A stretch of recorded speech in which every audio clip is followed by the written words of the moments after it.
What's going on, guys? Welcome back to United View. Hope everyone is doing very well. Welcome back to Match View Live, and live we are indeed for Manchester United versus West Ham United at Old Trafford.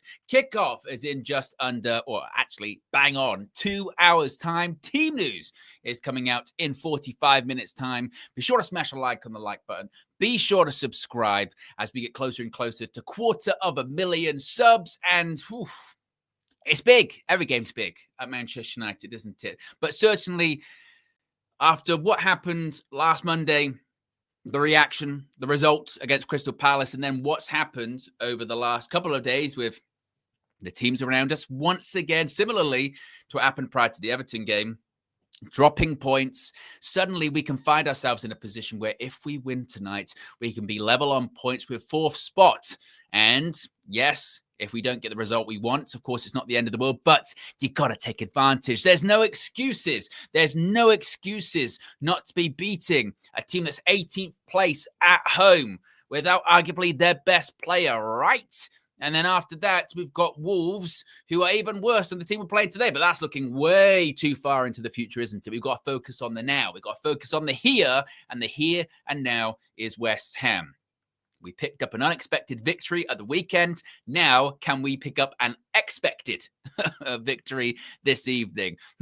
We shall see. Yes, so click the like button. Be sure to subscribe if you haven't already. A big update when it comes to who to expect in the Manchester United squad, in the Manchester United starting lineup this evening. Of course, we spoke about it on the Morning View, Flex and myself, that Ruben Amorim had said that there were these two players that were injury doubts. Who were they? Speculation had run about who they possibly could be.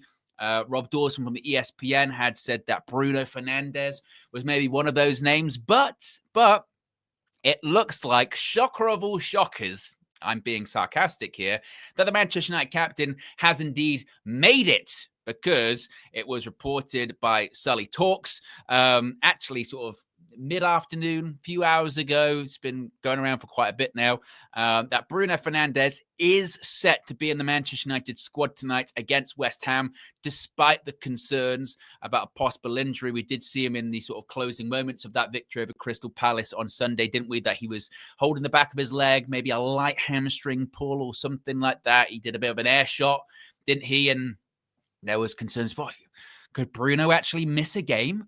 Could Bruno actually miss a game? He doesn't miss many. I think you can count him on one hand, the amount of games he's missed through injury or illness throughout his career. And he wasn't going to make add another number to that list. So Bruno Fernandes in the Manchester United squad tonight against West Ham, despite the concerns. He actually trained yesterday. If he's in the squad, that means he's in the team. That means he's playing. So I think your midfield looks the same. I think it's Bruno. I think it's Casemiro.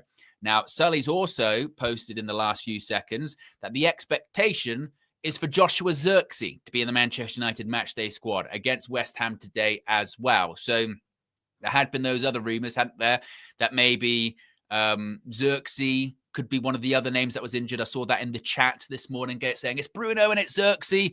Well, if it was Bruno and Zirkzee, that were the doubts, and I don't know whether they were or whether they weren't, but they're both going to be in the squad this evening, according to Sully Talks, who's pretty much usually bang on. So Bruno in, Joshua Zirkzee in, as far as the nature of the injuries. I mean, with Bruno, if he was one of the names, again, we don't know.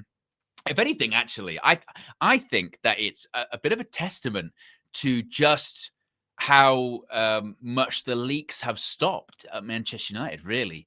I mean, this is the same club and the same squad, but the same club organization that about a year ago, the entire team news was leaking the night before, let alone, a player here and a player there. The entire team news was leaking the night before. Now, Ruben Amorim can go into a press conference and go, yeah, I got two doubts that, and if they're out, they might change the way we play. We'll have to wait and see. And over 24 hours later, we still don't actually know who those people were.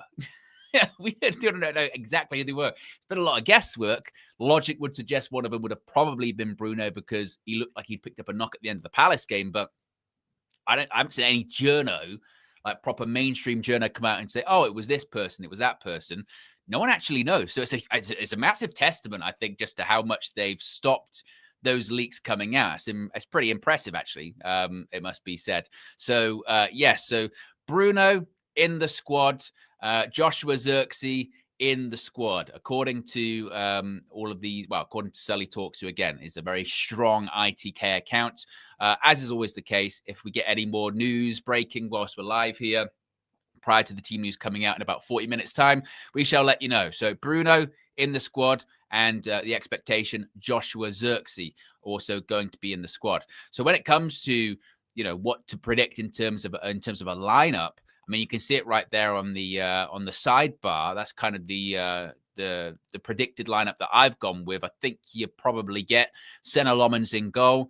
The back three, I've gone with Mazraoui as the right centre back, just because, obviously with a lot of talk about Yoro, and he looked a bit, broken. He was a broken man at the end of the game against Selhurst Park against Crystal Palace. But also Mazraoui did well when he came in. It's not necessarily just because of Yoro's a little bit dip in form. It's actually because Mazraoui did well. So maybe Mazraoui comes in. Again, this isn't even leaked. It can't be leaks because they don't happen. So I'll go with that. And then De Ligt and Shaw. Wing backs, I would hope at home you're going to have at least Ahmed in the right wing back position. Left could Dorgu or Dallo's much of a muchness. We now have heard from Sully Talks that Bruno's in the matchday squad, and if he's in the matchday squad, for me, I think he probably plays. Casemiro would be the likely person to play alongside him. In the 10s, I know there's been a lot of talk about, is it going to be Cunha? Is it going to be Mason Mount? What is it? Asher wants to say hello. Little pre-match. She had a haircut, didn't you? Yeah, you had a haircut. What's your prediction? What's your prediction? What are you going for? What are you going for? Not really paying any attention. Bit camera shy, aren't you? Bit camera shy. Got to go. What's that? 3-0. 3-0 Manchester United. That's a bit much, isn't it? That is a bit much. Yeah. Well, you're trying to eat me, so you're gonna have to go down. You're gonna have to go down. Where's your toys? Play with your toys before I start getting not too carried away, because I don't get too up and too down anymore, Asher. That's what I do. I don't get too carried away anymore. Don't get too high, don't get too low is my new manifesto. Yeah, that's what I'm going with. If you believe in that, you gotta try and say hello again. You're gonna try it? No. Not interested. More interested in the hoodie, which is available in the video description below. You can get your United View hoodies, T-shirts. I mean, it's not too far ago. It's not too far to go to Christmas. Was it 3 weeks today? Isn't it? It's the 4th. So yeah, good maths, Owen. 25th will be 3 weeks today. What better gift can you give at Christmas? In fact, if I was really good at my job, which average. There you go. I would have where you can get your UV merch right there in the sidebar. You could get that. You can get there, like you said. You can get your T-shirts, your hoodies, your hats, your truckers, your beanies. Look, the hair's thinning for me, so when I'm out walking her, the hat goes on. Exactly, the hat goes on. So yeah, you can get all that. Scan the QR code. Click the link in the video description. Amanor says, "Man of the match, Ahmad. Please, can you send me a United shirt?" Well, that's not really running anymore, Amanor. So no. But an early prediction from Amanor. Amanor said also, "Will there be a full-time view afterwards, Owen?" There shall. I can't say how long it will be because it's a late night. It's an 8 o'clock kickoff. So by the time we finish, that's like 10:15-ish, 10:20-ish. But there'll be a little one. We'll have a look, like the dessert menu at a restaurant. We'll have a look. V-Man United says, "Score prediction." What did I go with? I can't remember what I went with. I think I went with 2-0. I think I went with a 2-0, a 2-0 victory. I think it was a 2-0 because I really hope that Senna Lomans gets that clean sheet. I really do. But I think Flex went with a 2-1. Tabs is in the chat. I'm assuming Tabs is pulled up at the stadium, ready to go, as is usually the case. I mean, what's the weather like? The weather? Go to Tabrez or the weather in Manchester. It's just we're leaky, aren't we? We're leaky. We're like an old lady that sneezes. Leaky. If you know, you know. That was gross. So I think I'm going to go with.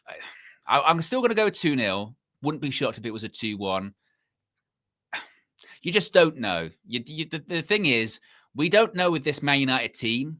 You know, we don't know this Man United team. And on top of that, the Premier League's bloody weird, isn't it? Look at Chelsea last night against Leeds, right? Who would have thought 3-1? Who would have seen that coming?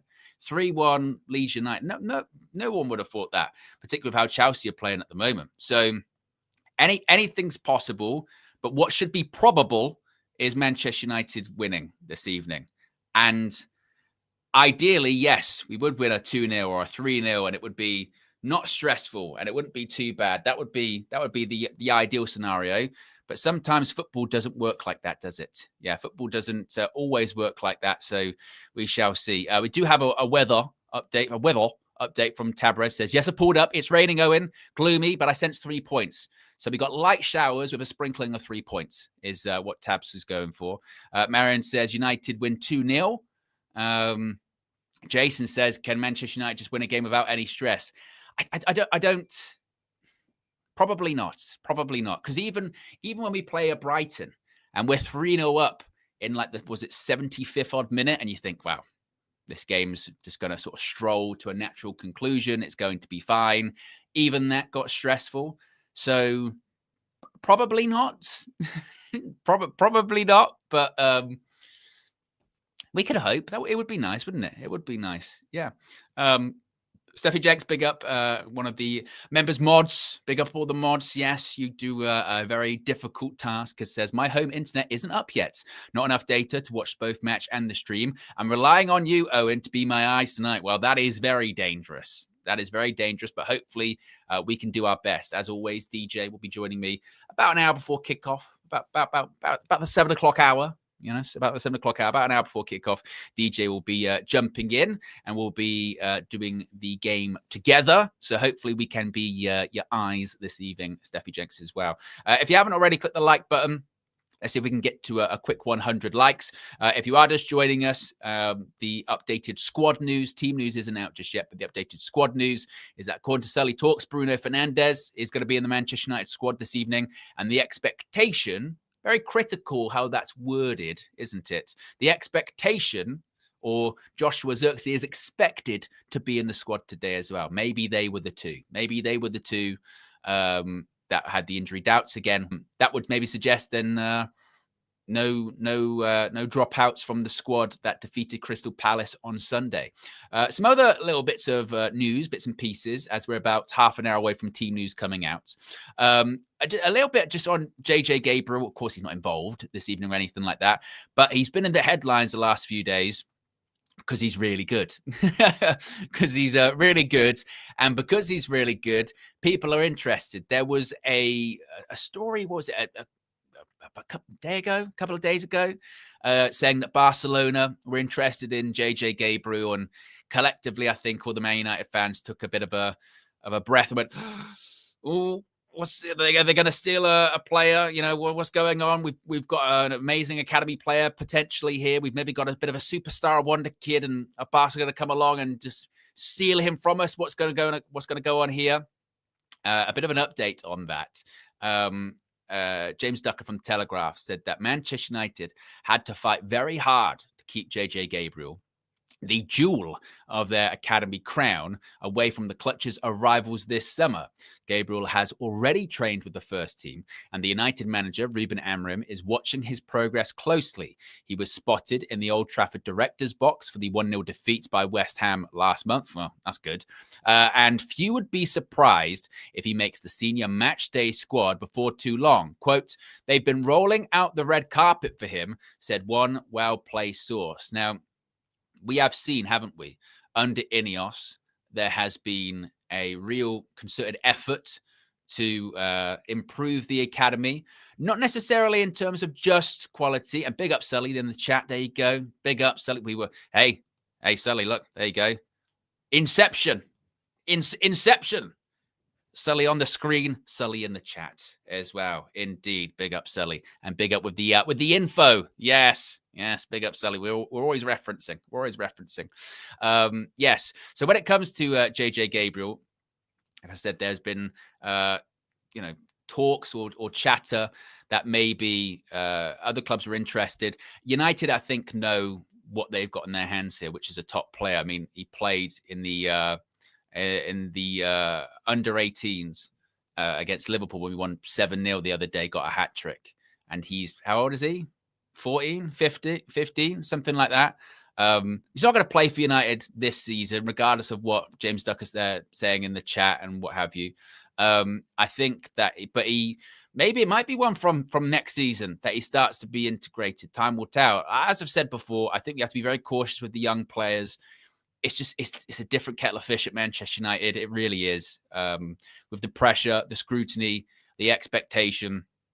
We're talking about Lenny Yoro maybe not playing this evening, and how it might be a good thing for him to be taken out of the spotlight because of a poor couple of performances.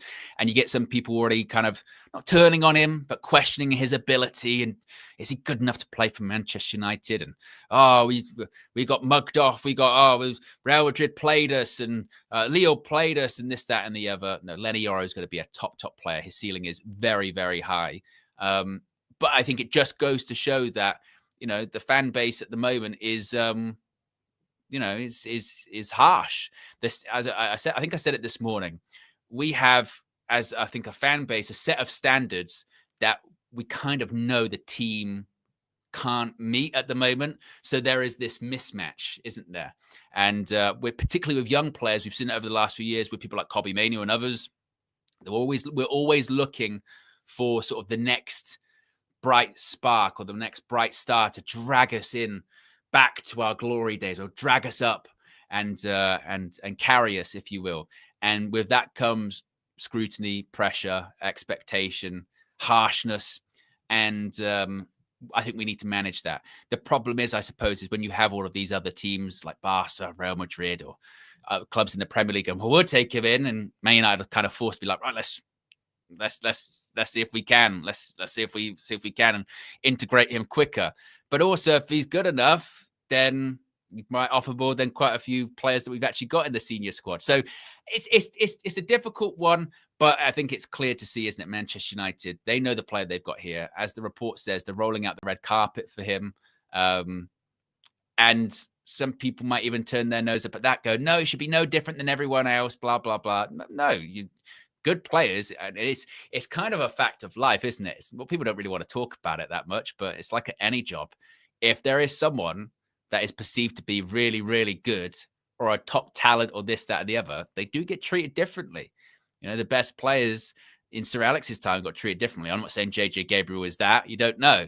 But it just, sometimes that's how it is, isn't it? Because think of the value that they can bring to the club in the future. I'm not talking about transfers. I'm talking about success. If JJ Gabriel turns into be one of the best players in the world and helps Manchester United win trophies and fly up the league, it's difficult to put a price on that, isn't it? So you would treat that person very, very differently. So yeah, it's exciting stuff. I think, like anyone, when you hear those rumors about Barca or other Premier League clubs, it does make you a bit nervous. But I think as of now, he seems relatively happy at Manchester United. And I think it's also, once again, another reason why, United have to be looking to achieve something this season where it pertains to European football, not just for people like JJ Gabriel, but, senior players. All of the chatter about, we need to go get Elliot Anderson in the summer and maybe Adam Wharton too. Those are the midfielders we need. As I've said quite a few times before, who's to say that they would even want to join us? You've got to be showing yourself to be, have some quality and to be on the right track, achieving things. We finished 15th last season. We still managed to get Brian Mbeumo, Mateus Cunha, and people like Senna Lomans, but and Benjamin Šeško. But that's because they really wanted to go to Manchester United, and they didn't want to go anywhere else. If it's a bit more of an even contest with all of the clubs, looking around, sniffing around, you've got to have a look of, okay, where are United going? Are they in Europe next season? Do they look like they're on the right trajectory? Are they on the up? Or is it still really uncertain and unstable there? And is the dressing room really bad there? And what's the attitude like of the players? You know, all that stuff. So that's the stuff I think we have to be wary of. And actually, speaking of belabor, a little bit of an update on this. So remember in the summer when Brighton was sort of saying 100 million quids, or around the price of Moises Caicedo, wasn't it? Moises Caicedo was like 150 million pounds, and obviously we didn't go in for belabor for the right reasons. You know, it was always a next season thing. It was just a kind of, is he going to be available? Is it something we can look at? Well, today a German journalist called Philippe Kessler. You might say, why would he know this? Well, it's because he was reporting that Bayern Munich could be interested in Carlos Baleba. And the suggestion was that Brighton could be open to offers of around 74 million pounds, which I think is 85 million euro. So this is basically just converted. They said 85 million euro, but 74 million pounds for Carlos Baleba in 2026. Now, it's funny with this one, isn't it? It's very, very funny because 100 million in the summer. That's why I pushed back on KG. Was it on the red carpet? Whenever it was a few weeks ago. And I think it might have been Trinity. And he basically said, oh, everyone in the summer said, go get Baleba. And now you're telling me not to get Baleba. And I pushed back and said, yes, people said, go get Baleba. But I don't think anyone said at all costs. You know, once those numbers came out of like 100 million pounds, I'm pretty sure at least a lot of people were like, nope, too much. Wait until next year. So yes, there was excitement. Yes, there was go get Baleba in the summer, but also there was 100 million. Oh, well, all right, let's wait. Let's see if we can find someone else. Now, we did want to get a midfielder. It didn't happen. That was certainly a point of contention. But I think 100 million, I just no. At the time, if people said 74 million, then maybe that would have been a bit sort of less vocal. You know, it would have been, well, you know, maybe that's not too bad. The issue now is that with the season he's had so far, and you know, other options maybe looking more attractive, like Elliot Anderson, like Adam Wharton. Even now, you go 74 million. No, too much. Because if just agreeing personal terms is enough to kind of disrupt you and distract you, and maybe that plays with your head, then try playing for Manchester United. It's one thing to be linked. It's another thing to be actually playing. I spoke just a few minutes ago about the pressures, the expectation, the scrutiny. You know, so also with 74 million, because you won't get the Florian Wirtz media treatment. That's the other thing to consider as well. Florian Wirtz still technically hasn't scored a goal. It was deflected, wasn't it, yesterday?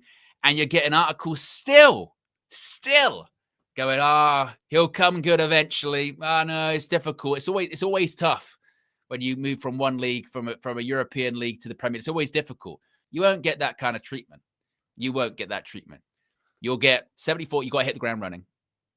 Got to hit the ground running, you know, and also the expectation is that you should probably be getting like 2 or 3 assists per game. And if you're not, you have to be spearheading Manchester United to a Premier League title next season. That's what it's got to be. So no. So it'll be different. And with the performances putting in at the moment, it's not worth the 74 million pounds. So if that's accurate, it's good to see the prices coming down. But speaking of like going down, I think he's gone down the pecking order of what fans want. I think that it feels like certainly a lot of the reports are suggesting that the bulk of the budget next summer is going towards that midfield rebuild. And a bit like we did with the attack last summer, take one out, put a new one in. I think it's going to be the case that with the midfield next summer, take the old one out, put a new one in.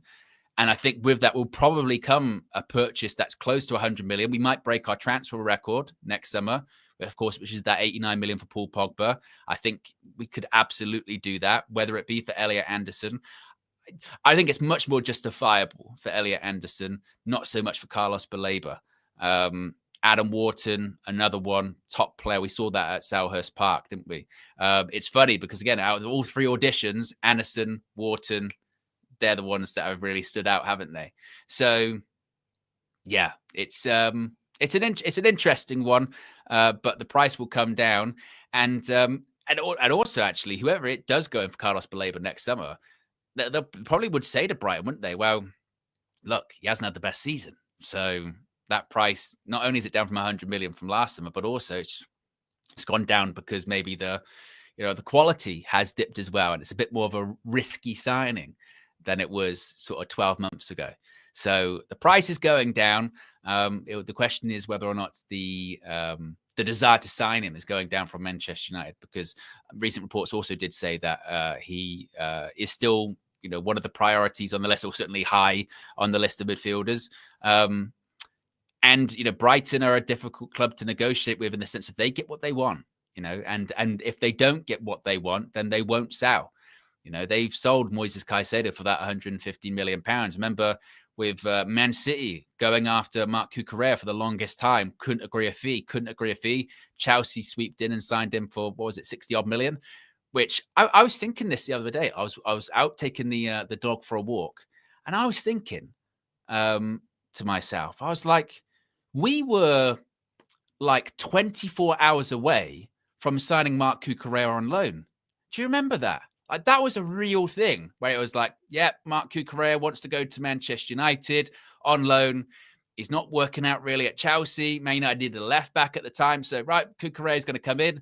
And then he played in the Carabao Cup for Chelsea. And it was like, wow, he's cup tied. And then the feeling was, oh, there's kind of no point then bringing him over. And in the end, we got Regulion, as KG would say. So, and now he's good for Chelsea. He's won the Euros with Spain as well, and he's a good player. But it's just funny how these things worked out, and I don't know if that would have ended up him, going to us permanently or what have you. But in retrospect, having at the time which Erik ten Hag didn't have that left back, where he kind of did Alvaro Fernandez, but get the point. Didn't have the left back. He could have ended up with Cucurella, which going into that team, whether or not it would have worked out, probably, not to be pessimistic, probably wouldn't have worked out. He was having a difficult time going into a team which that Erik ten Hag team was incredibly erratic tactically and, what have you. So probably wouldn't have ended up working out. But it's just, again, it's an interesting multiverse of what could have happened. And that was one at the time that was a lot of pushback to that, because this is the funny thing with us, with signings. And I've mentioned this many a time. We don't know what we want as a fan base, and we will always try to talk ourselves out of signing a player. The best example I always bring up is the Harry Kane one. It's always the best one for me. There was legitimately quite significant pushback to trying to sign Harry Kane because there was no salon value, and he's never won anything. He never won anything. Why would we get Harry Kane? He's never won anything. Plays for Spurs. The irony being is they did actually win something when he left, but also there's no salon value of Harry Kane. I don't think we're really buying him. I don't think we'd be buying him for salon value. I think we'd be, hopefully, for goals, really. But we're so scarred with transfers that we're like, oh no, that's why we shouldn't go for him. And that's where I think it falls into the Baleba stuff, the Wharton stuff, the Elliot Anderson stuff. I'm already kind of mentally preparing myself for those debates next summer, because I think next summer we will have those debates of, yeah, but do you want to spend 100 million on one player, or Elliot Anderson, is he really worth it though? I'm not sure, because that's what I mean. We do. We do. Jason with the super chat says, Owen, I think we just buy at least 2 of them midfielders, because I think this should be Bruno's last season. Casemiro will go, Ugarte as well. Yeah, well, this is again something I mentioned on the morning show a couple of weeks ago when it was last Monday. Actually, it was last Monday when that report came out from Romano saying Man United were open to keeping Casemiro, and I was just like, let him go. That's why I was, even for getting rid of Harry Maguire last season, letting his contract run out. Casemiro, he has been our best midfielder this season, but it's not a very high bar, and he can have a good season, and hopefully he has a good World Cup, for his benefit and for Don Carlo's benefit. But things come to an end. Everything has a natural conclusion, and Casemiro's is at the end of the season. He's the highest paid player at the club. I know that the new contract, if he could stay, would be less money, blah, blah, blah. It's just, it's over. And it's not even disrespectful to Casemiro. If anything, he should end on like a high. You know what I mean? And maybe, hopefully it can for him this season. But he can go on a free. We get those wages. Bruno, if it's Bruno's last year, we won't get as much as we could have last summer. But hopefully when it comes to Bruno, if he does go, we get some good money. And having a complete midfield revamp is needed. Now, I think, in my opinion, I'd rather it be a thing where it's like, oh, Bruno isn't playing in midfield every week and he's a 10. So when we're doing the midfield revamp, maybe he's not involved in that, because Bruno for me is a 10, not a midfielder. But maybe it might be the end for Bruno. Maybe when he stuck around, it was just to aid the transition and feels comfortable leaving Manchester United in the place that's left. But those are future conversations. And like I said, I'd prefer Bruno to be in the 10. A couple of bits of updates. Speaking of Bruno Fernandes, Stephen Ralston from the Manchester Evening News, Rich Fay, also as they're all tweeting the same thing at the same time, saying that indeed Bruno Fernandes has arrived with the squad. He has arrived with the squad.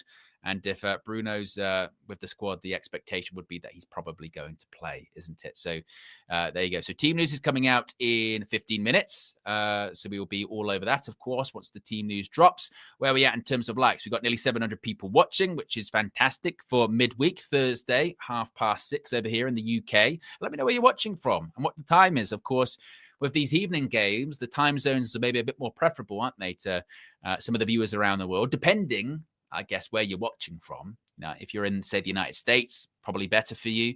If you're in, say, Australia, what's that, like 6 o'clock in the morning, something like that, ish. I don't know. Well, I tell you what, though. I tell you what, speaking of Australia, I was watching the Ashes earlier today. It was all right. It's all right. I'm not going to get too carried away, because they're like England in the cricket are just like Manchester United. A collapse could come at any point. Any point. Saw it last time in the first test. So I'm not going to get too carried away. But whoa, Joe Root, brilliant. Absolutely sensational. Finally got 100 in Australia. It was a great watch. And I love the day-night games. So I actually wake up and watch it. Mitchell Stark is fucking unbelievable, isn't he? Good bowler. Yes. We got Austin in Wisconsin saying it's 12:32, 12 a.m. from India. Whew, that is nasty work, isn't it? That is nasty work. That's tough. That's what I was sort of saying. Depends where you are. Watching from Perth, Western Australia. Time is 2:32 a.m. Bloody hell. That is rough. Malaysia, the match is at 4 a.m. in the morning. Dedication, innit? That is dedication. Oh, yeah, 100 at the Gabatoir. That is pretty impressive. Yeah, and it was a great watch. Manny says, I was watching the Ashes during this morning's UV show. So was I. So, I mentioned before, I got all of the screens. One of the screens had the cricket on. Christian with the super chat says, why spend 100 million on one when Gomez and Edison equal 60? This is when we do the FIFA stuff, though, isn't it? This is when we start doing the sort of FIFA football manager stuff of what Manchester United need to do. This is my favorite thing with the transfer window when it comes up. What United need to do: sell this player for 25, sell that player for 30, put that together. You've got 55. That can go and get you this player. Then you go spend this money and get that player. Bring him in and do that. Negotiate this, spread it over 4 years, and then you sort of go, does it actually work like that? I mean, it'll be great, but I'm not sure if it's actually going to work like that one. Not sure on that. Shea Lacey is also in the Manchester United squad again this evening, according to Rich Fay and according to Sully in the chat. Big up.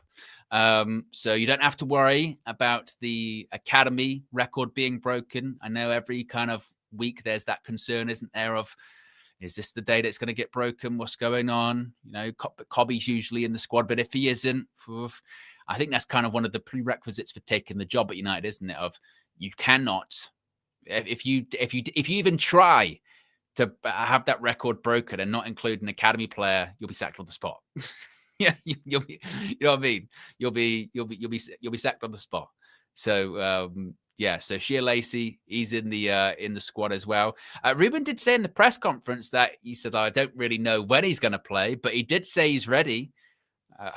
This would be one of the games back in the day when Sir Alex was in charge, where because it would be a routine win, routine home victory, because you would be 2 or 3 up, then Fergie would be like, okay, right, 80 minutes, 85th minute, I'll bring on a Shea Lacey. Obviously not back then, but you get my point. I'll bring on an academy player now. Give him a go, and see if they can do well, see if they can, show something. So they just get used to it. Unfortunately, nowadays someone mentioned it earlier on. We just don't have those kind of relaxed games completely, petering out. It doesn't matter what we do in terms of who we bring on, who we take off. The game's over, the game's done. We just don't do that. we can't do that because even, like I said, even when we're 3-0 up, Ruben makes the subs that he should be able to make at 3-0, which is bring on like Joshua Zirkzee, Kobe Mainu. We'll concede 2 goals and be like, right, well, that's not good. We lost the flow of the game. So yeah, it's difficult, but hopefully, if we are in that comfortable position, the game's just going to peter out, then maybe Shea Lacey can get on this evening. That would be good as well. So yes, Bruno Fernandes has arrived with the team, as has Shea Lacey, who's in the squad. In addition to that, Mateus Cunha, of course, back in the Manchester United squad this evening. I wonder, actually, are they doing the squad arrivals like they did last time? We'll have a look. Let's have a look. Manchester United. There you go, with the what you call it and the thingy. Are they doing the player arrivals? I can't see it. Their channel's not coming up. There you go. No, it doesn't look like they are. Maybe the weather. Oh, they did do it. Oh no, that's the old one. That's Everton. They're not doing it. Oh yeah, disgraceful. Absolutely disgraceful. Yes, so they're not doing that. So you got to rely on us. And got to rely on our eyes on the ground is what it is. Yeah, that's what we've got to do. Yeah, big up Ridwan. Excuse me, Shea Lacey, not Shea. Shea. Thank you. I will. You know me. I'm a stickler on the pronunciation, so I'm try my best. So Shea Lacey. Remember, Owen. Remember, it's always important. Pronunciations are important. Just ask Minna. He's called her Mina for the longest time, and then found out it was Minna. So yeah. There's that. To be honest, there's quite a few instances of stuff like that on United View. Yeah. Anyway, speaking of, and they usually stem from Flex mispronunciating some of the things, which is always hilarious. Speaking of Flex, he gave his thoughts on the game earlier on his road trip / walking next to a road. If you know, here's what he had to say. And when we come back, we'll have team news for you. We'll tell you who's starting for tonight's game against West Ham. We are here on match day. Well, I say we're here. I'm not in Manchester yet, as you could probably see. But we are facing West Ham tonight at Old Trafford. 8 p.m. kickoff. No excuses, mate. Yeah? We've had a little bit of fun watching Tuesday night, watching Wednesday night, seeing people drop points and all of this stuff. We know about there's mystery players who could be injured and all of these things. But let me tell you something. What's that guy? Let me tell you something. Do your jobs. Do your jobs, Man United. Because it's all good having the participation award. It's all good understanding we're not that good. We're going to be inconsistent. And all of these things. It's all good dropping points when others drop points, so it's not that bad. But at some point, at some stage, you have to start saying to yourself, you have to take advantage. You have to take advantage. And tonight is the night. Now listen, I know what a lot of you are going to be saying. We fought this against Everton. You're right. I fought this against Everton, yeah? I fought this against Everton. I was cussing, watching that dross, and then look what they do against Palace. So, I get it. A couple of statements can be true at once, right? And that's the fact that you don't know what Man United is going to turn up. But I'm saying this time, it has to be different tonight. West Ham are an awful side, worse than Everton. Okay, there's no Lucas Paquetá. All right, they haven't really had this bounce with Nuno. Let's just be real. It's not judge. It's not jinxing. It's just talking up the things. It's just factual. Okay, they haven't had that. They got a decent result against Bournemouth and they beat Newcastle. I think that's it. Okay, so there should be no excuses. Now Cunha's back. That's a positive. Listen, we've all spoke about should he start over Mason Mount, this, that, and the other. I'll be honest with you. I don't care. I actually don't care. And with these two mystery players, apparently one could be Bruno, one could be Xerxes. We don't know. Right, these man doing up karate and judo. Black belt man. Rotted. It's a black belt man them in there. Yo! Rocking him up. Rotted. Let me just keep walking. Jiu-jitsu, bomber. Before man come out, mash me up. Man, rocking him up. Rah. Black belt man them. Anyway. Right, what was I saying? It don't matter who it is.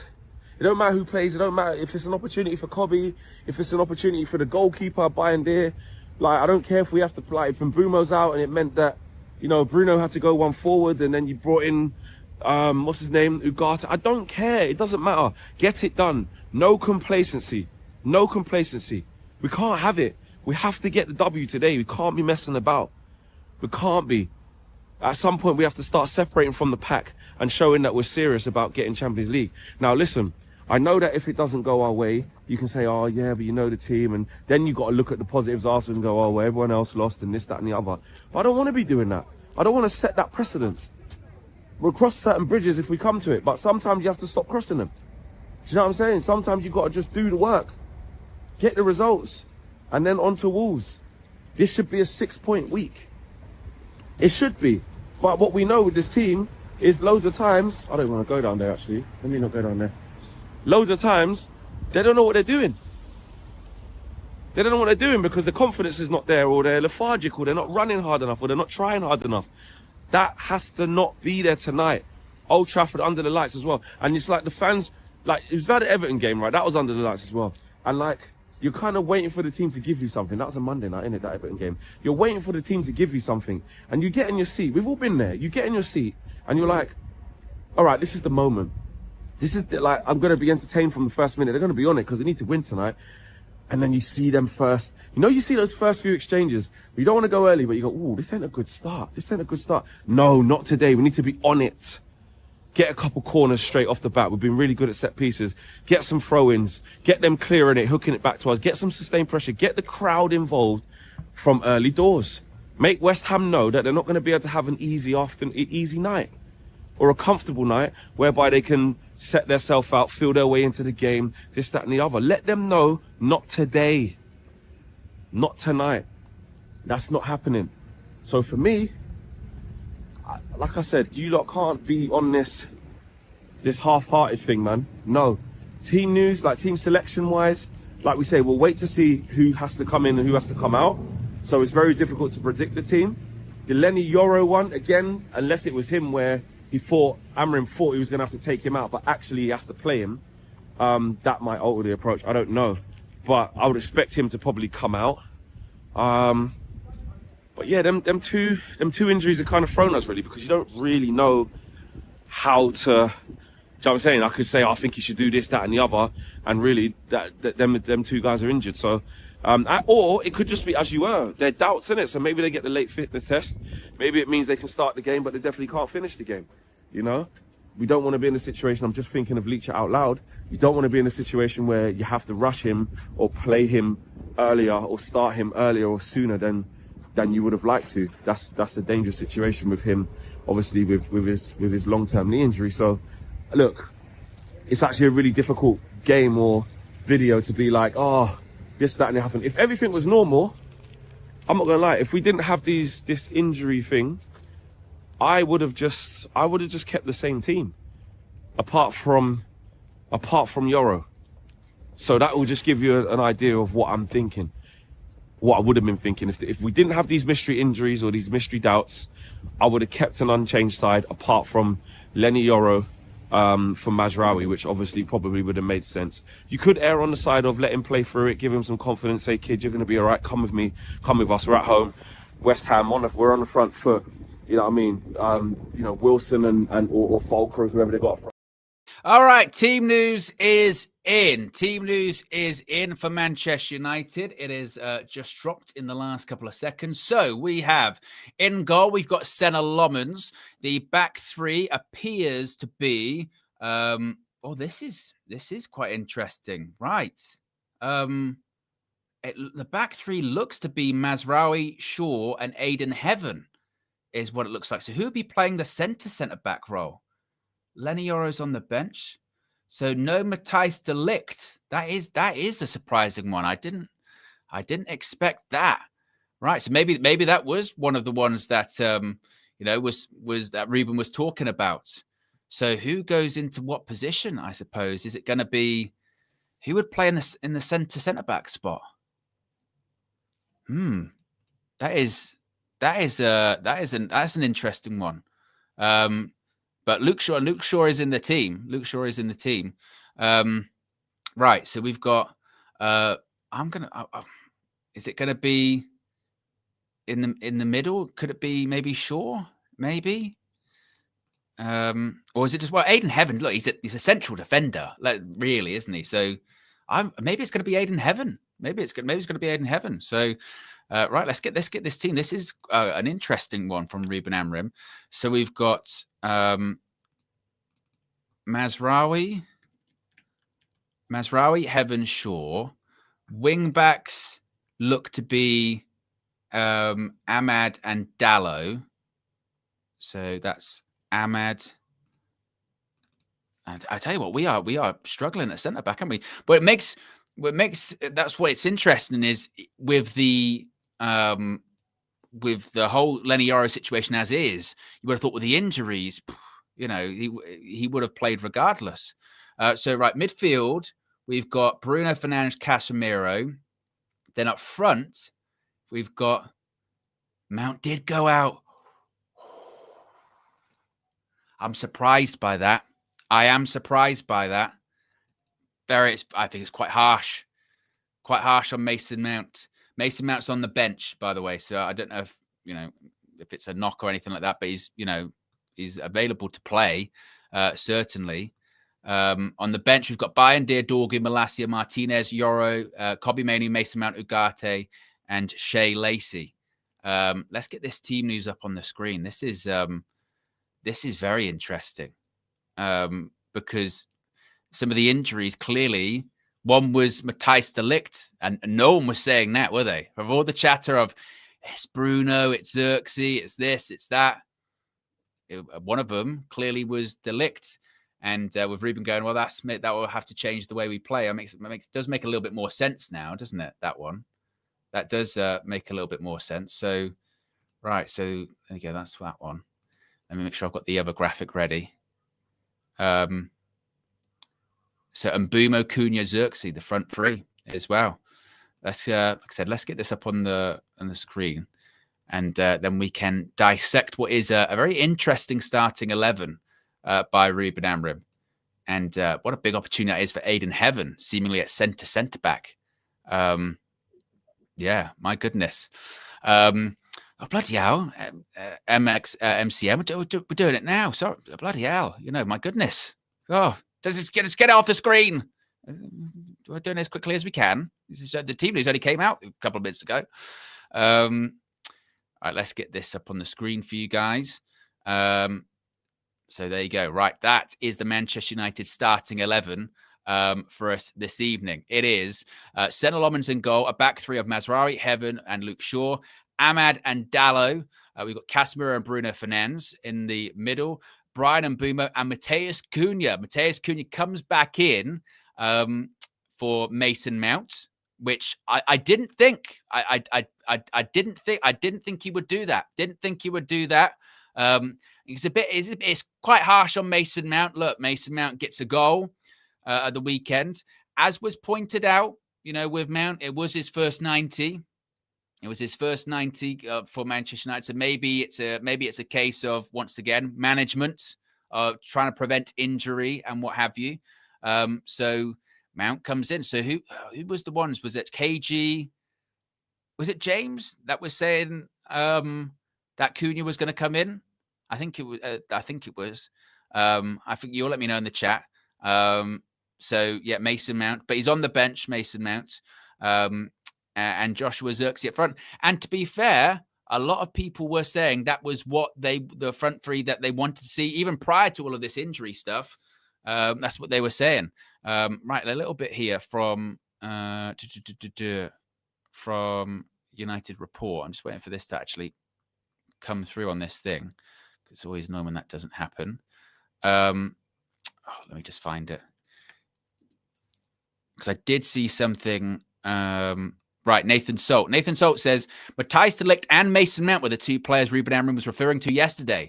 De Ligt misses out entirely, while Mount is fit enough for the bench. Well, then that does make a little bit more sense then, doesn't it? So, I mean, it really makes a lot of sense for Mason Mount picking up a knock. Shock. But maybe it is a case of if he was fit, maybe it would have been Mount instead of Cunha, perhaps. But he's not. And again, speaks volumes, doesn't it? That speaks volumes that Mason Mount picks up a knock the first time he plays 90 minutes for Manchester United. Yeah. So there is that one. So that kind of muddies the waters a little bit, doesn't it, actually, as well? Because so KG and James and others were going, right, Cunha will come back in. But we don't know if he would have now if Mason Mount was actually fully fit. Mason Mount was one of the players that had the knock, but he's been fit enough to make the bench, which would probably mean he might not even get on then this evening. You might be looking at who probably gets on the pitch. Yoro gets on at some point. Martinez probably gets on. Dorgu gets on. Kobe maybe gets on. And Ugarte. Maybe that's what it is. So actually, yeah, we don't really know. Cunha does come straight back in. Had Mason Mount been fully fit, maybe he'd have kept it the same. Maybe. But we don't know.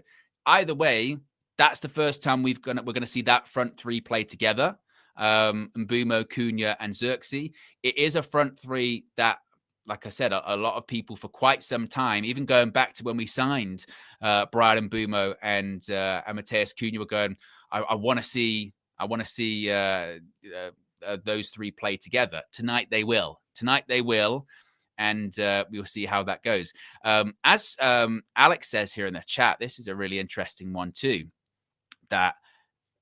So De Ligt gets injured and misses out this evening. Fingers crossed that's not super long or anything like that. That would be a disaster, wouldn't it? That would be a disaster. Fingers crossed it is, something quite light and he can be back for Monday against Wolves. But it is quite surprising that De Ligt gets injured. We do have centre-backs available, Licha Martinez and Lenny Yoro, but Ruben's gone with the faith of going, right, Aiden Heaven. Now, that's the assumption, by the way, that it's going to be Heaven in the middle. Frankly, it could be any, couldn't it? I mean, Luke Shaw could play in the middle. Aiden Heaven could be the left-sided centre-back. Mazraoui could be in the middle. He can play across the entire back three. He's the ultimate utility player, isn't he? He can play anywhere across the back three, right wing back, left wing back, midfield, 10. So yeah, that's a curious one that when your centre back gets injured and another one in Harry Maguire is injured, that you go with Aiden Heaven instead of Martinez. I think you can understand that one. It's a bit too soon. They're being very careful with him. Come on 15 minutes, 10 minutes, build him up. With Yoro, I think maybe that just goes to show, doesn't it? That just goes to show just how much those sort of performances have kind of been playing on his mind recently. We saw how he was after the game against Palace. Ruben spoke about it in his press conference, saying he'd had a chat with him. And like we've been saying for Joshua Zirkzee and some others, what an opportunity. What an opportunity that is for Aiden Heaven, regardless of where he's going to be across that back three. What an opportunity it is for him. So here's hoping he can take it. Towards the end of last season, when he did come in, he did really well. If anything, he was just unfortunate he got that injury against Leicester, didn't he? It was one of our last away victories before that game against Liverpool. He picked up that injury that looked quite bad, and then Then he couldn't get back into the team and was a bit of a rush against time to get back anyway. He's a young player. Some senior players have started to fill in those positions. So it was a bit unfortunate there, but a massive opportunity for him this evening, no doubt about that. And either way, he's got some he's got some experience either side of him. He's got Luke from Manchester United, Mazraoui's played at a host of big clubs across Europe, experienced international player as well. So he's got some calming influences either side. So big opportunity. Humbled Slot says Leacher could have started.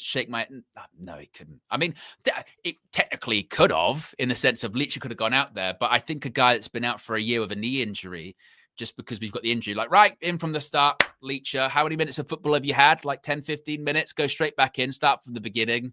No, not yet. Particularly with Leacher as well, that this isn't the first major injury he's had. This guy, for the betterment of the last, 2 years, has been blighted with major injuries. You don't, from the start, throw him in. There's a calculated plan in place for him there. So, the bigger surprise is maybe is more the Yoro one, but again, poor form, and maybe it was always the plan. Maybe it was always the plan for Yoro to sit on the bench after the performance against Crystal Palace. We've got over 1,500 people watching. We're at 278 likes. So let's see if we can get the likes up, see if we can get to 500 likes. Be sure to subscribe if you haven't already. This is the Manchester United starting 11. The game is going to kick off in just over an hour's time at Old Trafford. Jason says, Owen, set plays worry me about De Ligt. Well, yeah, you look at that back three. It's not maybe the tallest back three. To be fair, Aiden Heaven's pretty decent in the air. We have seen that actually during his games for United. But I get your point. We've got that record, haven't we, of scoring the joint most set piece goals in the Prem. Certainly been a focus, but also we have conceded goals at set pieces as well, haven't we? So maybe you are a bit concerned there about height. West Ham. Certainly under previous managers, they've been about set pieces. Under Nuno, I mean, what tall players have they got? You still got your suit checks in there, don't you? So, yeah, Tadibo at centre back. They got tall players in there, so I can sympathise with your worry. What else are people saying here in the chat? Humble Slot also says, also Mount after scoring that free kick. Why has he been dropped? As I've said, it was revealed that the two players that Ruben Amorim was referring to as the players with knocks that were doubts for the game, Matthijs de Ligt hasn't made it, and also Mason Mount. Mason Mount was the other name. Mason Mount was the other person who was a doubt, but he has made it on the bench, which is why he's gone down to the bench. So, like I said, it kind of does muddy the water, I think, a little bit of the whole conversation of, who would have come in? Would it have been Cunha or would have Mount have stayed? If they'd have been fully fit, we would have found out, wouldn't we? But I guess with Mount picking up a knock, then it's easier for Matheus Cunha to come back in. So it's kind of a what would it have been kind of scenario. Glad to see Ahmad at right wing back as well, because we win football matches more often when Ahmad's playing at right wing back as opposed to Mazraoui or others. Obviously, with the centre-back situation, Mazraoui, I guess, was always going to play at centre-back. And also, he played well. He played well when he came on against Palace at the weekend. So that's why also I was an advocate for him to come in. Also because maybe Euro does need to come out of the side for a little bit, as any 20-year-old that can happen to at Manchester United. That's not a big story or anything. But also Mazraoui, it's not as if he came in and stunk out the place when he came on against Palace at Selhurst Park too. He came on, played really well. It looked really reassured. And as I've said, if Aiden Heaven is the centre-back issue tonight, then he's going to need experience either side. It just depends if he's going to be that. That's why I keep sort of checking my shoulder, because once they start warming up, usually the sort of back 3/5 do that, do the sort of shape work, don't they? So we'll find out who indeed is going to be the sort of centre back and who's going to be left and right sided. So we shall see with that. As far as the left wing back position, Dalot or Dorgu, much of a muchness at this point. Dalot, crap. Dorgu, erratic and not ready. because again, he's 20, 21 years old. So again, much of a muchness. Midfield, as soon as we heard, oh, Bruno's going to be in the squad, then Bruno's playing. We didn't have to worry about that. Bruno Fernandes, and he was going to be playing. So didn't have to. That was never then, I guess, up for doubt. And then, as I mentioned, that front three and Mbumo, Cunha, Xerxes, it's a front three that a lot have wanted to see ever since we signed Brian Mbumo and Mateus Cunha. It was, I tell you what, that's going to be a nice fluid front three. Xerxes dropping a little bit deep at points, switching maybe with Cunha, because of course Xerxes the 9.5 and the false 9 and this, that, and the other. So this guy, yeah, is going to be good. And now's the time to prove it. I mean, in the same way that we talk about rustiness for Xerxes when he came in initially against Everton, third start in a row, scored a brilliant goal against Crystal Palace. The more you watch that goal, it feels like the tighter the angle gets, doesn't it?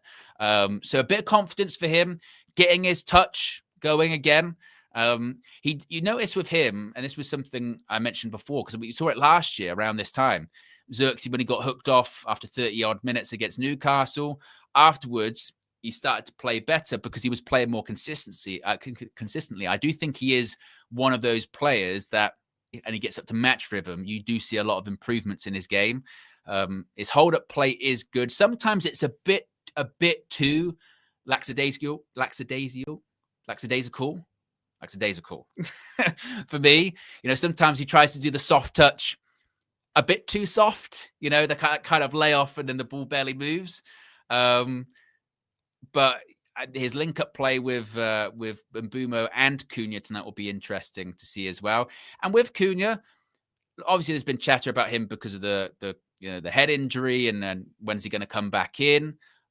But now he's got a point to prove because, as Ruben said in this press conference, he's got levels to go. It's not as if he's been on fire to start his Man United career. He probably had his best game. We scored against Brighton. He did play well in the first couple of games. But in certain games, i.e. his last game against Spurs, people were happy. Well, I say happy, but people were asking for him to come off because he wasn't playing great, you know, was taking too many touches. And I completely disagree. I mentioned this on the morning show, Morning View. I completely disagree with what Flex was saying. Flex was saying that maybe, you know, buy into the Cantona hype and the Maverick. I don't think it's a buying into the hype problem with Mateus Cunha at all. I think it's actually the opposite. I think it's a real desire to do well. I think he's trying too hard. I think he's trying too much. He's overthinking in his head. I think he's like, he's a Man United fan and he's so desperate for it to work. And he's so desperate to do well, to play well, to score goals and to do great things that he is overthinking things. And he is taking that extra one or two touches that he doesn't need to. You know, you're not playing like you're not playing at Wolves anymore. You do have good players around you and you do have options around you and everything doesn't have to run through you. So I think that maybe he's trying a little bit too hard, but now he's back in the team this evening, coming back from injury. Whether or not he would have gone straight back in had Mount not had that knock, don't know. But it doesn't matter. He's on the starting 11 sheet and make an impact so much so that we go, bit unlucky Mason Mount. Look at that timing. You scored against Palace. You did 90 minutes, but you picked up a knock. Cunha came in and he's been brilliant. He's been brilliant ever since. So opportunity for him and opportunity again for those players that I say replaceable, but they do have other people in the squad that could come in for them, i.e. Xerxes. We know if Šeško wasn't injured, would Šeško be playing? Probably. This evening, as mentioned, with Mount, had he not had the knock, maybe he would have been in. You know, take those opportunity. Aiden Heaven, God, what an opportunity for him. And I'm not sure if, you know, we play really well tonight. Would Ruben Amorim go with the same back three against Wolves? I don't know. I don't know. I'm not sure. I'm not sure. By that point, if the De Ligt one isn't too bad, maybe De Ligt is back. By that point, maybe Yoro comes back in. It was just to take him out from tonight. Maybe by that point, it's a bit more game time for Leacher when he comes on second half. Maybe he's ready to start at that point. So I don't know, but you just keep trying. You know, if you're Aiden Heaven, what an opportunity! What an opportunity! What a chance! A bit of an update here. Here we go from Sully. He was in the chat earlier on. He's just posted online saying Matthijs de Ligt's exclusion from tonight's game against West Ham United is described as a minor injury. Sully understands that he could be back in training as soon as this week. Aiden Heaven has impressed in training and gets his chance. So according to those reports, the de Ligt one is a minor injury, which is good. Good news with that, certainly. De Ligt's exclusion isn't like it's really, really bad or anything like that. It's a short-term injury. So maybe he might be back in time for the Wolves game, which again, maybe that also takes a bit of pressure off Aiden Heaven. Like, look, you'll be out probably the next game if de Ligt's back. So just do your thing. Keep the manager, keep yourself in your thoughts of the manager. You might not play the next game, but when an opportunity comes up again in the future, he'll trust you. You can earn his trust this evening. And that goes a long way in football. If you can earn a manager's trust, then you're laughing, indeed. Right, let's bring in Mr. DJ Talks. Yes, DJ, here you are. Welcome. Good evening, my friend. An interesting starting 11 here from Ruben Amorim. Centre-back situation. De Ligt was one of the names that had the knock. Didn't make it, but it's described as just that, a knock, a minor one, so could be back for Wolves. The other person was not Bruno Fernandes, was not Joshua Zirkzee, but it was Mason Mount. Mason Mount, good enough for the bench, or fit enough rather for the bench, but does drop out. So that means we have a back three of Mazraoui, Heaven and Shaw, Ahmad and Dallo at wing back. We have Bruno alongside Casemiro. We have Brian Mbeumo and a returning Mateus Cunha in the left 10 and Joshua Zirkzee up front. What do you make of that team and some of the news about the knocks and everything else? Yeah, I think it's just unfortunate about de Ligt. I've been someone that's really been impressed with him. I don't think he's set the world alight as in like 10 out of 10 performances every week, but it gives you a steady 7 out of 10, 6 out of 10. And, I think he's been kind of, the one that's deputizing at the back. So to have him kind of missing today is a bit of a blow. But at the end of the day, look at it. Look, we've got Aiden Heaven there, who I think is a talented centre back. And what's the point in having these defenders if they're not going to play at times like this? He was going to have to come in. I think he's good enough. I think he is good enough. It was good for Euro to be on the bench. I think Mazraoui did exceptionally well when he came on the other week. So having sort of Aiden Heaven in there, I think Shaw's going to have to deputise a bit as the senior player who's got more experience out of those guys. So, look, it's the best we could do. It's the best we could do. You're not going to throw Martinez straight back in, are you? You're not going to do that. So, no. I think Aiden Heaven is the logical choice. And yeah, I hope he has a good game today, man. I think I heard you talking about sort of like the height at the back. It might cause us one or two issues, especially with sort of like Shaw Mazraoui, but I think Aiden Heaven's quite a tall guy. So he might be the one that's gonna have to win those sort of aerial duels. So yeah, man, I like Aiden Heaven. I do like Aiden Heaven. Yeah, I do as well. I think I don't think anyone really expected him to play as many games as he ended up playing when we signed him almost a year ago in January. And prior to that, my only sort of exposure to him is when we played in a preseason friendly against Arsenal, and he was, I think Højlund went past him for one of the goals. But no, he did really well last season. Like I said, big opportunity for him. So much for Ruben not believing in youth. That's another thing. Doesn't believe in youth. What do you make of the front three? Because obviously, as soon as we signed Brian Mbeumo and Mateus Cunha, there were shouts at the time going, I tell you what, we don't even need to get a striker. I like Zirkzee with Mbeumo and Cunha. They can interchange. Zirkzee's the 9.5. We're getting that this evening. And on top of that, of course, Zirkzee was a difference maker in the last game in the end. Scored his great goal. Now he's in a bit of confidence, maybe a bit of form. Could we see some exciting stuff from this three this evening?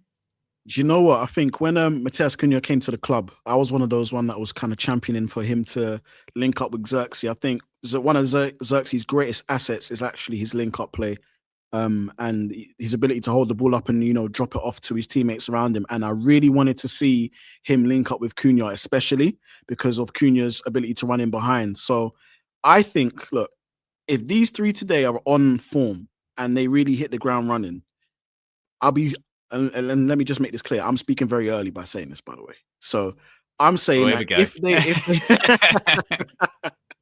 it's always something big when they give the little pre. Yeah.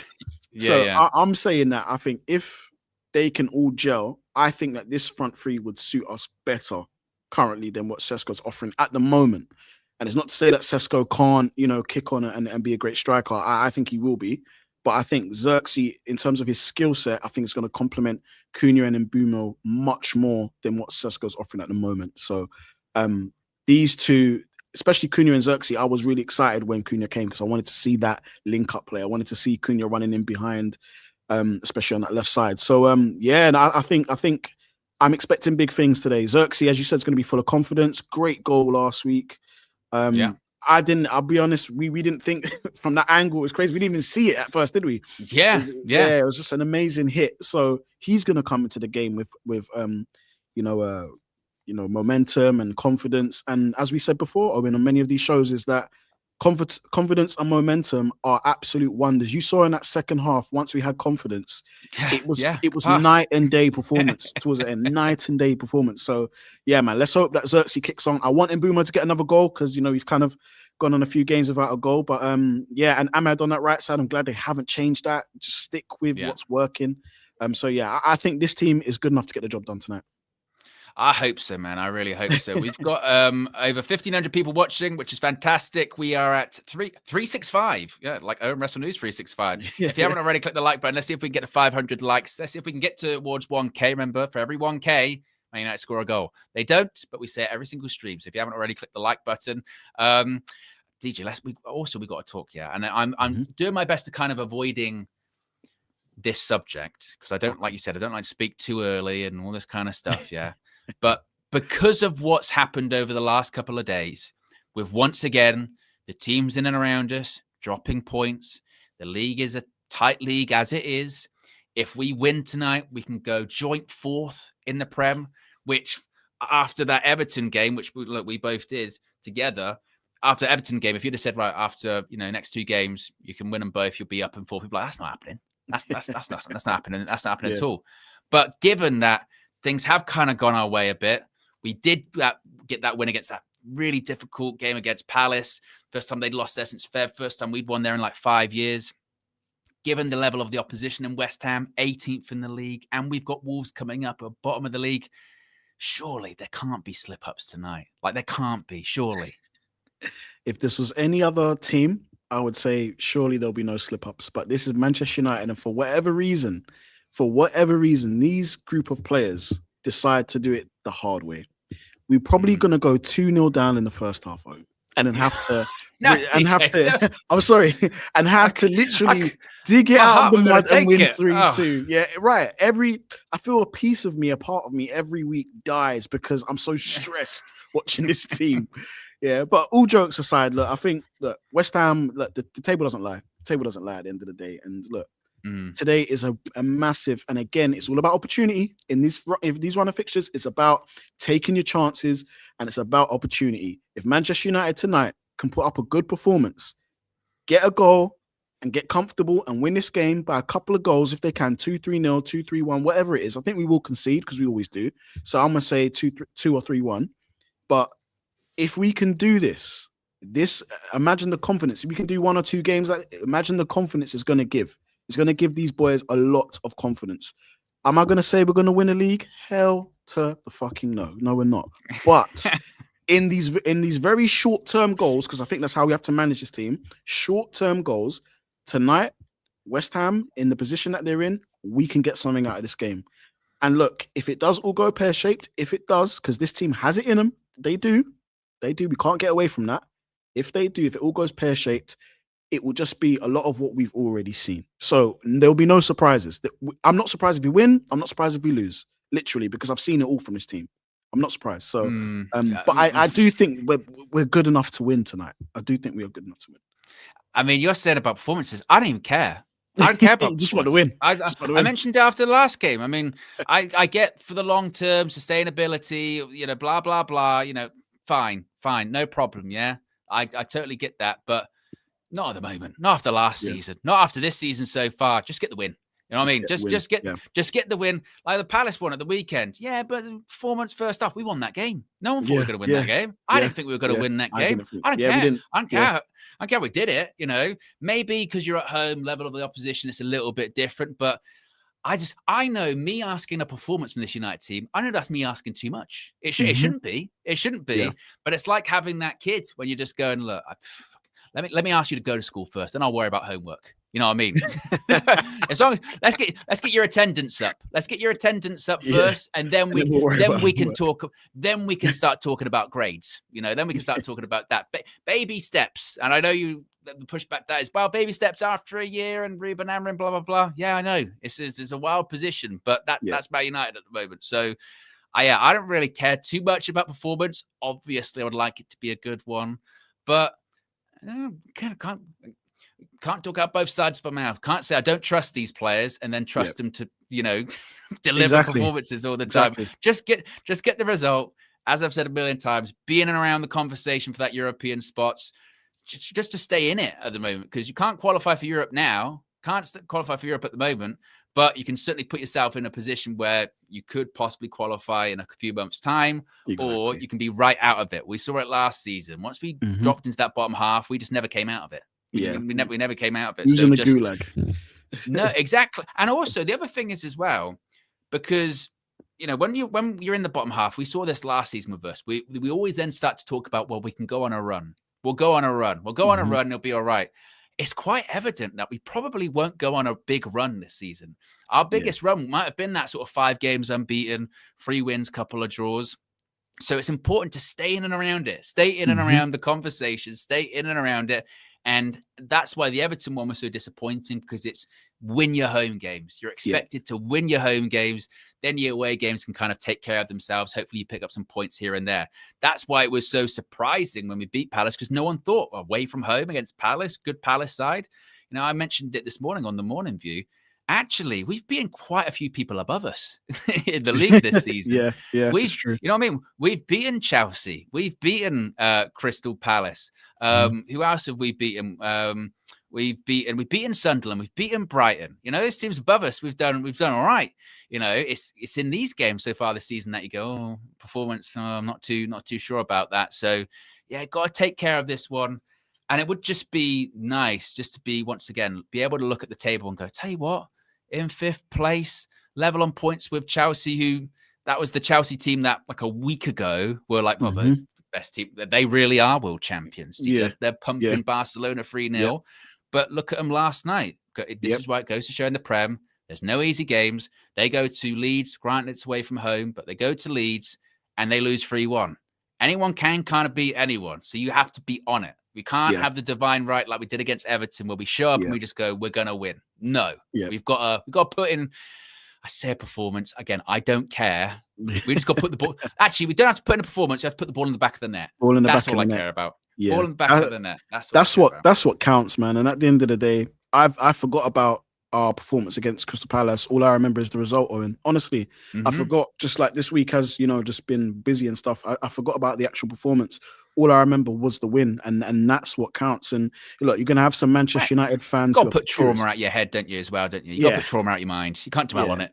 And maybe that's where I'm at now with Manchester United, but you're going to have some fans that are purists that will kind of listen to us on this show tonight and be like, guys, why are we aiming for, the Champions League spots? We should be aiming for, look, we're not that team anymore. It's been evident for a long time that we're not that team anymore. And the thing is, it is baby steps because of the magnitude of Manchester United, the pressure that comes with it. We get more tabloids about us. We get more propaganda about us than any other team in world football, in my opinion. So along with that comes with great expectation, especially when we're shit right now. So all I'll say is that you're right. It's about the results. Fergie always used to say, I want points on the board. I don't care how you do it. We could shithouse it today. I don't care. I really don't care. Hand of God, Maradona, DJ wouldn't care. I wouldn't care as long as the points are on the board, because that's what matters at this point. Yeah, and also, you speaking of Sir Alex, he used to always say, the festive period, that's a critical time. Now, usually he would talk about it in terms of winning Premier League titles. We're talking about it just to be in European contention.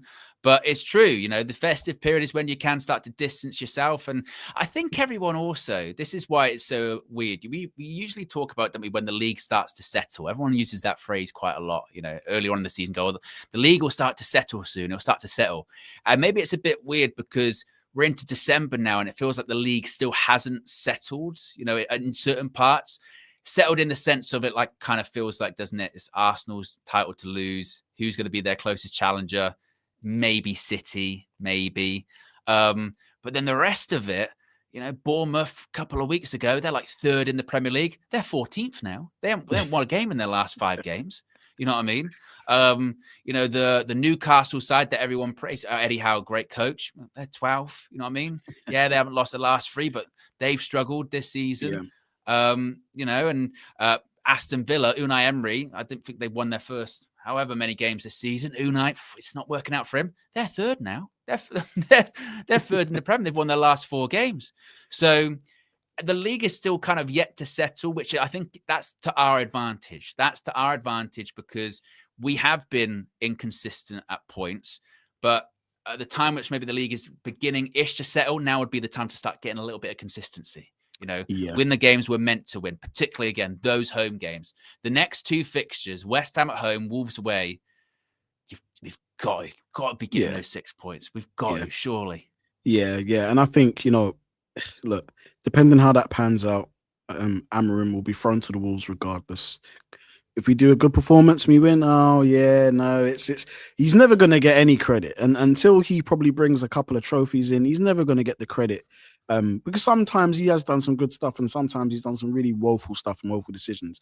And I guess that this game and the next one after that, Wolves, he's going to be judged on those games. I don't even think it even comes down to the players anymore, and it's just going to come down to the manager. And on paper, those games should be winnable. However, this is Manchester United 2025. They're a very, very, very weird bunch. Losing to 10-man Everton, that's crazy. Like, that's insane. That's insanity. So, look, we have the quality, and it's about obviously trying to get as much points before sort of like, Mbeumo goes to AFCON and Ahmad, and those are our sort of like our most talented players in the squad at the moment. So you want to make sure you get as maximum points on the board before they go, because, we're going to be expecting to drop some points, a point here or a game there once they leave. So, I'm trying to make sure that we can get as many points on the board before AFCON, because AFCON, I think, is going to hurt us. It could. I mean, I was like, oh, maybe it won't, maybe it'll be okay. I really don't know. It's impossible. Man United at this point, and the Prem, I think, obviously we're inconsistent, but also the Prem's inconsistent, which just, I think, is just playing with our minds. And tonight, I hope not. I hope it's not this roller coaster of emotions that it usually is, but most likely it will be. You know what I mean? And as fans, I mean, the recent first half displays that you and I have watched together, good grief. You know what I mean? The first half display against Everton, first half display against Palace, but it doesn't matter as long as you win the game. That's the most important thing. Just win the game and hopefully do it in style. Hopefully. Dan with the super chat says, Chelsea slipped up to Leeds.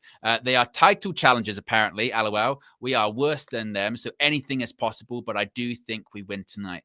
That's the point, isn't it? Is that I think that Chelsea result last night really did prove it, that anything's possible. Granted, they were away from home. I suppose we are at home, but who knows? Who knows? But that's always sometimes the case going for European spots. It's like the case of who can be the most consistent out of an inconsistent bunch. Sometimes that can be the way that those things work. Gary Neville at the moment is just talking to Senna Lommans as Lommans makes his way out to the Old Trafford pitch. Do you know how refreshing it is, DJ, that we don't really talk about the goalkeeper that much anymore in terms of a concern? I mean, he's been unlucky that he hasn't maybe got more clean sheets. Should have done better for the goal against Everton. But also in other games, he's made big saves against Spurs, made some really important saves, could have lost that game if it wasn't for Lommans. Still young and can still improve at levels, but have we got a player there, do you think? I'd like to think so. I think it's still early days for him. What I've seen is that he's really good at doing the basics very well. And I think when you're a keeper, Owen, so once you have those basics really honed, you can build the rest of your game off of that. And I think he's one of those players. I think he'll get better than he is now. I think we're just comparing him a lot to kind of Onana, because Onana's basics were kind of terrible. Like, looking back, to me, the Cameroon squad. You know what I mean? Yeah, like if you really look back, and everyone in the community tonight, if you just have a think about kind of the basic stuff that Onana would get wrong, and we would always give up cheap goals.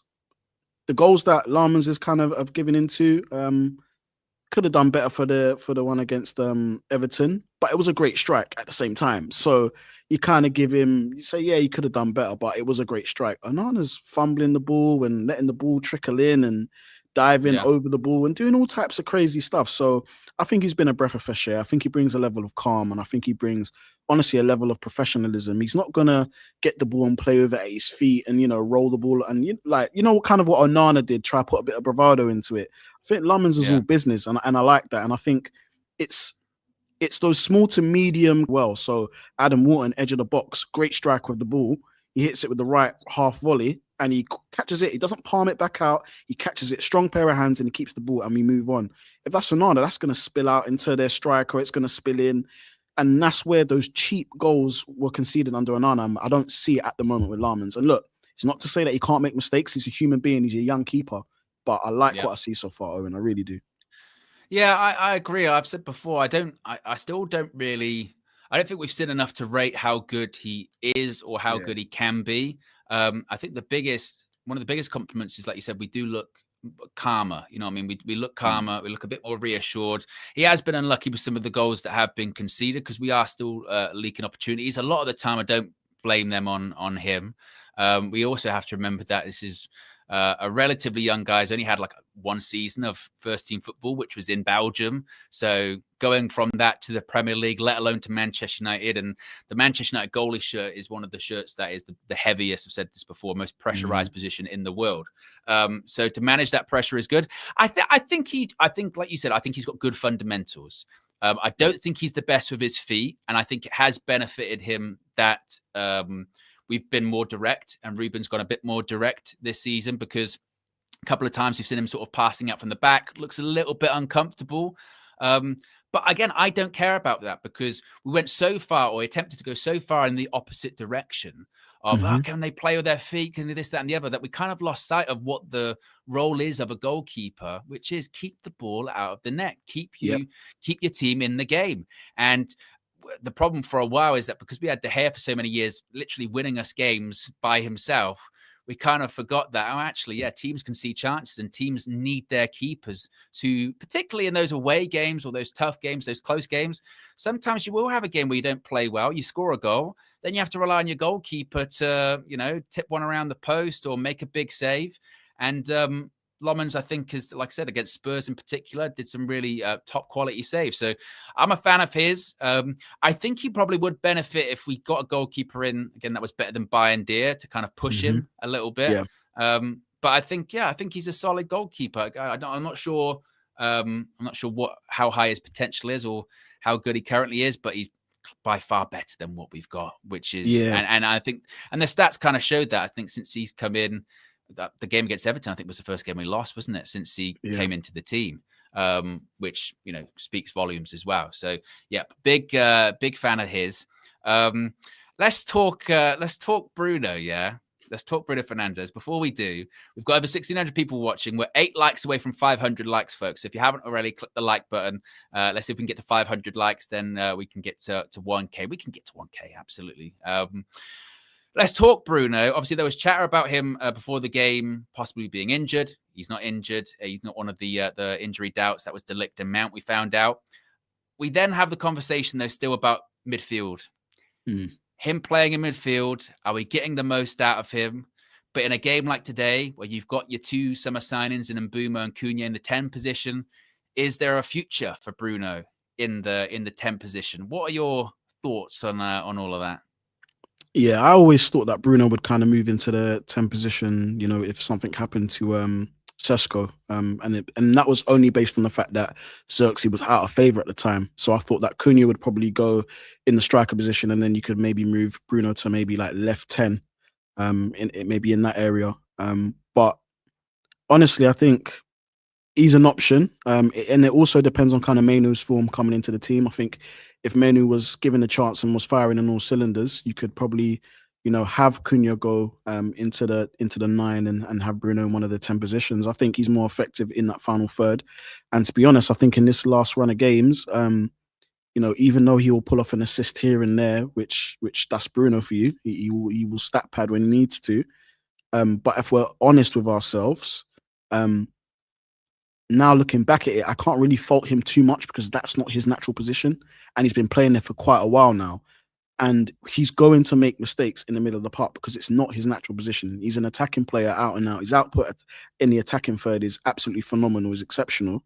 So to have him running back to goal, defending, box to box, I don't believe that's Bruno's best position. It isn't. It clearly isn't. And so, in the middle of the park against better teams, I think Bruno will struggle. I think he will struggle because that's not his position, and he's going to go up against other specialists against those players, and those players will know that position. So, I think Bruno's done an okay job. He hasn't set the world alight for me personally. I think he's done okay. But I would like to see him maybe in one of the 10 positions. And actually, him going into one of the 10 positions actually gives us a little bit more. Someone's going to have to be on the bench, but it gives us a little bit more to come on the field if we need something. Because looking at our bench now, who have we got? We've got there's no one really kind of excites me there. Mount, I guess. Mainu's out from the cold. You've got young Lacey, unproven, and then after that, it's defenders and defensive midfield. So, yeah, I think if you do move Bruno into one of those positions, it might give you something on the bench to bring on as well. So, I do think that maybe AFCON, you will see him maybe move a little bit higher up onto the pitch. Yeah, I'm with you. I've never been the biggest fan of Bruno being in the. I think he's a 10. I've said before that I think you get the best out of Bruno the closer you put him to goal, and the more involved he is with attacking play, and obviously with the midfield. You need to have a bit more about you than just going forward. You need to have the defensive work too, which, as we've seen, Bruno's not about that. The reason he's in that position is because his coverage of the pitch is unbelievable. He's got an unbelievable engine.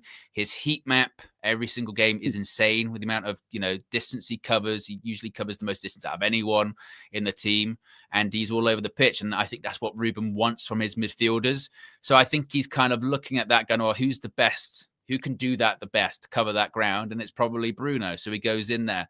But I agree with you. I don't think you get the best out of him there. I think you're sort of maximizing one of his more positive attributes, which is his coverage of the ground. And maybe playing alongside Casemiro, that's also what he needs to do. So he's a fantastic engine in that regard. And I think in games like today, you probably get away with it because West Ham, they're going to be in a low block. They'll play on their counter. So I don't think you have to worry about, Bruno's he's going to have to cover so much ground. Maybe on the transition, is he going to be able to sort of keep up and run back? But usually he gets back pretty well. It's just a case of, like I said, it's a case of the sort of more defensive stuff of tackles, keeping an eye on the man, don't letting a runner go. They're against almost his natural instincts. So, yeah, it's kind of making do. But for me, they're critical positions in the summer that we need to recruit for. We need to be going to get, that Elliot Anderson, Adam Wharton, if it'll be Baleba or not, whoever needs to be not just one, but two midfielders in the summer. Definitely. Doesn't really look like it'll be in January. But that's maybe in January is where you do look at wing backs. I mean, Dallow's at wing back again this evening on the left side. I mean, I'm not going to be like, shouldn't be Dallow, should be Dorgu, because for me, it is much of a muchness. There's maybe more future in Dorgu because he's younger and he could improve, I suppose. I think Dorgu has a long way to go. I think that Dorgu, like I've said, technically, he's got a long way to go. Physically, he's all right, gets up and down. Technically, he's got a long way to go. Dallow, you would think technically would have more than Dorgu, but sometimes he can't pass the ball. So who knows? But that has to be an area we've got to improve in, hasn't it? At left wing back spot. Yeah, and I'm someone that, unless you've got an elaborate scout network that can go out there and buy a gem from sort of like South America or wherever and bring you the next best thing with the attributes and the profile that you need, I'm always thinking you're going to have to spend big money on the position because you kind of, if you want quality, you're going to have to go and spend the money for it. Do you know what I mean? If you want quality, you're going to have to go spend the money for it. So for me, I think that should be alongside the two central midfielders who I'm really, really hoping that United don't just get one and half-arse it. I think you need two to come in, especially into the midfield, but also the wing-back position, especially left wing-back. I really want us to go and get someone with real quality because I think if you get the two midfielders plus that left wing-back position, I think the quality of this team skyrockets. I really, really believe that. But I think for me, Dallow's days are numbered, man. I think they're numbered. I haven't seen him really kick on or progress or up his level that much. No, we were chatting about this before, weren't we? The myth of Dalot. Remember, he's a good crosser, good crosser with the ball. Yeah. No evidence. We swore that was true. Yeah, no evidence of that. Item Panda says, I know it's probably still unpopular, but as a 10, none of them, Mbeumo or Cunha, are touching Bruno.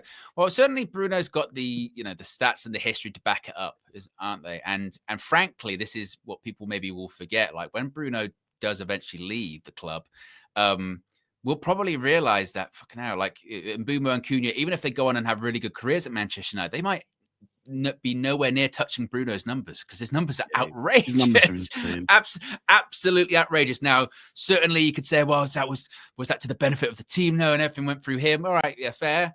But I think it's going to be one of those ones with Bruno that once he's gone, it's a bit like it seems it's silly to say I'm in the same conversation as these players.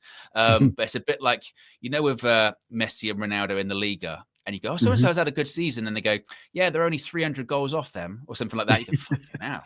Like, you don't realize how unbelievable those numbers are. But it's not just a numbers game sometimes in football. It's about offering more, the intangibles, those other things. Yep. James also says, Owen, thoughts on Steve Blackman's entrance tune? Oh, it is. Yeah, it is. Steve Blackman's entrance in WWE was a tune of the Attitude Era, as was Test. I was on Instagram Test the other day on the Reels. Ooh, that was a rest in peace to Test, man. Yeah, exactly. Yeah, and it's a shame because nowadays the entrance teams in WWE are a shower of shit. They are awful. They are so bad. Oh, they've Disneyfied it, Owen. They've Disneyfied it. It feels a bit Disney to me now. And they've priced out a lot of the fans. Now it costs you like $500-600 just to sit in the top row. It's ridiculous. Yeah. I tell you what isn't ridiculous though, clicking the like button, broadcasting. If you haven't already, click the like button. We're on 541 likes to see if we can get to 750. And also be sure to subscribe to United View if you are new. If you are just tuning in, that is the team on the screen right there. It is Lomans in goal. It is Mazraoui, Luke Shaw, and Aidan Heaven in the centre-back spot. Matthijs Lijk has got a knock. It's a minor injury. Could be back for the Wolves game on Monday from Molineux. So Aidan Heaven comes in. Lerioro, Lich Martinez on the bench. A big opportunity for the youngster. The right wing-back position, we've got Ahmad. Left wing-back, it's Dalot. In the middle, we have Bruno Fernandes, the captain, alongside Casemiro. In the 10s, we have Bryan Mbeumo and a returning Matheus Cunha, who comes in for Mason Mount. Mason Mount was the other person who had a knock coming out of the last game, but unlike De Ligt, Mount is fit enough for the bench. And up front, keeping his spot after his goal-scoring antics on Sunday, it is Joshua Zirkzee. So that bench is Bayindir, Dorgu, Malacia, Martinez, Yoro, Kobe Maidu, Mason Mount, Ugarte, and Lacey. Another super chat here from Big Yo-Yo says, Big Yo-Yo talks about himself in the third person, is suffering from delusional positivity. Come on, United. Hey, that can be contagious, Big Yo-Yo, particularly after a couple of wins. That can be very contagious. Do you know what is kind of wild? You kind of alluded to it earlier on, but we probably need to speak about it more in depth. Just how, I want to say fragile, but just how much of a confidence team this team is. You were spot on earlier on when you said first half against Palace was dross. One of the worst performances of the season from us. Awful. Obviously 1-0 down. And then the second half still wasn't great. Zirkzee scores his goal kind of out of nowhere. And then suddenly we could play football. We could pass the ball. We could do all of this and do all of that. Is that, do you kind of sympathize then with Ruben Amorim and stuff like that? Is that where it is sort of stuff where it's like, well, I can't control that. I ask them to do things and they can't do it, but they get a bit of confidence and they can. Is that where it is just on the players? Yeah, you know what? With Man United, it's a multi-layered thing. I think you can't ever point too much in one direction because I think it's just a multitude of things. And I think Amorim, for the things he's done, he needs to step up as well as manager. But for me, just focusing on the players for a second, I don't know what that is. Would they need to have sort of like a sports psychiatrist or something or sport therapist to come in? Because what is that? Like, it just looks so strange as fans. Like, we're looking at that, and the dross that we saw in that first half was absolutely unforgivable. It was unforgivable. Owen, it was really, really bad. It was so bad. And then it was so bad. And then the goal goes in, and then all of a sudden you just see this momentum change. and Palace look a bit shaky, and it's United coming forward. We're stringing passes together. Like the intensity, we're closing them down, we're forcing them into errors. Where does that come from? I'd love it. If I was a journalist, I'd just love to ask the United players, like, what was that about? Like, why? Like, what's going on? So it almost feels like they're kind of down and out until someone comes up with a moment, and then it's like they need to hold on to that moment to see them through. It's so strange to me. It's so strange to me. Yeah, well, as it says in the chat, and a priest. The priest, that's what I was laughing at, yeah. A priest, yeah. Maybe to exorcise some demons or some negative spirits, some negative judge. I don't know. It's difficult to explain that one, because that is one where I think from like Ruben's perspective, that would be one where you're like, well, how do I control that? You know, this team are so, again, I think it's probably fragile, maybe is the right word, mentally fragile, that a goal can be the difference between us being able to pass a ball or not. For other teams, a goal can be the difference between, you know, a sort of a small improvement in the performance, but nothing really changes that much. For us, it could be the whole game. It could be the whole game, because for instance, when we played Everton, and we were saying this during the match review, weren't we, that had we scored against Everton, we probably would have gone on to score like 3 or 4 goals that game. We were saying it, They'd have been all right. Everton would have maybe backed off a bit. We'd be like, nah, it's totally fine, not an issue at all. But if we don't score, then suddenly we're just like, can't pass it, get in our heads, do the horseshoe, bad touch. And genuinely, this is why Ruben, I guess, get paid the big money. I don't know how you manage that. How can you manage that? That's probably difficult. That's tough. It must be so frustrating as a manager. And honestly, it's kind of similar to like last season, where, you know, we'd be maybe leading, or leading, and it's you know, we got to hold on now to the game, and it hits that dreaded 75, 80 minutes, and it's like the players know, they're like, usually we concede, and they concede. Do you remember it went like that for quite a while? That type of is all about mentality, though, isn't it? I wonder who's on the field who's actually picking the team up. It'd be interesting to see. I think De Ligt's a leader. I think obviously Bruno's a leader as well at that point. So it's like, are they doing enough on field? Because at that point, it's kind of out of the manager's hands. Like, being able to control a game, especially when you're winning or you're up, or, you know, just not even being able to pass and string the play together, like that is stuff that on the field, the leaders need to be saying, right, boys, let's calm down. Let's start again. You know, is that happening? I hope it's happening, because that's where you do need your on-field kind of generals to, you know, marshal the game for you and pick people out when they're not doing what they're supposed to be doing. One thing I wanted to note, actually, I don't know what you think about this, Owen, is that for the past couple of weeks, I've seen kind of Ahmad have a bit of an attitude. It's not, people might not have seen it, but he's a bit prickly now. I haven't seen this. He's a bit prickly, and he's throwing the arms around now if the ball goes out, and I'm just starting to look at that a little bit like, he looks a very different player in terms of his temperament from recent years. It might just be a DJ thing, but I was going to say that smells like an agenda. I'm getting Is that what you're getting? Notes. I'm getting notes of agenda. Maybe. Well, no, look, PJ says I did see that. Vegeta says, nah, DJ. Wow, let us know in the chat. AJ does say that he shoots more than he passes. That to be fair, there have been a few times where I've gone, Ahmad, should have passed the ball there, maybe going for goal a little bit too much. Aaron says, I've noticed DJ. JB says true. Well, you know, maybe you're onto something. Maybe you're onto something. But Clanbuster also says, I currently have 4 separate agendas running. I tell you what, that good for you that you're aware that they're just there. You go, look, it's an agenda. Sorry, it is what it is, but I've got 4 of them going. It sounds a bit like a virus, doesn't it? You know what I mean? I've got 4 separate, you know, viruses going at the moment. I'm trying to work on them. What else are they saying? Skilliana says 100% DJ agenda. But Craigie says, I've noticed that too, to be honest. He can't be happier. Right wing back. Hey, but interesting. Steffi as well. She's funny. I've noticed that too. Oh, well, we'll watch out for that this evening. Ahmad watch tonight. Yeah, agenda settings. That's a curious one. Speaking of agendas, James says, DJ, please talk about Donny van de Beek for 15 minutes. Thank you. Absolutely not. I don't. Who's that? Sorry, I don't know who that is. I don't know. Yeah, even when he played for us, don't know. Yeah, don't know. I think he's out of an injury at the moment. To be fair, so you know, I hope Donny recovers. Item Panda says, under Sir Alex, we used to be rubbish until the opponent score. Happened quite a bit, actually. Yes, but the difference is with them, and this is coming from someone who lived it, which you may have as well, Item Panda, is that even when United played rubbish, and even when they went 1-0 down, you didn't worry. You went, we'll come back. We'll come back. Even if we're playing bad, you go, and they scored, doesn't matter. Second half will be better, or we'll snap into it eventually, and we would. With this team, like Palace at the weekend, we asked us all at halftime, so we're gonna win this one. We're coming back. It was absolutely not. Absolutely not.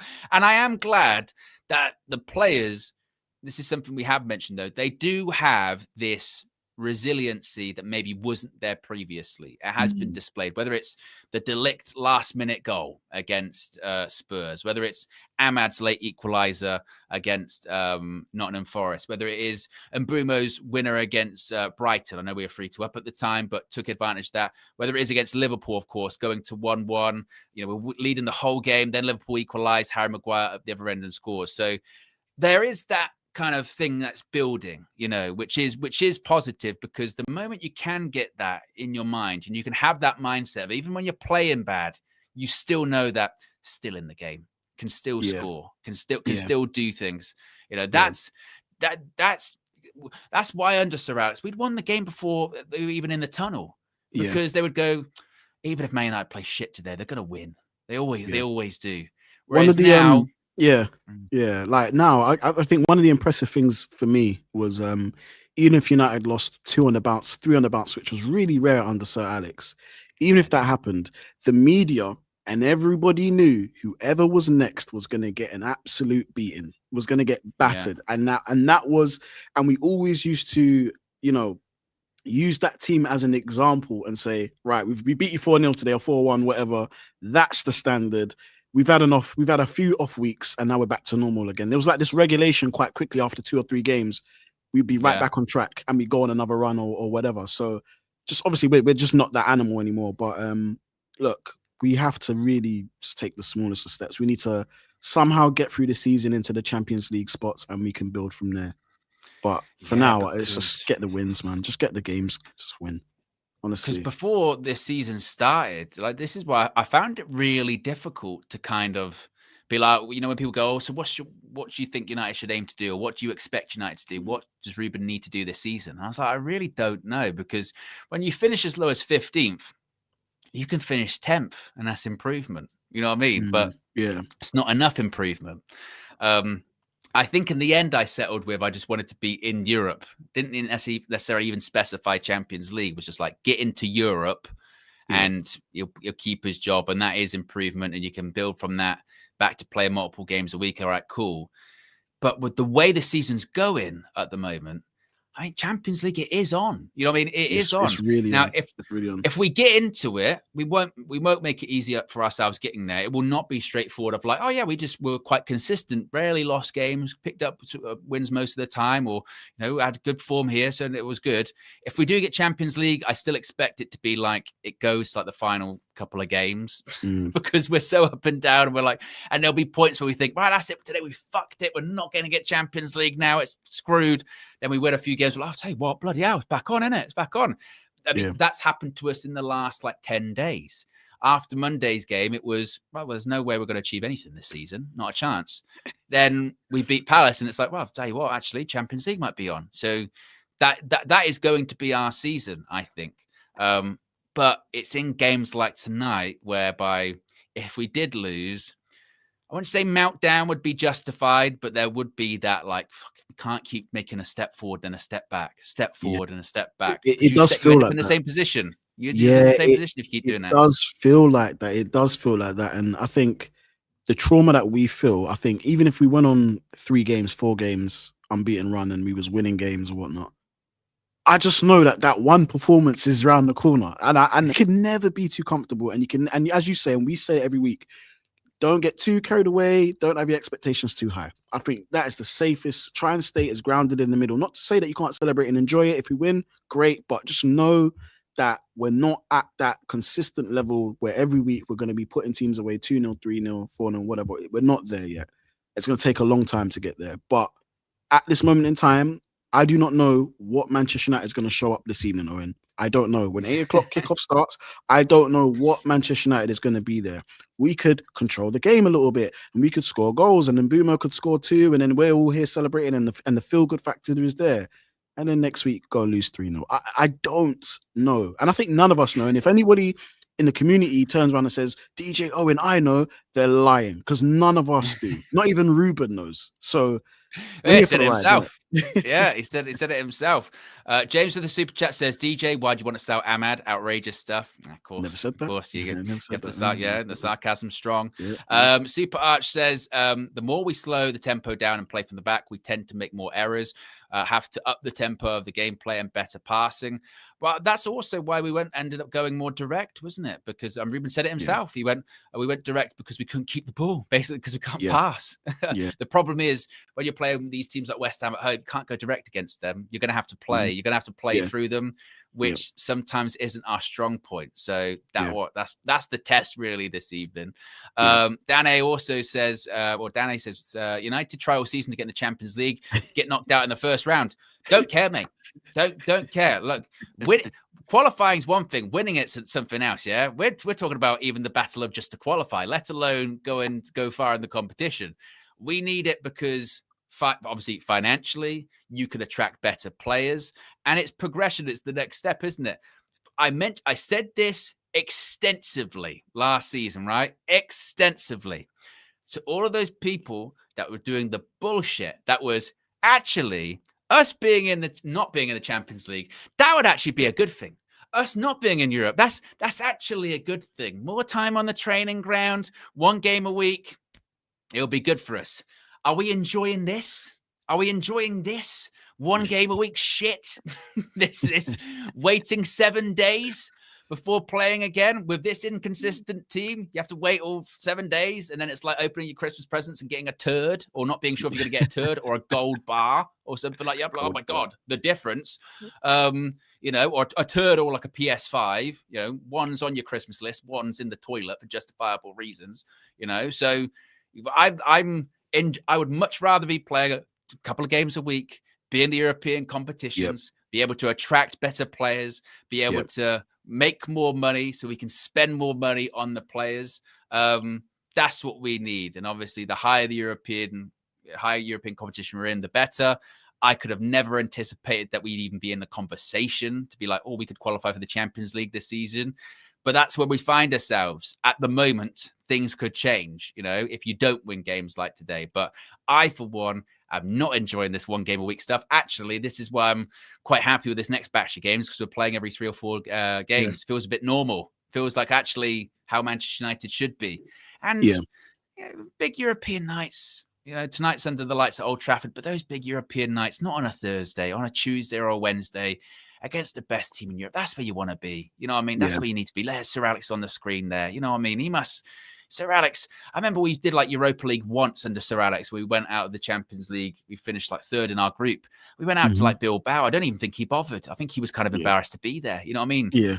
Sir Alex was like Champions League, ITV, Tuesday or Wednesday, doing halftime interviews. That was his bread and butter. That's peak Sir Alex in the Champions League. Just to love it, man. And actually, to love it. The kids, I feel like they're missing out on it today, DJ. Remember the ITV deal that there used to be United playing like ITV? Yes, what I mean. League nights, man. Champions League nights on ITV. You get back in from playing out. Your mum goes, tea's ready. You got it in the microwave. You can heat it back up. You go, excellent. Sit in front of the TV. The Champions League final used to even be on a Wednesday. You used to be at the weekend because that used to be the thing as well. I remember when United won it in 2008. Went into school the next day. Went in. Yep. My team won the Champions League last night. All felt that good, kind of man. stuff. Oh, it's brilliant. It felt good. But yes, that's what we got to get back to, and we got to start by winning this evening. We got 1,200 people watching. We are 611 likes. See if we can get to 750, and be also sure to subscribe to United View if you haven't already. Who do you think is going to make their way onto the pitch, DJ, in terms of subs? You mentioned the bench earlier on. It's not great. Don't have a ton of options. Who do you think gets onto the pitch? I think you could put your money on either, depending on how Dallo plays, Dorgu and Mount. I think them two. I think. Well, with maybe Mount, one it of might them not two. even be that. You never know, because obviously Mount was one of those people with a knock. So Yeah, maybe with him, maybe not. I mean, couldn't be Lacey. It usually, wouldn't be Lacey. If Lacey gets on the pitch before Mainu, that is a problem. that's a problem. we'll be That getting is a more. problem. We'll be getting more of the images, won't we? We'll be getting where's Yeah. the broken Cobby picture? Where's the broken? Oh, There he God. is. He's a broken man. That's what they He's were a saying. It's broken broken. It's man. broken. We're doing hyper analysis of people's I faces hate that. now. I You know what I mean? hate that. Honestly, Me I too. can't stand stuff like that. I think He looks broken. I just looks how he looks. it's You know just what I his mean? face. Look, the reality is he's Yeah. probably not happy, but so what? It is what it is, isn't it? Like, it is what it is. Broken man, whatever. That is such a bugbear of mine, yeah. And I know this is dangerous, me saying this on Yeah. stream, because now people be able to get under my skin. But you know, when someone comes up, sometimes family members do it. When family members do it, it's even more annoying. They come up to you and they go, "You look happy," and you go, "Oh, look, I'm fine. Yeah, I'm fine." And then the I'm more you fine. get defensive, the more it feels it fuels their Yeah. Well, don't see me. Don't see me. You go, well, because you're coming Yeah, up 'cause to I'm me fine, saying I'm fine. I'm fine. I'm fine. There's nothing wrong. There's nothing wrong with. Like, I'm cool. And they go, I'm cool. all right. I see. Yeah. No, don't worry. Owen's fine. Everyone. You go, all right. No, I'm fine. I told you, I'm cool. Cool. It's fine. Yeah, Skiliano, let's not do that. I wasn't doing that. I wasn't hyper-analyzing. You It's just something I've hyperanalyzing, seen. yes, Ahmad. It's something that I've seen from game to game. So it's not just a one-off. And Now we'll clearly other see. people think the same. So We'll see this evening, won't we? We'll see. Players are coming out onto the pitch at Old Trafford.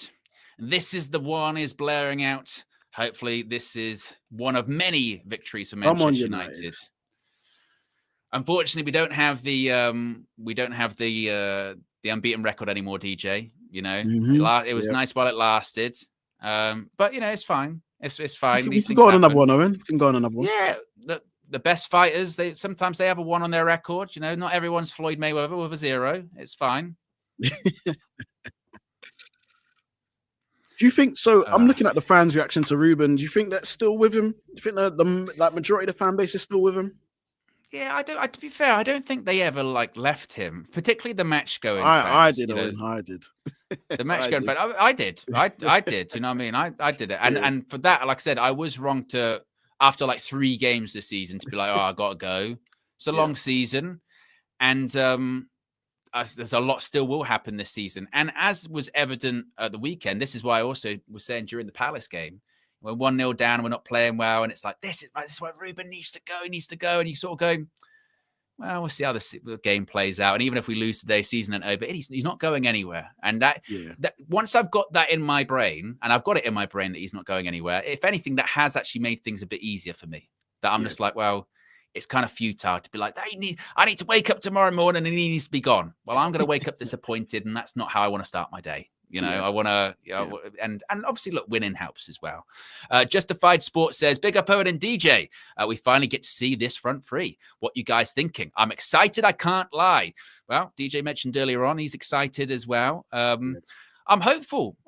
This is an opportunity. I spoke about opportunities for Aiden Heavens, an opportunity still for Xerxes, because Šeško, when he gets fit, is he going to come back in? Look, if Xerxes scoring goals and all 3 of them are playing really well together, then Šeško might have to hold the bench for a little while. And maybe that might be the worst thing in the world for him. Yeah. I forgot Wan-Bissaka's there. Oh, God. Cunha's going to have a tough time. I think Cunha's going to have a tough time. If Wan-Bissaka's still at that level in terms of his tackling, Cunha's going to have a tough time with him, honestly. Look at Aiden Heaven, trying to be relaxed, got a smile on his face. Rio was talking him up. Rio was talking him up, I think the other month, can't remember, last month or 2 months ago, was talking him up, saying thinks he's a good player. He's quite a unit, actually, and he's still probably growing at this point. Young player. He's quick. He's quite aggressive in the tackle as well, which I like as well. So we'll see. He come with a lot of hype, you know, from Arsenal's academy. So yeah, but make no mistake, West Ham, they can still do something. They still got decent enough players to do something. You know what I mean? So we just need to be on the ball today. Really on the ball. And with Aiden Heaven as well, you know, seems like a good character. You know, you always see him on Ahmad's Snap story. That you always see stuff of him. Quite close, And he's done quite a few like interviews and stuff like that in and around, you know, on Man United's channels and that. So he seems like a good guy. Yep. And big opportunity. Ooh. Referee's only 29, DJ. Wow, Bloody he's a hell. baby, We're older mate. than the He's a refs. baby. Yeah, he's a baby. We're older than the refs. We've got to that point But of our he lives. does look older than us, though. He looks older than us. Yeah. Come on, United, Andrew man. Kitchen, his name is. So Yep. I'm sure all of those puns will continue. Sharp as a knife, all that kind of stuff. Yeah, And yeah. we're off. When it's a bad one, you go, oh, he's not the sharpest knife in the drawer, is he? Oh, yeah. There you go. Look, he looks dazed and confused, like he's been going around in a washing machine. So immediately you can see Wan-Bissaka's actually pushing very aggressive on Cunha there. So it's going to be an interesting battle. Aiden Heaven is in that centre-back position. So he's going up against Callum Wilson. He's a quick player. Yeah. But we're going to have a lot of the ball this evening, and we tend to struggle when we have a lot of the ball.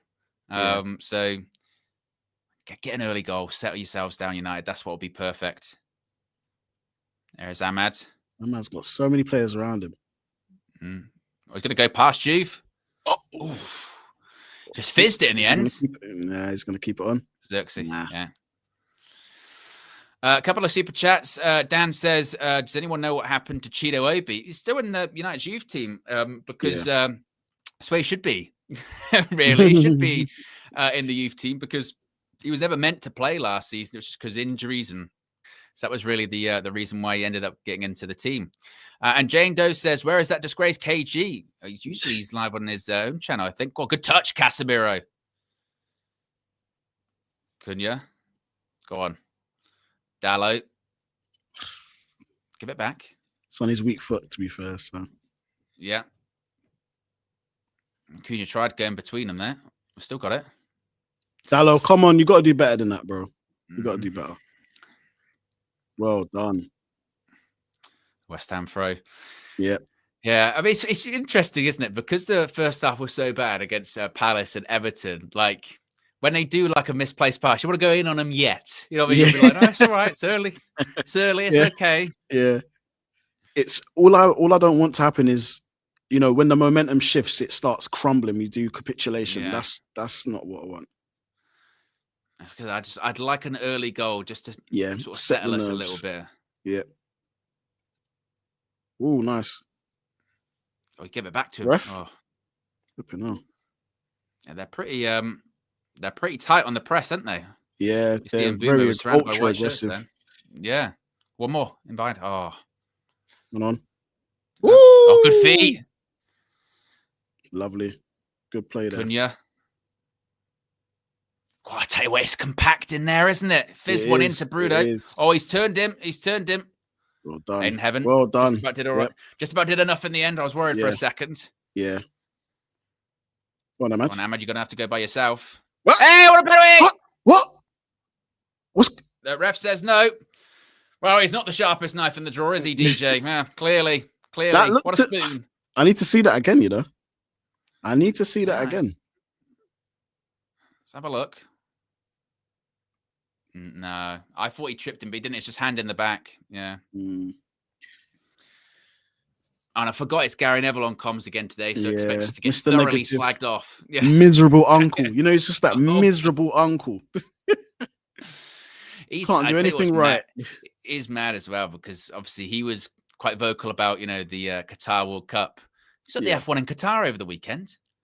Going, Gary, what are you playing at, man? You over for it. What's going on? Bruno, man. Again, just giving the ball away cheaply, man. Cash, got to be careful. Pace. But it's all right. Yep. Lob and sweeper keeper. Nice. Well, clearly that's going to be the game, isn't it, for West Ham? That's a Nuno team. Play on the counter-attack. Remember we played Forest last season under Nuno. That's what they did us on the counter-attack a couple of times. Yeah. He did the double over us home and away last year with Forest. That's the thing. Nuno's losing jobs, but he's a good manager. He's like a decent, you know, low to mid-tier manager. You know, he does well against the big teams. Good pass. There goes Xerxes. There you go. Don't F it up, Dallo. Oof. Yeah, we'll have to move the ball fairly quick because West Ham, we can't, if we dilly-dally on it too long, they'll be on us. Yeah. Okay. I don't mind putting the ball in the box early. I like that. No, don't I like mind. that. Xerxes a weird one, isn't he? Because he's a tall guy. Score a ton of headed goals, but sometimes does. You know, he has scored a couple of headers for United. That's like a couple half chances with the headers as well, doesn't he? He's about, I think he's like, what, 6'3" or something? Oh, see what I mean? They're playing like one touch on the break. Well done. Got back early enough. And the thing that just worries me is on transition, there are spaces for them. Yeah, there is. There is. A couple of early warning signs there. Kind of see what they're trying to do. But the way they're pressing us that intensely, like that they won't be able to keep that up. Although we said that about Everton. Yeah. But usually I think if you try and get like respect from them, if you like break away on them when they're trying to press you, or you play through the press, it kind of changes their thinking. They're like, actually, let's not press too aggressively. We don't want to get turned around. Yeah. Yeah, if you can break it earlier on, then like you said, oh my gosh, what the hell? One passing behind. No way. Edges. Casemiro with the block. I've just seen Wan-Bissaka underlap run, right? Yeah. Cross the ball. No one's tracking him as well. No one tracks him at all. What is going on? Cuts it back. I don't know if Wan-Bissaka meant to cut it back that far, but it's a good block by Casemiro. And once again, what was it? Transition. Yep. That's where they'll get us. Yeah. That's where they'll get us. On the transition. Wambi, mate. You got rid of Wambi for Dallo. Yeah. Underlaps. Yeah. Early danger. Be careful. And this is what we said about set pieces, bit of concern. Lomans went to punch. He nearly punched Xerxes in the face. Yeah. Oh, what a touch. Oh. Cunha. Was offside anyway, I think. We're currently at 666 likes. So that must be some kind of like curse. So if you haven't already, click the like button. If you believe in that kind of judge. Long throw. Got to be switched on. Yeah. Oof, I tell you what. That man's backpedaling there, wasn't he? Be careful, yeah. Yeah. Yeah, just Callum Wilson, because he's an experienced striker, so he'll know the tricks to kind of try and pinpoint Aiden Heaven. Yep. Yeah. Knows all the dark he's quick arts still. And... He's still quick as well. Woo! Oh, what are you doing? No way. Early. Oh, Aiden. Shaw's trying to say it's the first one. It's first one, yeah, but it's rash. Oh. Why are you sliding in? Rash. Fucking hell. There's just no need. And he's really late. Yeah. That's nerves. Man. That's not good. That's nerves. Fuck, man. 83 minutes to be on that yellow. And then we're talking about those dark arts. Those dark arts now, you got to be really careful, Aiden Heaven. My gosh. And they're going to play on that now. Yeah. They're going to play on that. Yeah. Ball in, back post. Win it. Ball's pinballing around. Yep. Suddenly it's turned into a bit of an edgy start. There we go. That's a bit better. Turn. Let's go. Yeah, it's recoup possession. Nice. Yeah, that is no, he's not off. Now even more pressure on Aiden Heaven.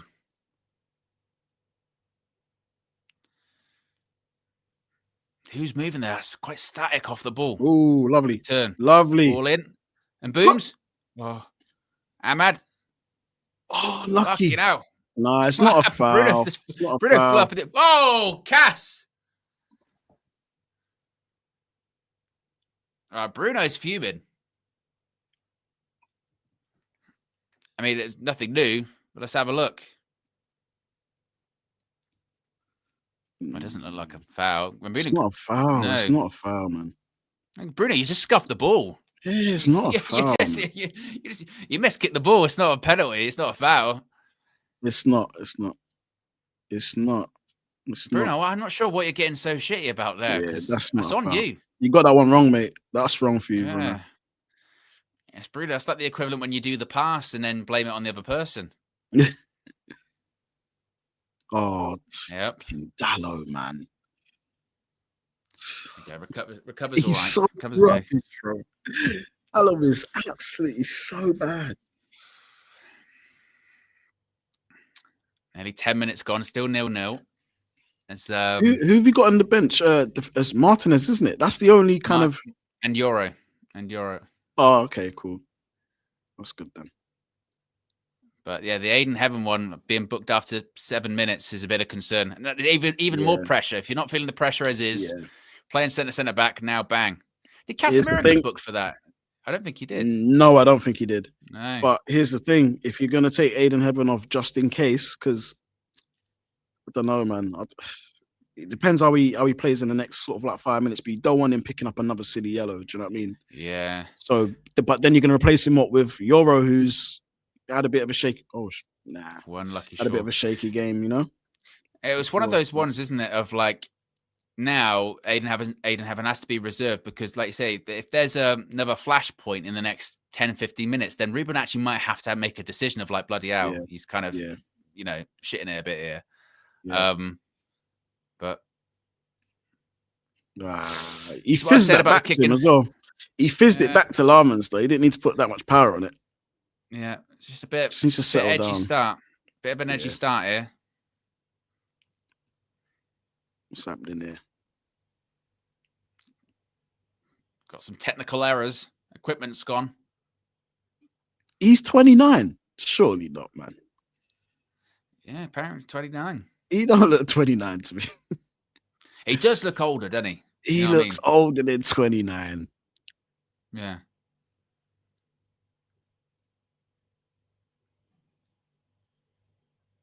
Obviously, if I had to do that and I had to put that in, I'd be getting proper shaky hands. Yeah.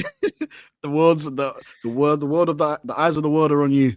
Yeah, exactly. Literally like fumbling around. Like when you have to do that presentation in class, you read off a piece of paper, you're like, oh God.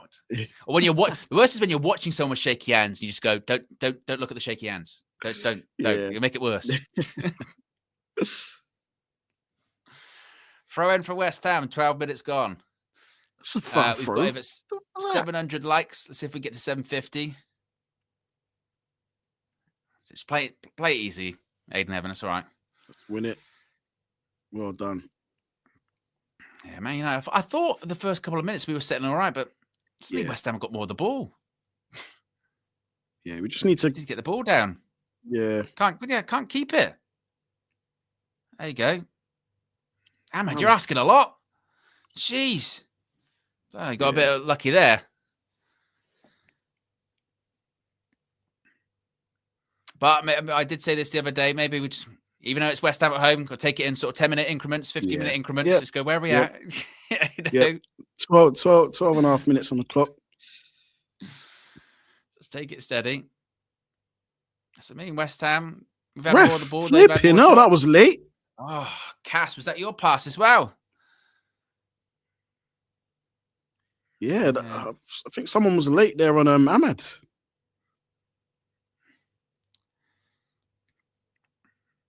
Problem is, when you've got the ball in these positions, it's just a bit, can't take this long on the ball, you know?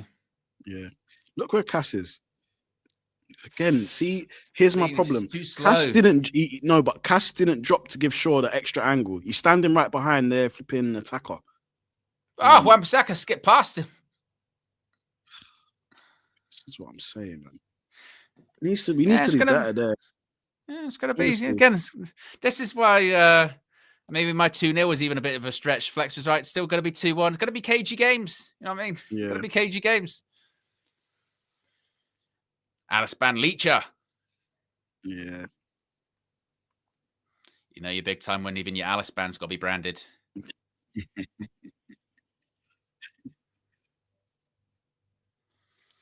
We're 30 likes away from 750 likes. Why are we giving the ball away there? We got there at the end. Lovely. I like that. There you go, Bumo. Needs an option. Needs some support. Up against Tadibo. Even that short. This is what I was saying about Mbumo on Sunday. Even he's getting the bozo gene a little bit now. Yeah, Short passing. yeah. Short. Don't dive in. Careful. Bowen's crafty as well, man. Proper crafty player. Well done. Cunha's been a bit quiet. Wasn't really. Yeah, it's going to be a bit of a long night, you know. Yeah, United seem a bit. United seem very caged. Oh my gosh. Be careful. If it's tight, you won't give it. Hey, never be careful. Oh. Well done, Mazraoui. Oh, he dangled a leg there. Aiden never dangled a leg. Whew. Bruno's, in other news, Bruno's not happy. He's getting right in that young ref's face. Pissed off. Yeah, he's pissed. Let's have a look. Yeah, he swipes at the feet. Yeah, it's probably a foul. At the toe, innit? Is a foul. Bloody hell, he's getting right at him. He's pissed. Because when Bruno feels injustice, it really winds him up. I've got a conspiracy thing of like, that's half the reason he's captain, so he can talk to the ref. Otherwise, he just gets booked all the time. Ball in. Yeah. Out. What? Fucking, where is this player? Where's Wan-Bissaka? He's doing switches. Oh. To Debo, who's well done, Xerxes, according to someone. Oh, Casemiro, what the fuck is that? Yeah, he couldn't really do it. I don't think there was much to aim for. Oh, West Ham coming here doing this. The concern is that like 16 minutes gone, we just feel a bit Everton-ish. This, yeah. Start naming performances now on past ones. Yeah. Oh, I'm begging for a couple of good header, Aiden Heaven. I'm begging for just a couple of passes. Can't keep the ball again. Oh, Wan-Bissaka's taking the piss. Wamby's like, yeah. Oh, what's going on here? Wan-Bissaka. Gee, he's turned into Cafu. Lovely. What a ball. Ah, unlucky. Wan-Bissaka, he's just done Dallo there as well. Bowen was free. I was never a fan of getting rid of Wan-Bissaka for him. Never. Whoa. Everyone was like, no, we need modern fullbacks. But this is what I was saying before the game, why I said I don't care about performance. Because guess what? We ain't getting one. We ain't getting performance. Yeah. We can maybe get result, but we won't get performance. Yeah. So I just want result. Yeah. Oh. What was that? It's one of those first halves again, isn't it? Is Everton and Palace again where it's just like, can't pass the ball. I just look at this and I just think, I don't know how, right? I don't know how these lot get paid so much a week and they do shit like that. It just doesn't, mind-boggling. Right, Bruno, keep the ball. Xerxes, I can't hold on to the ball. To me, that's Bruno. I don't know why Bruno passed it in there. He's congested. He's picking Wan-Bissaka skipping past Dallo again. Yeah. That's gonna be a corner. Man, this has been. Dallo is. Lie. This is. I prefer Dorgu over there. I'm gonna say it. I think I prefer Dorgu in especially the physical battles. I prefer Dorgu. I think Dallo is absolutely getting rinsed by Wan-Bissaka. Really? Yeah, Wan-Bissaka's looking like really good against him. He's like. West Ham aren't doing too much, but they're building slow pressure by getting these, corners and throw-ins in the final third. Goes to show. They've had 3 corners already. Goes to show that they've been on top. Yeah, they're nibbling at the moment. Oh, no, you're Get out lying. to him. Oh, God. Shanked it. Is that Juve? Yeah. Yeah.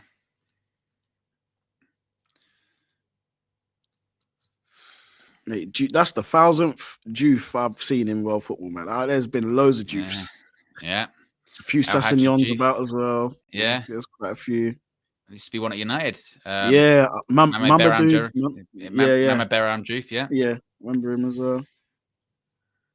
Going direct. Oh, we've gone direct. Okay. Gone direct. Bring the ball down, Bruno. Who's there with him? Oh, offside. God. Prefer for Bruno to make that run, man, when he does that curved run. for Mbuma to do that. Again, this is why I'm saying performance won't come. Result might, but performance won't. So just gotta. As long as it's 0-0, it's all right.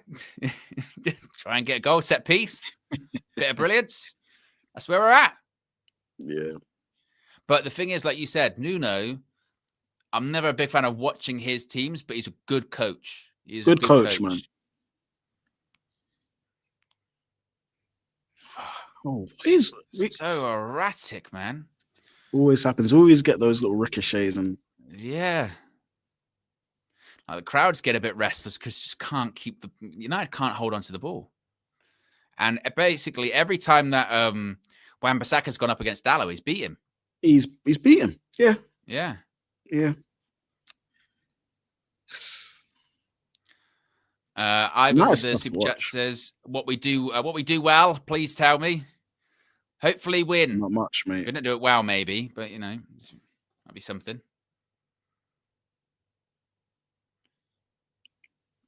What we do well is certainly not passing, but this is what DJ and myself said earlier on with you watch it. So we score a goal, suddenly those switches will start coming out. Yep. Crisp passes. Let's go. There you go. You got space to go into now, Mazraoui. Lovely. And Mbeumo, but he needs support. Yep. It's just a bit. It's always being forced back. Okay.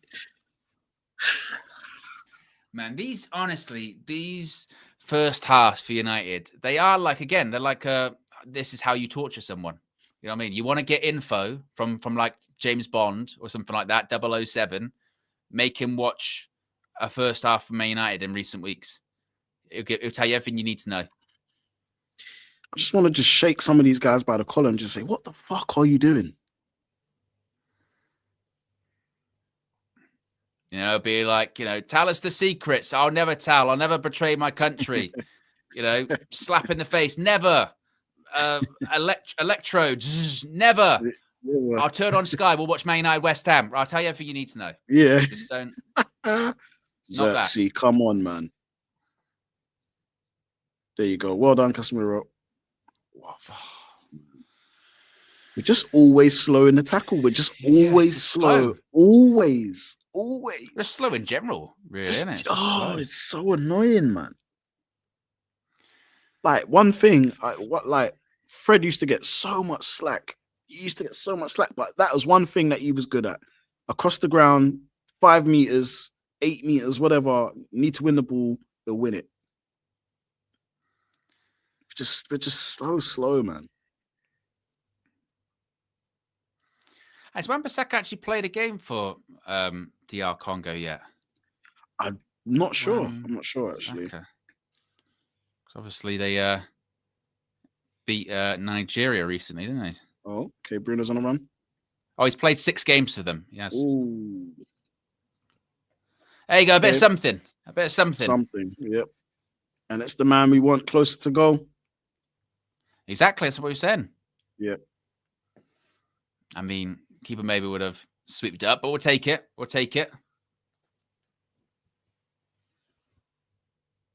Come on, United, man. Do something, because you lot have been absolutely shit yet again. Yeah, literally. Here we go, though. Set piece. This is us. Set piece, King. So we've gone short. I tell you what. It's a good save by Ari early in the end. Yeah. Nearly from a set piece again. It was going. I tell you what's going in as well. Looked like it was leaping over. It's a good save. It is a really good save. Good technique, man.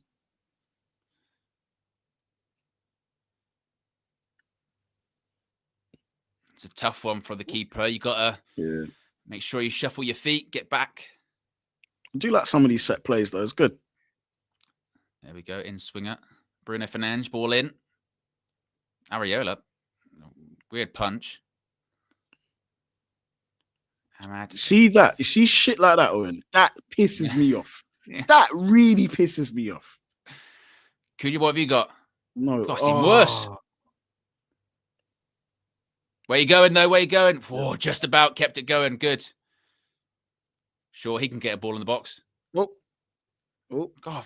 Well, put some pressure on him then. They're slicing at it. We're just watching them. Shaw, Matt. If Shaw does that again, he's Oh. going to get a yellow. He's going to get a yellow. Look at the Everton on the edge of the box slicing it. We're just watching. Yeah. Go get it. 25 minutes gone, still 0-0. This may be a bit of a cagey affair, but I don't care. Just get the result.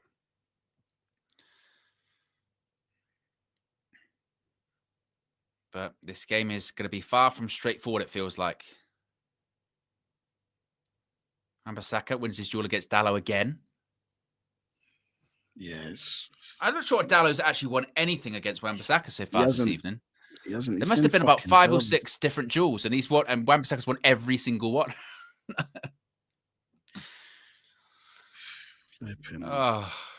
He got that player of the season last year, Wan-Bissaka, for West Ham, I think. Yeah, we got rid of him because we had this idea of modern day fullbacks at the time.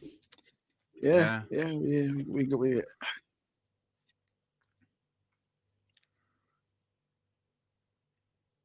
Shut up, Neville, mate. He's always pro other team, innit? Always. All right. Come on, United. Got to do something. There's no zip. There's no... You know what? Maybe we do need to go a bloody goal down because we're playing absolutely shit right now.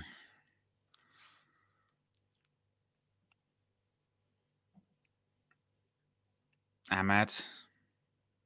Bruins.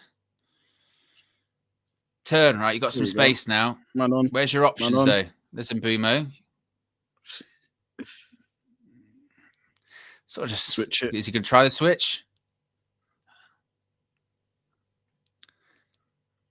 Ahmad.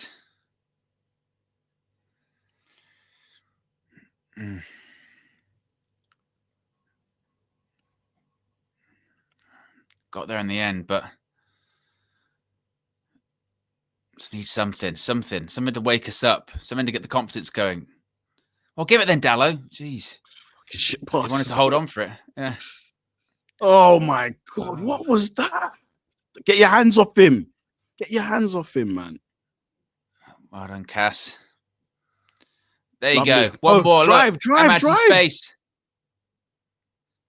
Ahmad. Lovely. Get it across. Lovely. Oh, it's off the line. I thought it was in. I thought I was in. And guess who got it off the line? Had to be him. Wan-Bissaka. He does well. Xerxes does really well, actually. He's a little bit behind him. I thought that was in. Unlucky, that Bruno one. Man. Finally, something. A bit as... Yeah.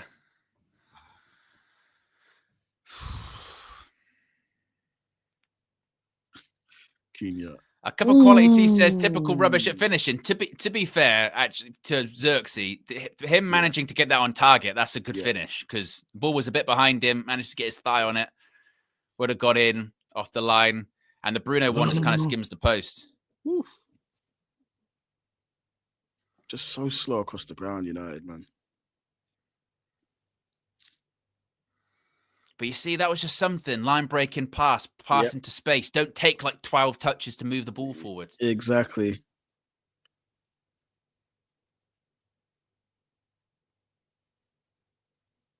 Let's keep the ball. Let's go again now. Let's build off of that. Should build off that. You know what I mean? That was good play. That was really good play, to be fair, from Ahmad. Go again.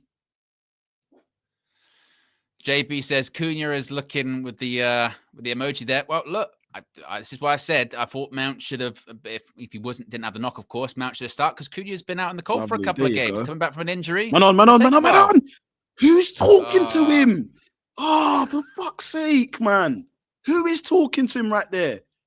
Be careful, Wade in heaven. Be careful. Alan Wilson. Sure, he did well in the end, didn't he? He sort of got down and blocked it with his chest. All right, got a free kick. Bloody hell.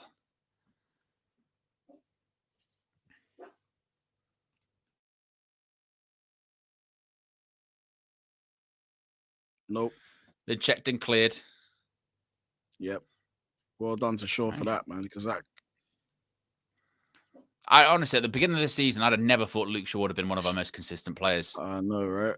That is crazy. He's missed so much football in the United shirt. It's insane. I know. It's got, I mean, like, because it was true. A lot of people talk about, 300 games for him. And then you think of how many he could have played during this, this period. You know what I mean? It's a great achievement, but you go, could be like 500 at this point. Yeah, it should have been 500. Imagine that. Yeah.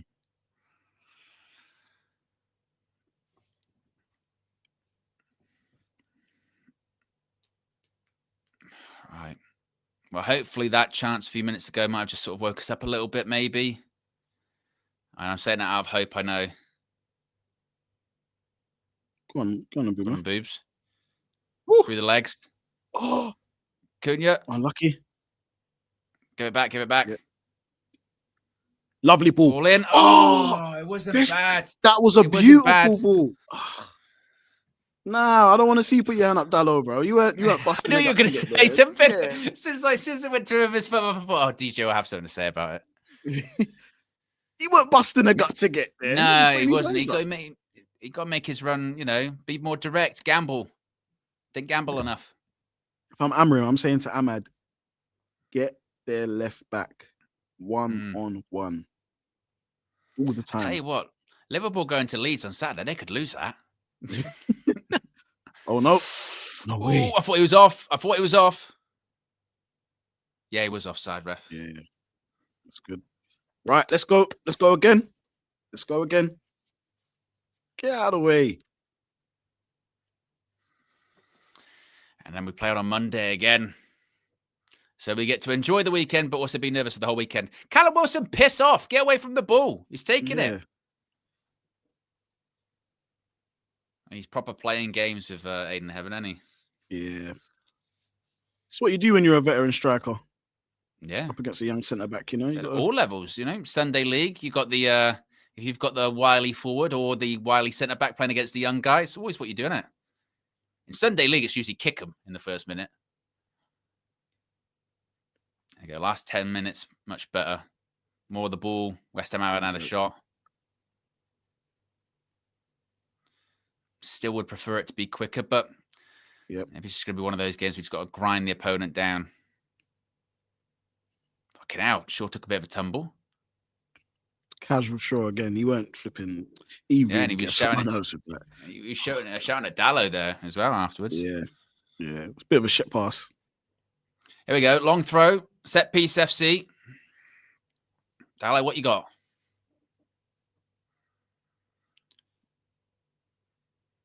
Aiden Heavens in the box. Xerxes there. Casemiro. Yep. Long throw. Front post.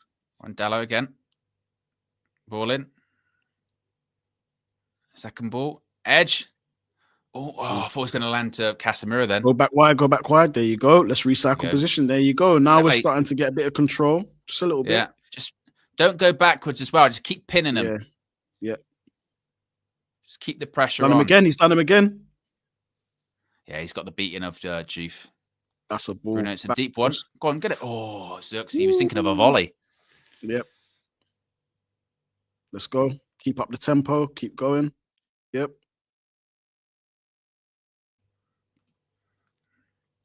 Where's the midfield? Pass it forward. Yeah. There's no midfield. No, there isn't. That centre circle. It's got 3 white shirts in it. There you go. Yeah.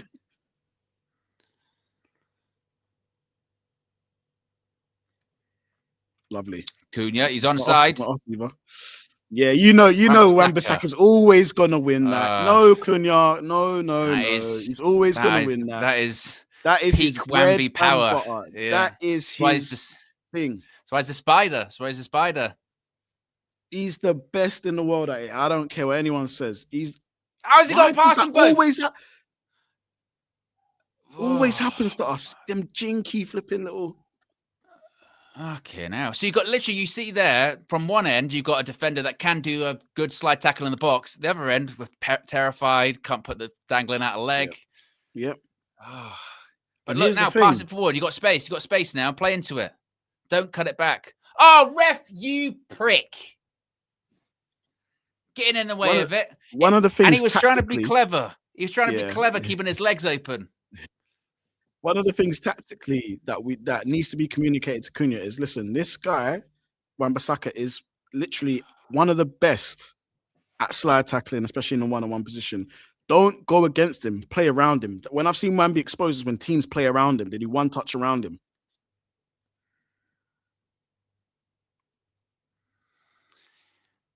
And Cunha trying to play it centrally again. Flipping on.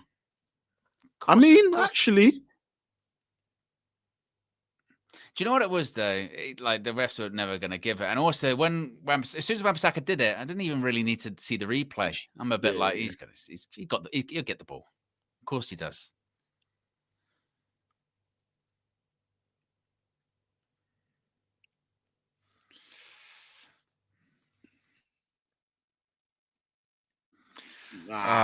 What's he blowing for?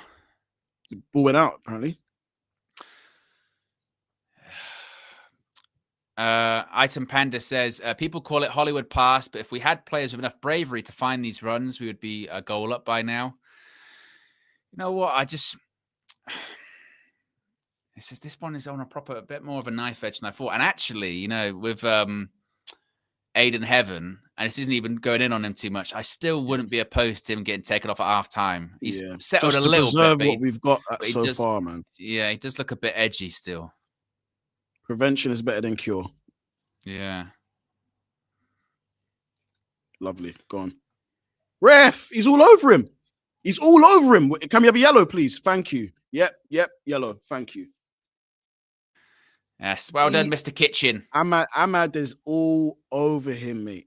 All over him. What's this? He's got the beating of Chief. Drops the shoulder. Whew. Yeah. Proper. Look at him. Grabbing his shirt. Drops the shoulder. Look at that. Hey. She fouled him like 3 or 4 times. Yeah. He's probably going to come off him. There you go. It is when you ball in. Oh, just went forward to us. But this is one of those games, isn't it, where you do go, yeah, we do need like 3 or 4 more players in this team, like, because some of them ain't good enough. Yeah, you know what I mean? yeah. You get an Anderson, even an Anderson and Billet. Boomo. Let's go. Yeah. Go on, Ahmad. Go up against him. You got him. Lovely. Mazraoui. I love it. That is poor, Mazraoui, man. That's poor. That's so poor, bro. Don't foul him. There you go. Bruno again. That's it, Bruno. That was bad. That was really bad. One more. Give it one more. Shout for it, Cunha. Shout for it. Wide. There you go. Well done. He's got the angle for the shot. You're not going to beat him. This is what I'm saying. You're just not. Cunha, like you said, if you're Ruben, you've probably got to say, like, Cunha, don't go one-on-one against him. He's one of the best one-on-one. He's one of the best one-on-one defenders in the league. You know what I mean? Yeah, you don't want to be doing that. You don't want to be. He got the header as well. Wan-Bissaka. Yeah. He's having a good game for them. He is having a good game. He's probably player of the match so far. Mate, I'll take him over Dalot today. Right. Go on, set piece again. Ball in. Header. Oh, Casemiro. We got to get back now, though. Yeah, be careful here. Boomer, pick up the foul, man. Why not? Well done. And ball good. Momentum just swinging United's way, though, isn't it? Yeah. Starting to get there a bit now. I know Crunk King. Aaron Wan-Bissaka suddenly decides to mark the back post, mark the runner. What the hell's going on here? Aaron Wan-Bissaka, the king of not knowing what's over his shoulder. Bloody hell. I can't believe it's been 40 minutes, by the way. First half's nearly gone by. Oh, no. Not because it's been an amazing game, but just because it's gone quick. We need to score, though, man. Come on, boys, man. This is...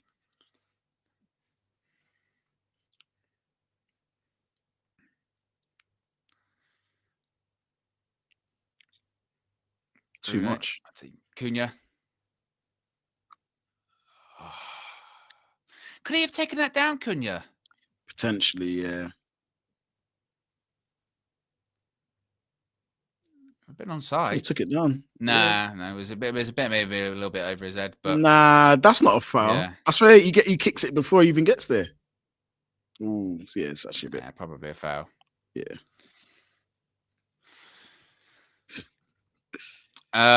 Super chat from Scar's chosen spokesperson says should never ever have kept Dalot over Wan-Bissaka.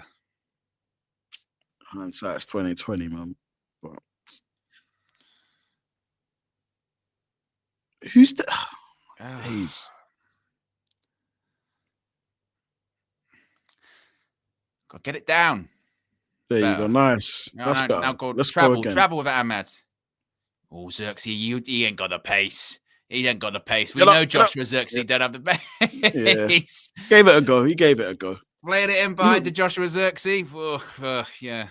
We was linked to that Todibo, weren't we? That's what I mean. Wow, this is again Tenag's first season, I think. Yeah.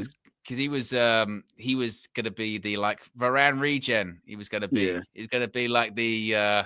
I'll get him. Why? Well, he's French. He's tall. He's gonna be the next one. So, you know. Dalot with the long throw.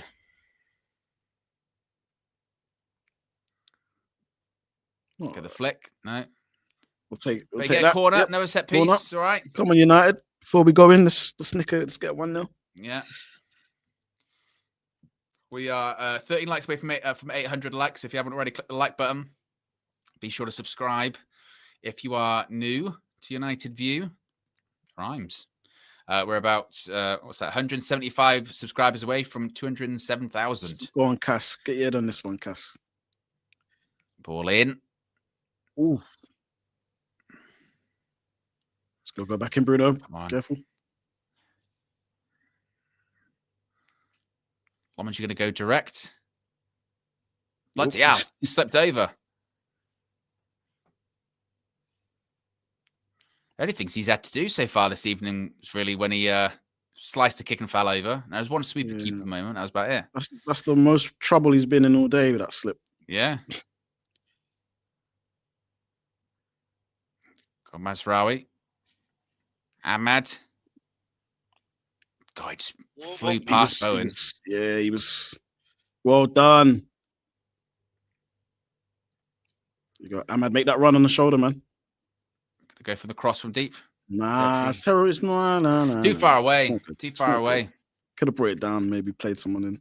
What I'm not seeing though is I'm not seeing Mbeumo and Cunha run off of Xerxes and off of that outlet yet. Yeah. Do you know what is a bit weird is that we're kind of like sort of spamming crosses at the moment, which feels like it must be some kind of game plan. But like you're right, we haven't had that many times where you see an Mbeumo, Cunha, Xerxes linking up, playing it in behind. It's maybe like because, like we said earlier on, West Ham are pressing us so much and it's so tight in there. Maybe they feel like they can't play, so they're going right. Let's just get the ball in the box. That's better by Aiden Heaven. He's settled a little bit, and he hasn't really had much to do, but he's settled a bit.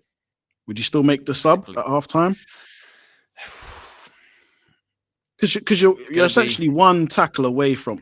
Oh, beautiful! That was beautiful. It's a great flick, wasn't it? Yeah. No, he didn't even flick it. He left it. He left it. Yeah, I think he left it.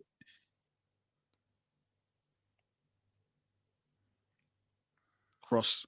I mean, you would hope if you be careful. That's strength, mate. And again, a dark arts. That's what I was saying earlier on. Yeah. Look, it's in the referee's head now. Come on, ref. How many? And the hope is if you can keep this level of pressure on, you would think it surely would lead to a goal. Yeah, it should do. It should do. But I think now half time's coming at kind of a wrong time where, we're kind of building on something here. But I don't know. I've got an eye on that Aiden Heaven situation, man. Yeah, and also as well, this is why I was saying that Cunha should have come off the bench because missed a couple of games out. And it's not as if before the injury, like he was playing great. Remember against Spurs, he wasn't good in that game. Yeah, he wasn't good. He's barely been in it today so far. Got online. Give him an option. I might just do the normal thing, bro. Oh, Masraoui. Oh, be careful. Oh, I was close. Fuck, I thought he was going to take him down there. Yeah. Bloody hell. Yeah. Oh. If he went down there. It could have bought it. If he went down there. Oh. Just put ourselves under unnecessary pressure there. Yeah, for the last minute. That's nowhere near in the... Oh, and that's not on the line, is it? It's one of those ones. Technically, there's an overhang. Didn't look it.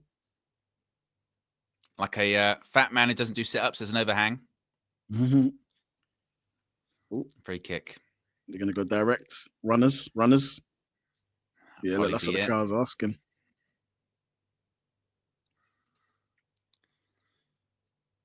Been quite boring. Well, it's going to have to be second half FC again, isn't it? Did Lomond slip again? Yeah, slipped again. Yeah, and that is half time. Yeah, the football's been rubbish. Half time. Rubbish. No goals to speak about. No real chances to speak about, to be honest with you. I mean, Areola made the save from Brian Mbumo, didn't he? When Mbumo had the sort of cross/shot. Yeah, I mean, this is what I was saying before the match, DJ, about I don't really care about the performance. I only care about the result because I don't think necessarily we're going to be getting these kind of performances. I mean, it's kind of in keeping with the last 3 first-half performances that we've seen against Everton, Palace, and now West Ham. We go, tough watch, mate. Tough watch. Yeah, tough watch, man. And you know, I think it's just the hope that kills me, man. I like to see good football, and when you look at the players in isolation, you look at the individual talent we have there, and you think that the Mbumos, the Cunhas, and you know, maybe less about Xerxes. You're hoping that these guys can string something together, and we've seen like little flashes, but nothing really to put West Ham in any real danger. I think what we need to do is stick to what we're good at, and I think having sort of, you know, Ahmad on that right side, you know, he's got the beating of a Juve on that side. We need to continue down that way. I think the right hand side is going to be key. We've got Flex on his own channel. You called me, which is probably a sign of maybe your thoughts on that first half. What did you make of that? Yeah, I'm a bit too sick at the minute. I tell you, we keep taking return from the worst from earlier on. Jeez. Yeah, man, it's just kicked in. You know, it's like it's flu's going around. So I haven't been losing my shit, but I'll say it all calmly. It's just really bad, isn't it? Like, it's just really bad. Like, there's no intensity, not finding red shirts, no quality. People can't look after the ball, not making runs enough. You see when Bruno made that run from midfield to like get a quarter, like when he crossed it in after that. Like, no one's doing that enough. Just letting West Ham look like they're all right, or just two crap teams playing each other. But is this what you kind of expect? Like me and DJ were just kind of talking about going, this is why. This is why I kind of say about, well, I'm not necessarily expecting the performance. I just want to get the result. You know what I mean? Just find a way to get a result. Because if we expect, we're not going to get performances, really. We're not going to get it. Like Bradley sit there, so we go, this is crap, and man, this is. I'm like, Brad, there's no point getting yourself angry. Because it's the same every week. It's got to hope we win. Like he's like, but I hate this football, and I'm like, yeah, I know, so do I, but. Like, just got to try and get a goal, mate. But it's that bad. It's kind of wild, isn't it, that arguably Wan-Bissaka might be the best player on the pitch as well, which is exactly. Dallo doesn't want any of it, really, trying to go past him. And obviously, defensively, you know, we all know what Wan-Bissaka is like. His tackling is just so clean, gets to the ball from all kind of angles. So we all know about that. He's played for us for years. But, you know, we did get the best chance of the half, obviously cleared off the line by Wan-Bissaka. Xerxes did well there, hits fly. Yeah. Save Mariola as well, wasn't there, with the Mbumo's like cross/shot thing? Exactly. They've had a couple half chances where we've been a bit fortunate they haven't got the right connection, maybe. But I'm just unhappy with how like sort of easy we're making the game for West Ham. Like, they're a team that don't have much confidence. You know, the fan base is ready to turn on them. Like, you know, we can really compile some misery, but we just don't get after the teams. We just have this lethargy that's like, we just move really slow and just pass the ball really slow. And the people that are on the ball, I do feel for them sometimes because there's nothing ahead of them. There's no movement. Static, I don't know if you can see it on TV, but there's no movement, bro, at all. Nobody's making runs. Everybody wants it to feet, or everybody's just standing still. So, you know, just not good enough, really. Just not good enough. Obviously, you can't panic. What we've learned about this, you know, second half, we'll see. You know, we went mad against Palace, was 1-0 down. We're drawing this game. We're not losing, but and it just looks lethargic. Second half of the latter part of the first half, you know, we started to do a little bit better. A bit more, put a bit of pressure on. You do kind of feel like, well, if you keep doing that, you're probably going to get a goal. You know, exactly. If you keep that, you're probably going to get a goal. Like I said, we've had one off the line. You know, Bruno hit the post with that follow-up little bicycle kick, didn't he? So you know, you can play to this level and probably win this game. But at the same time, and again, this is why I'm sort of saying, well, don't go in expecting big performances because we're not going to get that. It's just about getting the result. It's just and you can't look into this of being like, oh, so what about next week though? What about in 3 weeks when they go AFCON? You just can't. You just can't. Like, we know all the warning signs are there. We're not saying that's why we're not that good. But the league's tight and it's just a big opportunity. So I'm just. Plus, I'm sick and I'm just like driven all this way. I'm tired. I'm ill. I just haven't even got the energy to go mad at them. Just please give me a goal. I wish you were an in-studio pundit or whatever. They go, Flex, what do you think of that first half? You know what? I'm tired. I'm sick. I just can't really. That's just how I feel.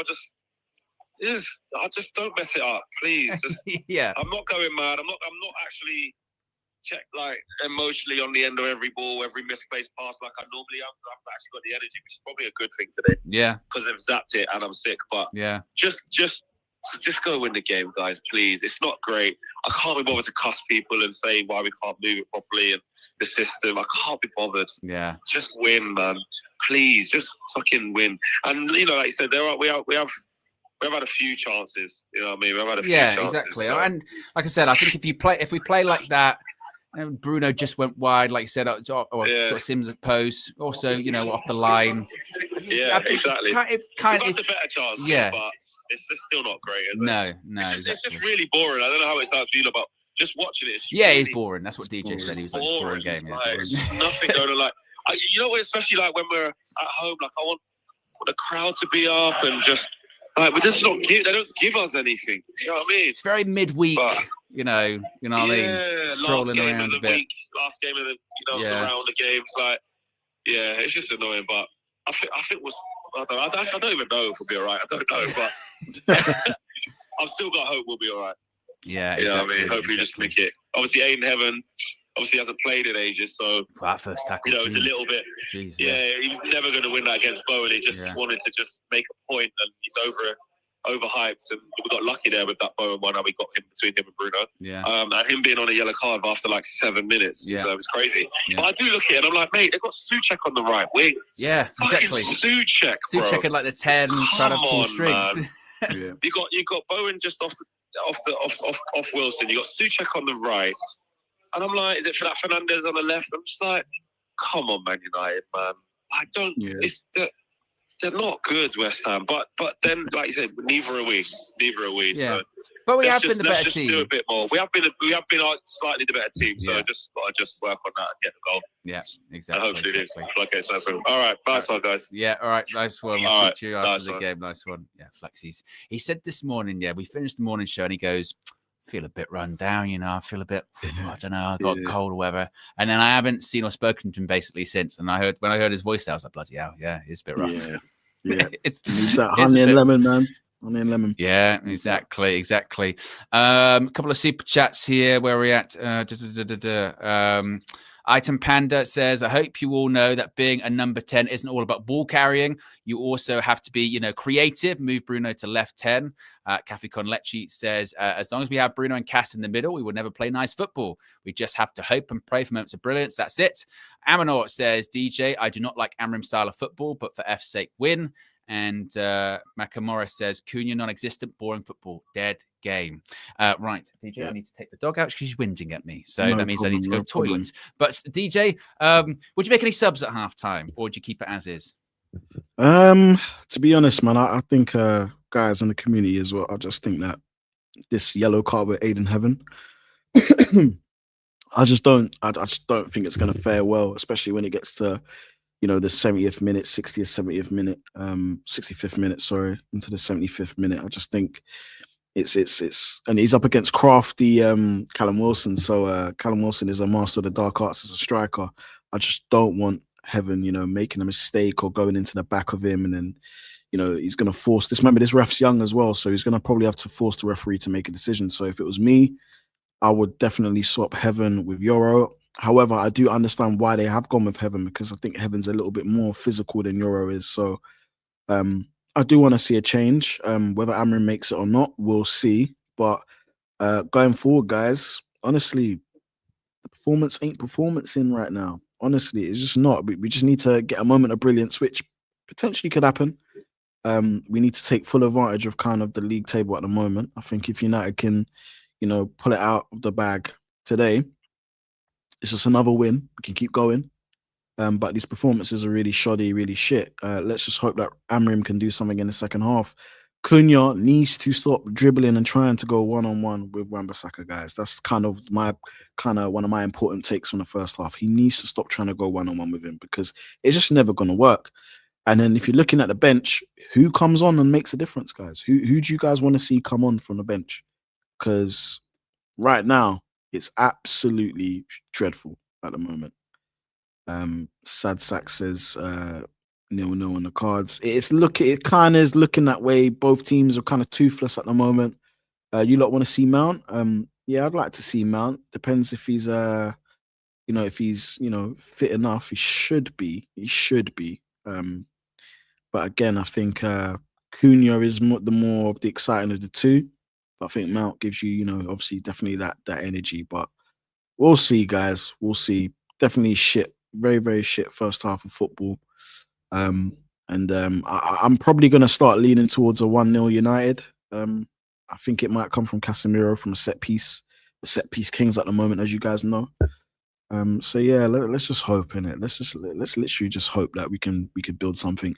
That midfield pairing, though, I think someone did say it, of Bruno and Cass. It's just there to serve a purpose. It's like having a wound and you having to put a plaster over it. I think it's just there to serve a purpose at the moment. But just speaking about Bruno and Cass at the moment, Owen, what have you thought of kind of the first half with them in the midfield pairing? I'm just saying it's kind of putting a plaster over an open wound at the moment. Yeah, same as is normal, isn't it, with Bruno and Cass, isn't it? Bruno, to his credit, actually, he's still our most creative player, even in the midfield, isn't he? In that first half, if we're creating things, it's coming from Bruno Fernandes, and Cass is Cass. He'll make wild tackles, maybe pick up a yellow at some point, but who else have we got, really? Yeah. That's about it, isn't it? That's about it. Yeah. So we need to capitalize. We really, really need to capitalize on this game. Every game, up until Christmas, and then just into that first period of the new year, we need to try and get maximum points, because these games on paper are winnable. And it's kind of, someone said, I can't remember who said it. It looks like it's a 0-0 on the cards. That's what it's looking like to me. Bit toothless. I don't know. Both teams can concede goals. Look, we can. We showed it in that first half where we can look vulnerable, but we will create more chances. How many? I don't know. But we will have at least a couple more chances. We've got close to 1,300 people watching. We are about 130 likes away from 1K likes. So if you haven't already clicked the like button, maybe that's why we haven't got a goal, is because we're not to 1K likes. If you get to 1K for every 1,000 likes, you get a goal. So if you haven't already clicked that like button, what are people saying here in the chat? JB says midfield is killing us. We've got here Cunha and Mbuma are being hindered by the manager when Shaw, Mazraoui and Dalot have the ball. That's more of the problem. Prachita says, at least Bruno is trying to make runs behind the West Ham defence. Most of our players are just standing. Well, that was something that Flex mentioned, DJ, about just how sort of static it is. You know what I mean? And that is true. Sometimes, it's not even necessarily sometimes the horseshoe. It's just slow, kind of, maybe we'll pass it forward this time or not. Someone mentioned it earlier on about the Hollywood passes, and sometimes you do have to kind of look. Lenny Yoro's coming on. Good. Probably going to be for Aiden Heaven, isn't it? It's going to surely. Yeah, it's a smart. It has to be. It's a smart bet, because the end of the day, what you don't want is right now, this game's there for the taking for both teams. But I think more so for us because of the control we had in the sort of like last 15, 20 minutes. And what you don't want is some freak accident to happen or something freak to happen and he gets it, picks up. Because it might not even be a straight red. It's like, it would be second yellow, wouldn't it? And he goes off.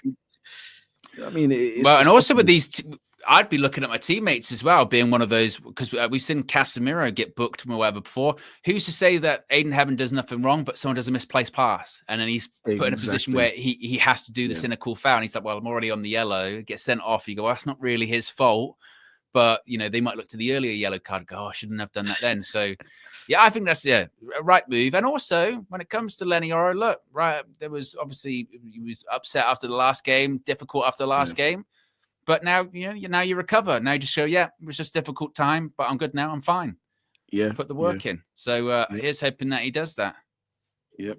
He's back on now, though. Let's hope that he's, picked himself up from the other game. There's a lot made kind of about kind of how he went off when he was, the pictures of him being sad and whatnot. But to be fair, Callum Wilson hasn't done too much, but still Callum Wilson if you're having an off day, he can be a bit of a handful. So let's just hope that Lenny, and Lenny will bring a lot of pace and recovery pace to that defense as well. So and he likes to step forward with the ball as well. So come on, United, man, running out onto the pitch at the moment. Come on, boys, man. Put that first half in the bin. We've played better in the second half in recent games, so here's hoping we'll be a second half team. And as I've said, I don't care about the performance that much, even if it's rubbish like it has been.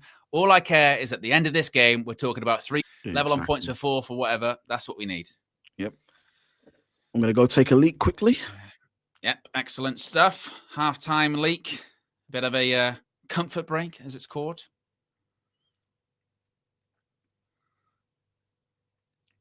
I took the dog to the groomers for the first time yesterday. She was very well behaved. People will like to know.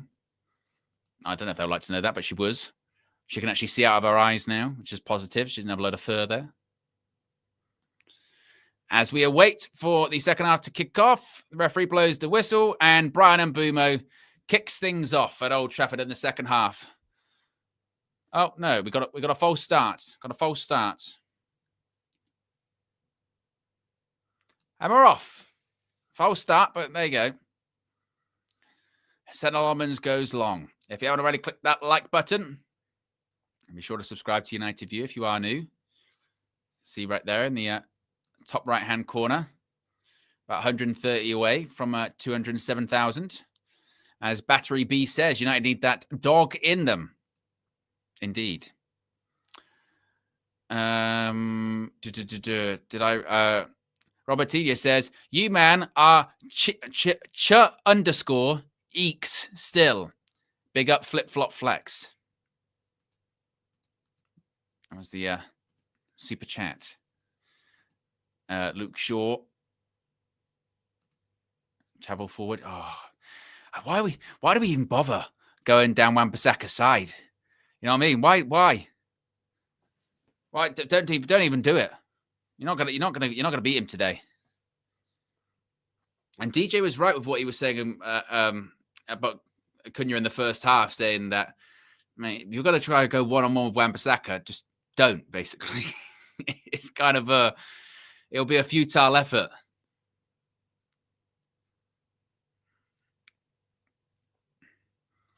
Areola with the kick, flick on. I remember. And this is maybe a bit of a deep cut. I remember back in the day on a Football Manager, Alphonse Areola was like a wonder kid goalkeeper. When people used to get him from PSG and what have you. I don't want to say I don't rate him, because if I do, he'll have a good game. Have I missed anything? Oh, it was so much action, DJ. It was scintillating. Oh. Oh. God. Ahmad and Mbeumo on different wavelengths. Yeah.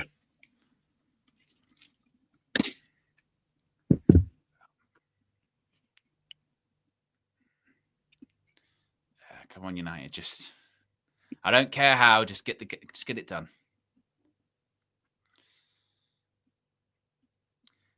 King of the Indies says, can safely say dropping Mount hasn't worked. Well, Mount wasn't necessarily dropped. Remember that as well. He wasn't necessarily dropped. Mount has a knock. So I don't even know if Mason Mount will get on the pitch. Depends how bad, what his fitness is looking like. God, oh shit. Oh, Who was that? I don't know who that was. Yeah. I remember when we signed Wan-Bissaka, I really thought he was going to be. I thought it was 50 million, wasn't it? 50 million from Palace. Yeah, I thought it was going to be good. Yeah, I know he's agent. Yeah, it's from my area growing up, but yeah, I was happy that he was there, man. Good player, man. I like Wan-Bissaka, and to be fair, when we got rid of him, it wasn't necessarily a priority at the time. I don't feel, if I can remember correctly, I don't think it was actually a priority. Well, he had a year left on his contract, and I think it was coming to the point of like, okay, is he going to stay for 5 years or going to sell him? Yeah. And as is always the case, it's not necessarily the worst decision to move them on and sell him. It's who do you replace him with? Yeah, that's true. And we sort of replaced him with Mazraoui, but then things have changed, and Mazraoui's not really. We don't want Mazraoui as a wing back. You want him he's good as a right centre back, isn't he? Yeah. Yeah. Xerxes. Oh, unlucky. Unlucky. That's better. That's better.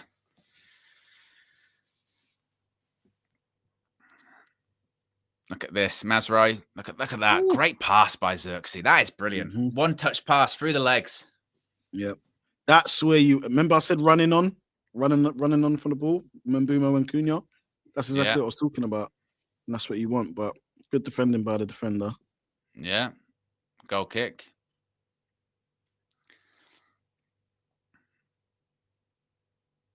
Lovely. Get it out to Ahmad. There you go.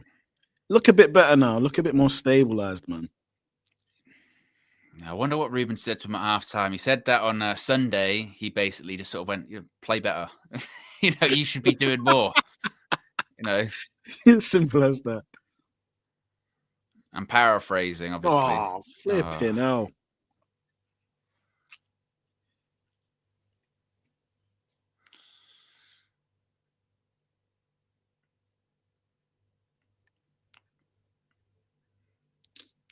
Tell you what, Wan-Bissaki's got him. He's so got down. He's got it. Wan-Bissaka is especially in those little moments, those one-on-one, just world class. Yeah.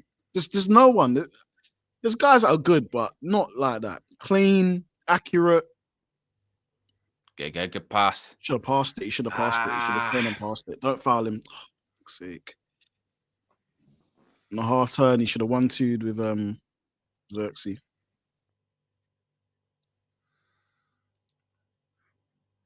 I think it's as well what we don't want to do. The longer the game goes on, it's 0-0, whatever. It gives West Ham something to hang on to. And we said earlier on, that's what Nuno's good at doing. He's good at grinding out draws or, just nicking victories.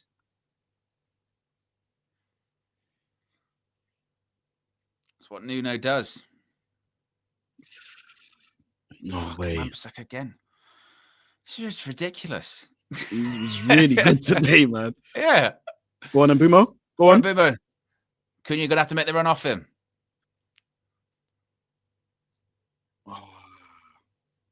Off, man. It's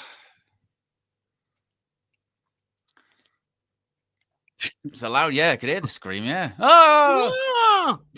It's like that one in Star Wars, isn't it? Legs got tangled there. Come on, United, man. Something, just a bit of excitement. And you've got like a level of responsibility, don't you? Particularly like, it's in the winter. We're in December now. It's cold, wet, late kickoff. Fans have traveled from all over the country, all over the world. Give them something. Don't let them be shivering in the stands at Old Trafford. Because I'm telling you, I've sat in the stands at Old Trafford for a boring match when it's cold. And sometimes you're counting down the minutes to full time. You're like, this one needs to get over. I'm freezing. Ooh, sold him. The piss. He sold him, sent him to the shops. Yeah. Well, Lenny. Shut up. Oh, this What? ref is giving Shoulder to everything. shoulder.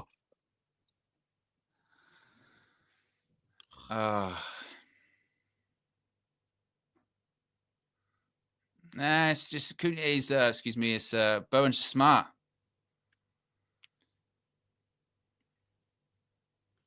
Nuno Espirito Santo, one of the rare managers that used to be a goalkeeper as well. Oh, is it? Oh, Yeah. Don't see many goalkeepers as football managers.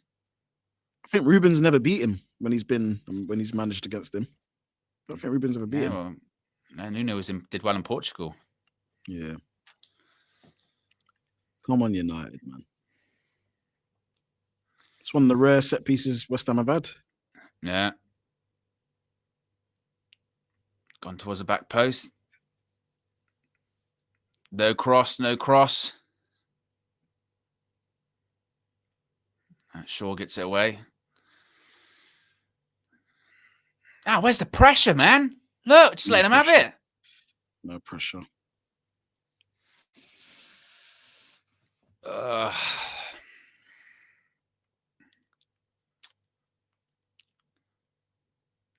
have gone all the way back to the keeper, no? Oh, well, they've done well. Turn, switch. There Lovely, you go. Lovely. Let's go. Yep. Travel. Man's not going to go early. Well done, Thank Cass. It was smart then as well, Cass, because he realised he had nothing on. He's like, right, got to win that foul. I'm going down. Yep, going down. We look better. This guy wants to turn off again. It's going enough of this shit. Shut up, Callum Wilson. What are you doing there? Get out of it. I tell you what, as well, with that the referee rather, it's a brave choice because he's got his head shaved. Doesn't look like he needs to as well. He's just gone with the look.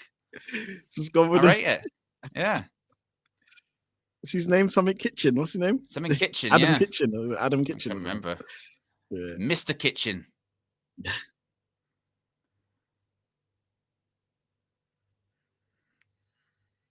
Bruno's not going to shoot here. What's he doing? He's against Ahmad. Yeah, look, they're looking at Ahmad. Ball in. He's aiming for Cass. Keep it going, Shaw. Wan-Bissaka with the block. Oh, he's done his hamstring. He's done his hamstring. Maybe. He looked like he.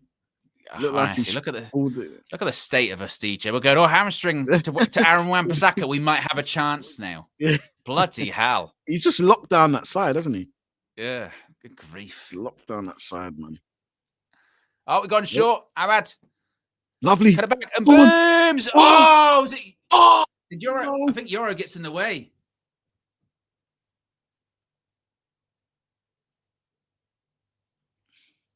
I think it might have been Euro. Is it? Happened so fast. Went short. Cuts it back. No. It's just off a West Ham shirt. So what was offside then? What, just because Euro was in the way? I have no idea. No. Come on, United. Mate, West Ham, go. Shit, mate. Come on, man. Xerxes, man. It's not a foul. That's a foul. We'll take that. Ref. Some of the stuff you've given in this game, you're not giving that. Yeah. Mr. Kitchen. Oh, my God. No way. Be careful. No. You weren't going anywhere. The West Ham fans massively overcheered that one. Oh! Look inside netting, pal.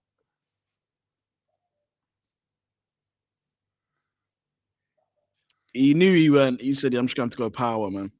Yeah. Lama's had it covered as well. See, look, where Cass is, look, he needs to move. Yeah, it's too static. Yeah.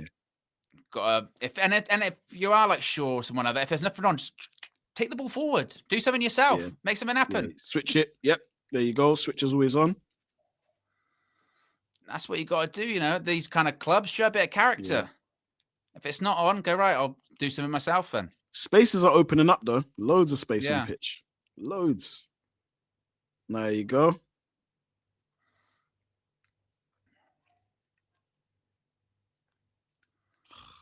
God. Dallo, what are you going to do? There you go. There he is. One more. Give it to Casemiro. He's going to give it to Ahmad. Take him on. Go on. Get past him. Get past him. Oh, it's a short one. Ah, Dallo! Yes! Yes! I don't care how you can do it. this. Exactly. That's what I said. Don't care about performances. Oh, he's doing it. Yes. Yes. He's alive. Manchester United are alive as well. Oh, we're alive. Can you feel it? Boom, boom. Boom, boom. Boom, boom. That was us. That's our heartbeat. That's us also knocking at the door. Boom, boom. Boom, boom. Open sesame. 1-0 Manchester United. Oh, and this is what we were saying, DJ, wasn't it? We were saying, just if you keep the pressure on, you probably will score. You probably will score. Oh, thank God.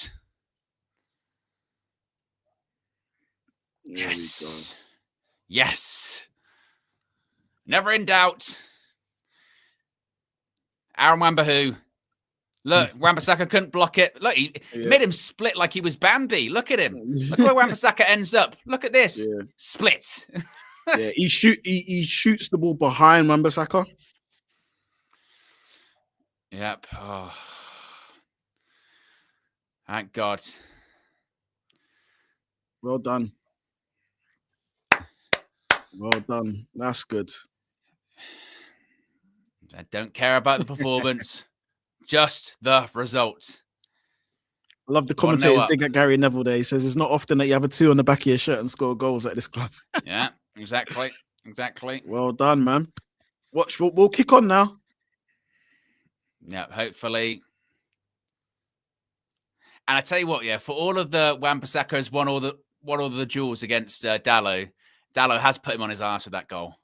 He's put him in the splits. Yes. Zaxi, don't worry about it, mate. Just carry on. Yeah. Put him in the splits and gone, that's why you were sold. That's why I'm still here. Come on, United, mate. Now I feel a bit better. The tension's eased a bit. I feel a bit better now. Come on. Don't care how we do it. Shit first half performance. Don't care at all. And we have been the better team in the game. Yeah. Oh. No foul. Keep it alive. Don't foul him. Yep. Keep it alive. Bruno, are you gonna? That was sometimes Bruno's crossing his dog shit. Isn't it? Sometimes that was so bad. And you know what? He was better off recycling back out. Sometimes he'll cross the ball and it looks like he's got like lead in his boots and the ball barely gets off the ground. Yeah. It's absolutely stupid. Bring it down. Man on. There you go. Don't foul him. Yep, we'll take that. There you go. Nice. Cunha trying to get the fans up for it. Now, just get another one. Kill the game off. Yeah. Well, I say kill the game off. Get another one because we'll probably need it. Yeah, you're going to need that cushion. Definitely going to need that cushion. Daniel Luciano says, truly horrible ball. That's how we're playing. You know what I mean? And if horrible ball gets us into the Champions League next season, I'll take it. You ran it out. Todibo ran it out. He's got one of the more funnier player introductions this season. He's like, Todibo Jongleur. It's like the most French of Frenchness you could possibly get. Yeah. Super French.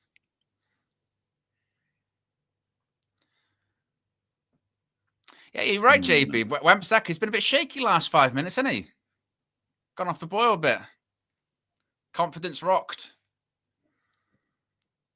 Long throw. Straight to the white shirt. Didn't need to do all of this. Be careful here. Didn't need to do that. Yeah, we don't. I want to know what we do not need to commit that many bodies forward for a throw.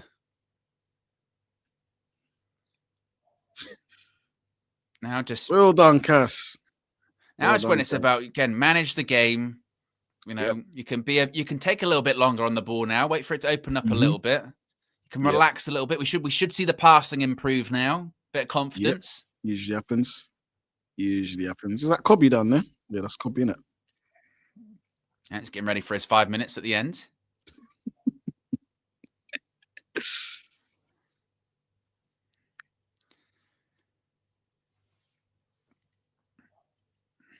There you go. We can just relax a little bit.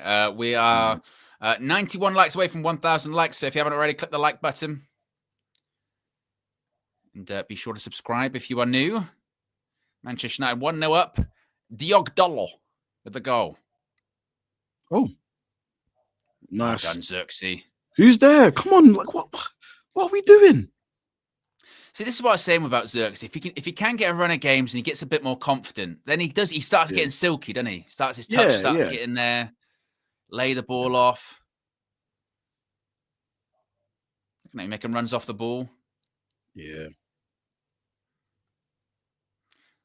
Just need to show a bit of courage to try and find him. There you go, a bit of pressure.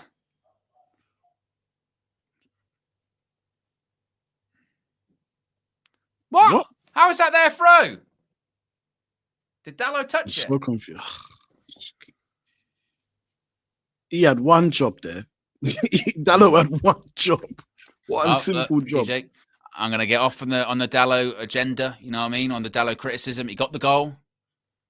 So it's just... Yeah, he did. No, he did it. It was a good goal. It was a good goal, but... Yeah, good finish. No, man. Everything else is... Oh. Yeah, it wasn't great.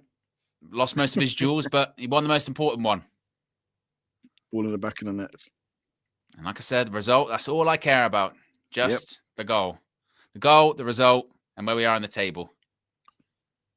No one challenging for that. Bloody hell. Yeah. Oof. Keepers, if you want. No. Come play forward. Oh.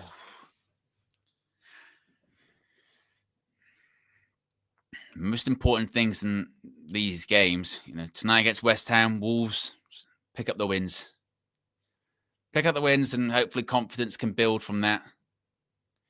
And again, I'd love for us to get a clean sheet. Because we've leaked goals recently, you do get this feeling that the team kind of knows that they could concede a goal. Yeah. And you want that kind of feeling of just, no, we're not going to concede. We're robust. Yeah. Nice. Turn, look at the space. Go. There you go. Lovely. It's going for a shot, isn't he? Lovely. Oh. Don't know what you saw from there. Oh, Bruno. Bruno. Oh, my God. It's the most Bruno thing ever. Yeah. Casual Bruno.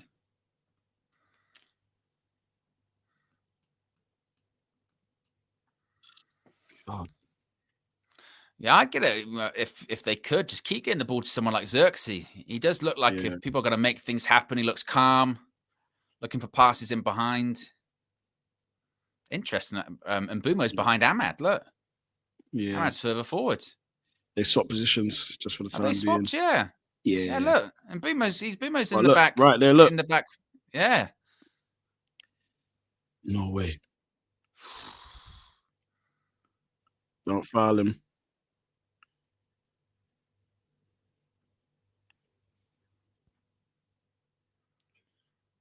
And Bumo at right wing back. Ahmad's firmly in the right 10 at the moment, and Bumo's at right wing back. Oh, I tell you what, Cass, what the fuck are you doing? This is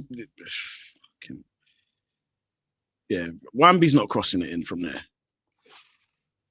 There you go. The basics, right? Just the basics. Yeah. There you go. Let's go. Look, you got space now. Go, go, go. Quick. Show some tempo. You're jogging. Oh, Christ. Oh. Casual football. And that's what you get. Casual football. That's what you get. Robbins gets out, roll it out to Cunha in space. You go forward, give it away. Dalot coming off. Yeah. Why? Scored. Hooked. It's a good touch. Yeah, killed it immediately.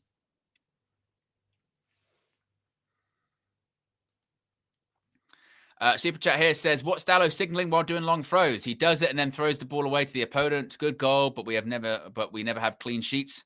Hopefully today. Hopefully today."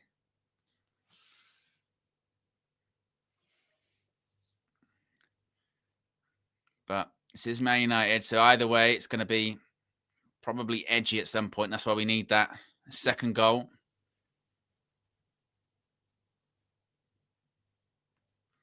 Dorky with the headband as well. You know what's going on? Am I missing something? Got a bit of the. It's quite a big one, isn't it? There you go. Look at that. A lot of hair. Yeah. Branded, of course. Got to be Adidas.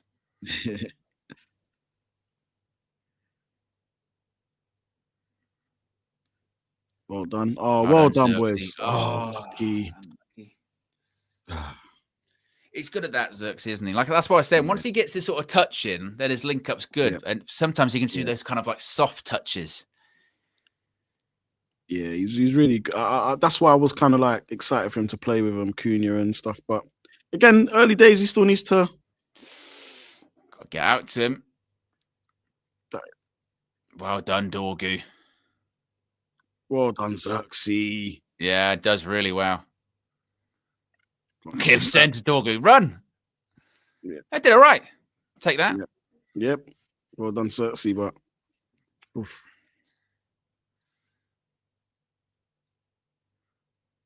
Yeah, to be fair, like Nuno probably just be like same. It was the same. They'll play for try and get us on the counter attack set pieces. Mm-hmm.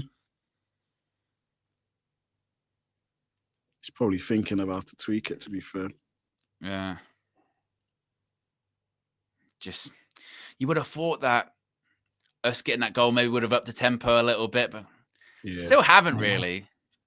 We're kind of just foul. No. Bloody hell, we need to just, we always come out of those losing. No way. Good block in the end. Just always so slow in them. Yeah, it's Cass. Like it's too casual, isn't it? It's just too casual.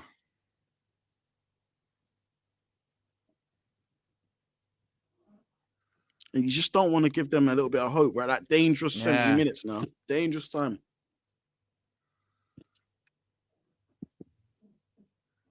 $20 minutes left. Still 1-0 United. Get it out. I just worry we're kind of just sort of sleepwalking, and sort of coasting, and when you do that, you're asking for like a late equalizer. Oh my god!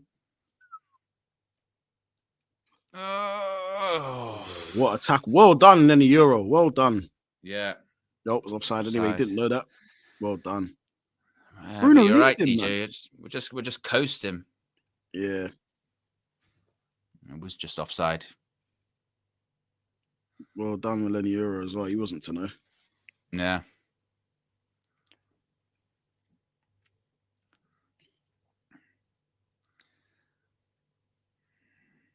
Just got to be careful of those players, Jared Bowen, those ones. Always got a goal in them. I'd had Xerxes again. He's feeling it now, Xerxes, and he's getting confidence going. There you go. Ah, for fuck's sake. What happened there? He's gone down. Went down a bit slow, didn't he? Yeah. Went down in installments. Oh, he's in pain. Yeah. Oh. Just took a kick to the foot. Always hurts in the cold. Yeah.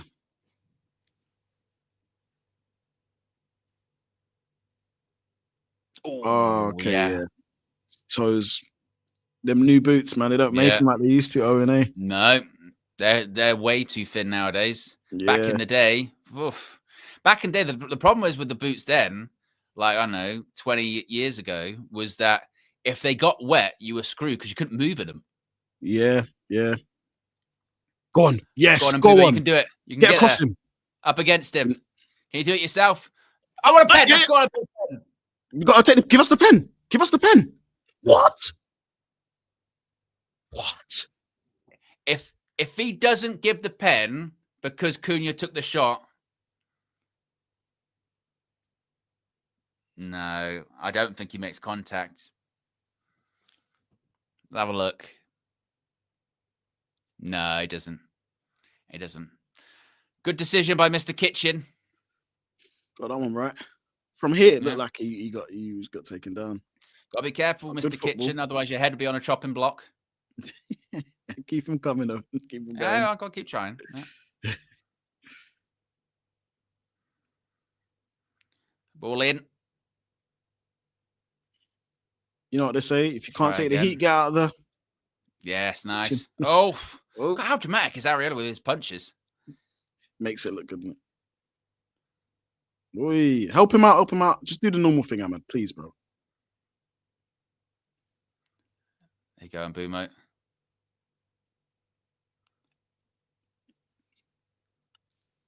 Just keep it alive. Just keep it going. Yeah, keep it going. Casemiro special. Casemiro, you're taking the piss. Casemiro. I mean, look, he has scored some screamers before, but that is asking something. Where's he going to whip it in from like 30 yards? Cass. You know me, one of my bugbears, just giving the ball away. Yeah. Just giving it back to him. We could have kept and recycled that position. Yeah. You want to talk about the Fergie teams? That's what the Fergie teams were good at. Those positions, don't panic. You know what I mean? Even if it's the 89th minute, wait for the pass, wait for the space, it will open up. Oh, no. Bruno. Sake. Skip this past week. you. Oh, good block. Took it out. Come on, Mazraoui. Go on. Get in front of him. There you go. So you don't rest too long on it. Sake, man.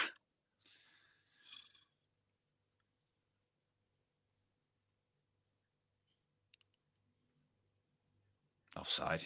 Xerxes needs to stop like trying to admire his work a bit. Just fucking get going, man. Or get your body in the way. Yeah, 15 minutes left. If we get another one, then we'll be fine because the game is drifting. But when it drifts, anything can happen still.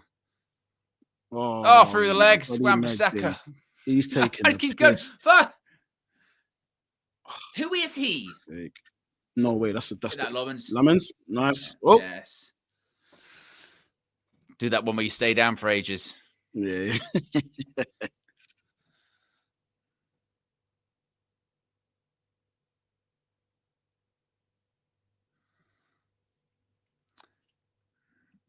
Yeah, praising Lomans. Right, they're pressing us. Who's helping them out? That's better. There you go. Just what? Boomer, you've got the. I told you, he's got the gene. The gene's in. The gene's in. It's genetic. Fuck's sake.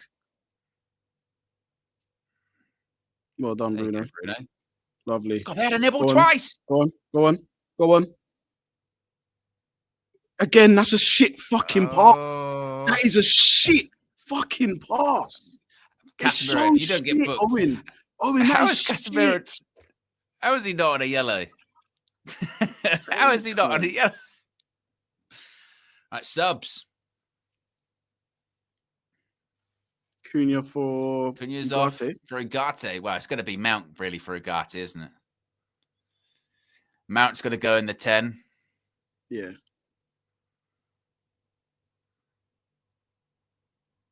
Xerxes going on for Mount. Oh, well, so is Bruno going to go forwards? Yeah. Bruno's going to be in the 10. Yeah. Bruno go in the 10 and Mount will go in the false 9, maybe. Or Mbumo goes up front. But it's going to be Cunha and Casemiro. So that's Reben trying to shut that shop he wants a bit, energy. I think he's trying to go for some energy as well.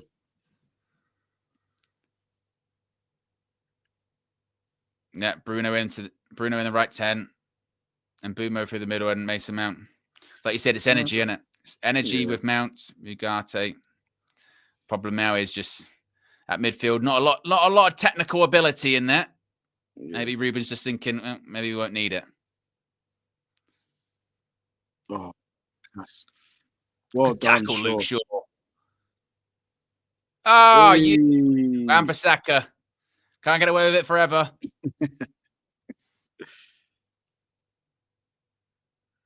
Just come on the pitch. And he's got a knock. Yeah. We know Mount's made of glass. Yeah. Oh, That's a bad one, you know. I tell you what. That's Could have been a red. That's a nut. And it's That's from behind too. Look, studs. Oh. Jeez. Oh, God, man. That's I hate a those nasty ones, tackle. man. Yeah. Yeah.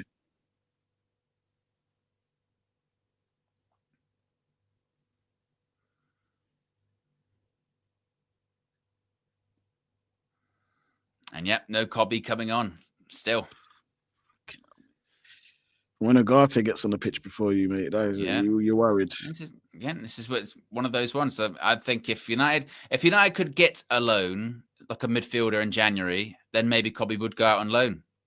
Yeah. Because it's game time. Yeah. Go on, lads.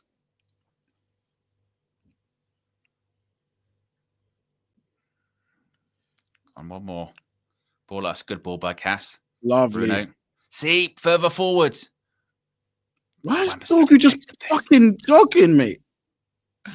Wan-Bissaka just takes the piss. Oh, well done, Bruins. And look at him. They're having a joke and a laugh. By the way, this slide tackle on Wan-Bissaka, this is outrageous. Look at that. He's the best, man. I just wish we had that for us. I'm not going to lie. Like, I do miss Wan-Bissaka after this performance today. I do. Especially with our struggles in that area on pitch. But you say that Dalot scored the goal. Wan-Bissaka was doing the splits. Yep. Lovely. Just carry the ball, man. Fucking hell. Man on. There you go. There you go. Out. Triangles, man on. Got him. Oh, that's a ball. Oh, Mbeumo. He tell you what, he's been poor. He's struggled today, Mbeumo. Yeah. He's not had a good game. Ooh. Casemiro, fuck. Just flying in. It's the 80th minute, and you know when he starts getting a bit leggy, he starts flying into those slide tackles. He's like, I ain't getting there. But yeah, Mbeumo, he struggled today. Yeah. If anything, Xerxes unlucky to be coming off. And then look, you got these man that can't fucking pass the ball. So you're giving it to Ugarte to try and push the ball forward, and he's incapable of doing it. There you go. So you got time. There you go.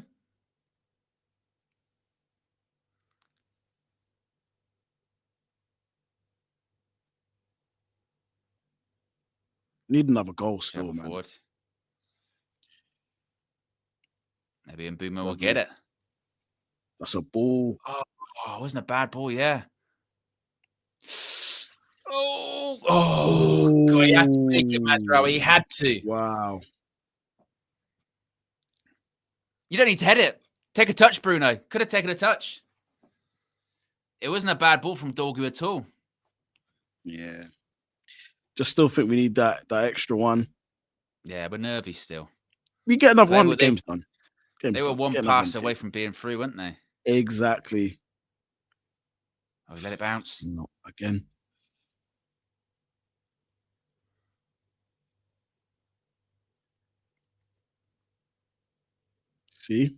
See? Yeah, gotta be careful. Have we really done enough to try and get the second goal? I'm not too sure. DJ. No. I'm not too sure. Bringing on tall players. Going route one. Direct in the box. And this is why, we were talking about, Shea Lacey, come on, or whatever. This is why none of those players can ever come on, because it's never straightforward. It's always nervy. Never straightforward, man. 82nd minute.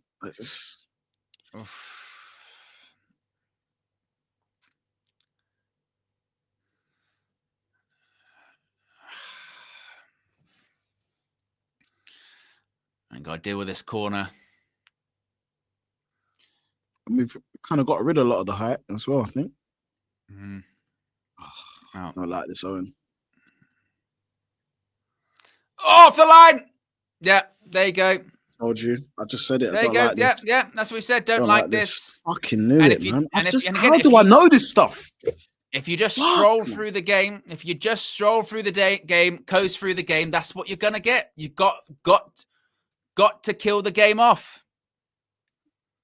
Yeah, got to kill the game off.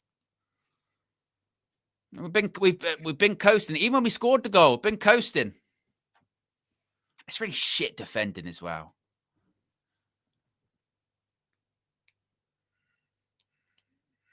Might have even been in, but look.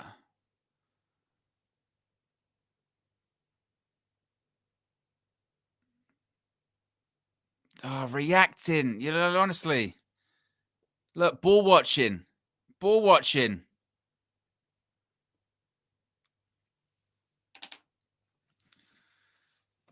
And the thing is, yeah, if us the fans, we've been saying it all the way through this second half, going coasting. You need a second goal. You need a second goal. If we can see it, how come these players can't see that? 1-0 is not enough. We know ourselves. We know we will concede a goal. You need another goal. Just knew it. I'm not surprised. I'm not surprised. I called it. As I said, I just called it before as the corner was going. I called it. I said, this doesn't look good. Thing is as well, like look, the team's got resilience. We have scored late goals before. That's a foul. I tell you what, Wan-Bissaka on a booking, by the way. That should be another booking. Should be. That's fucking shit. So, man. ref, go back to that Wan-Bissaka one, because that should be a yellow card. Yeah, what about the Wan-Bissaka one? Yeah, he's not going to go back to that. Fucking shit pass by Ugarte. Shit fucking pass. Fucking absolute dog shit, man. Item Panda says, no amount of world-class players will outdo a manager with poor in-game management. Well, I think Amon's tried to manage the game, but I wouldn't have made that many subs.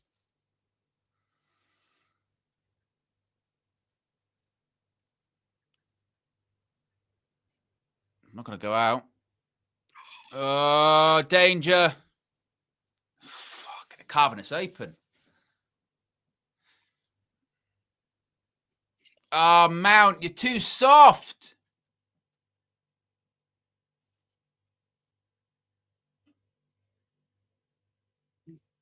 Need a goal now. Man on. They're gonna take the yellow. But once again, can't control the game. Oh, fucking out. I'll tell you what, they're in behind. You both nearly wiped yourselves out. Fucking stupid, man. Mount win a header. Oh, honestly. To be honest, I don't, people are going to say about, Ugarte coming on and this, that, and the other. I don't even think it's that, because I don't think it's an Ugarte thing or Amorim subs thing. I think it's just a thing of, regardless of what players were on the pitch, they've been coasting. They were in the first half, they were coasting. Second half, even when we scored the goal, we've been coasting. That corner, the setup from the corners, rubbish. It beats like 3 men at the front post. I don't know if that's necessarily a subs thing or an Ugarte thing. Man. I think it's just that was what I was saying, DJ. Yeah. Look, how is that not a booking? How is that not a booking? In real time, I went, that's a booking, and didn't come back to it. That was a booking. That's a red card. That's what I was saying at the time.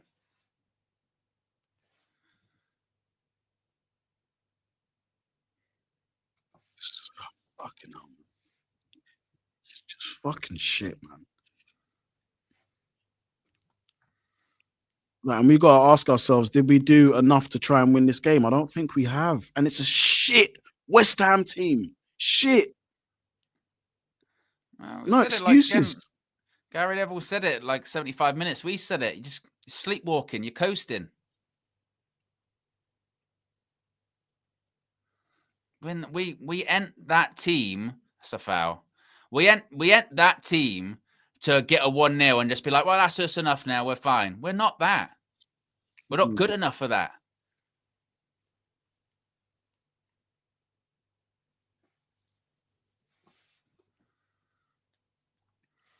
And once again, it's this sort of inability just to kill off games or control games. Still time.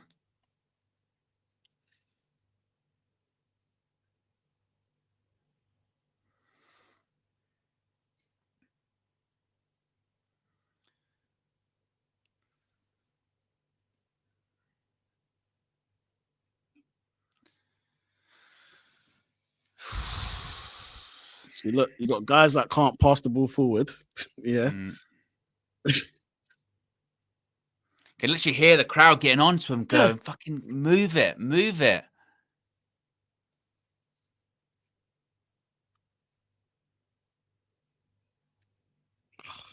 And you're right, we really don't have many technical players on the pitch at all.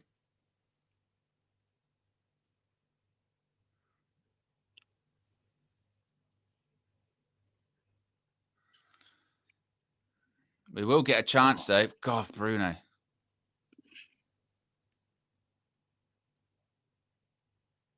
You're not going to beat Todibo in the air. No one is. No one's going to beat him in the air there. Good winner by Agate. Bring it down. Bring it down. Get it to the corner. Yeah, there you go. Well done. God, doggy, fucking shit. That's why I say technically he's a terrible footballer. Fuck. How? That's bread and butter.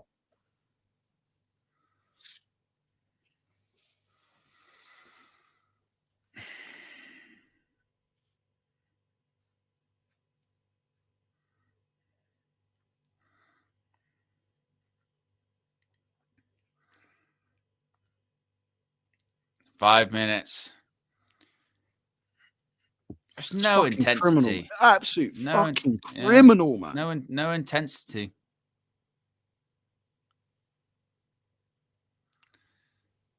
Foul. Just need some better players. It's not even just about a better players thing, but we need better players, man.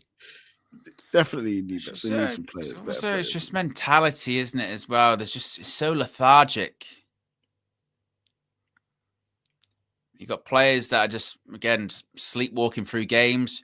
You've got a coach that seemingly just can't get intensity out of them.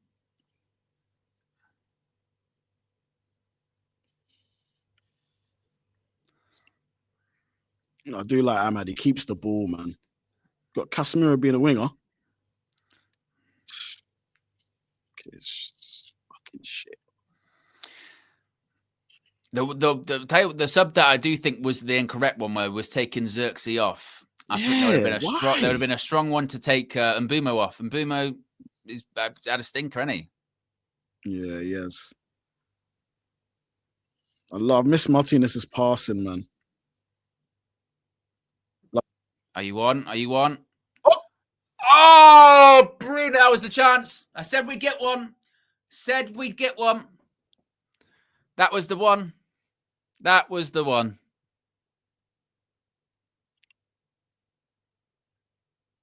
Oh, Bruno.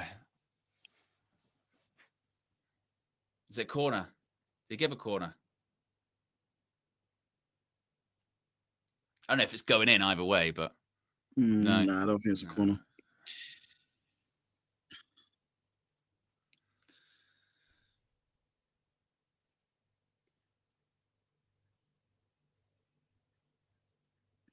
Who's there to help him? How have we let this one drift? But it's fucking hell, Wan-Bissaka. Oh, Jesus.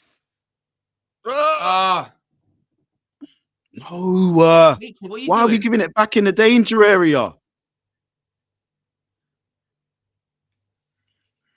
Nah, it's just fucking.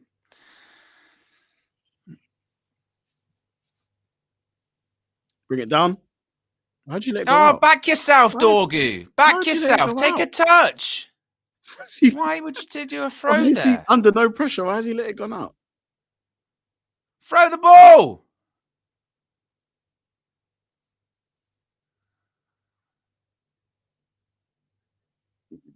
I swear to God, Dorky, just- you absolute criminal. Well done. Let's go. No. Go short option. Turn out. God, he's gonna... All right, Come on, move forward. I tell you what, and Boomer, he's been awful. He's been awful today. He's been absolutely shocking. He's had an absolute stinker, Brian Mbumo.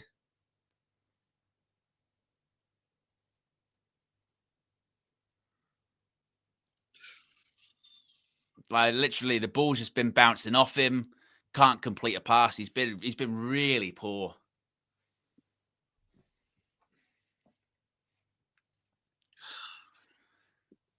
Oh well.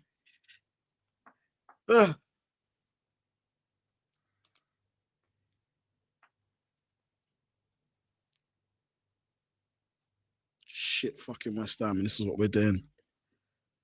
Man on.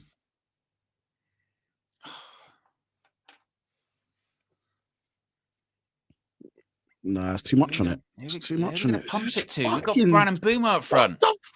What the fuck, bro? What is going on? Just giving him the ball. Looks so clueless. Oh, my days, man. Look at him. If it looks like if there was a team that was going to score, it would be them. Go on, Leacher. Please. Go on. There you go, Bruno. Go on. Go on, get it. Again, he didn't even need to do that. He makes the rashest decisions. He didn't need to even do that. Fucking hell, we're withdrawing the game now. Fucking hell, man. He didn't even need to do that. Touch. Yeah, you can take a touch. Take a touch. Wait for the contact. Something. Fucking hell, man. You're never going to score from there. Well, 1-1 it is. Fucking another missed opportunity from this team. Another one against a shit West Ham. Yeah, full time. Fucking shit, man. Absolute shit. Yeah, some booze.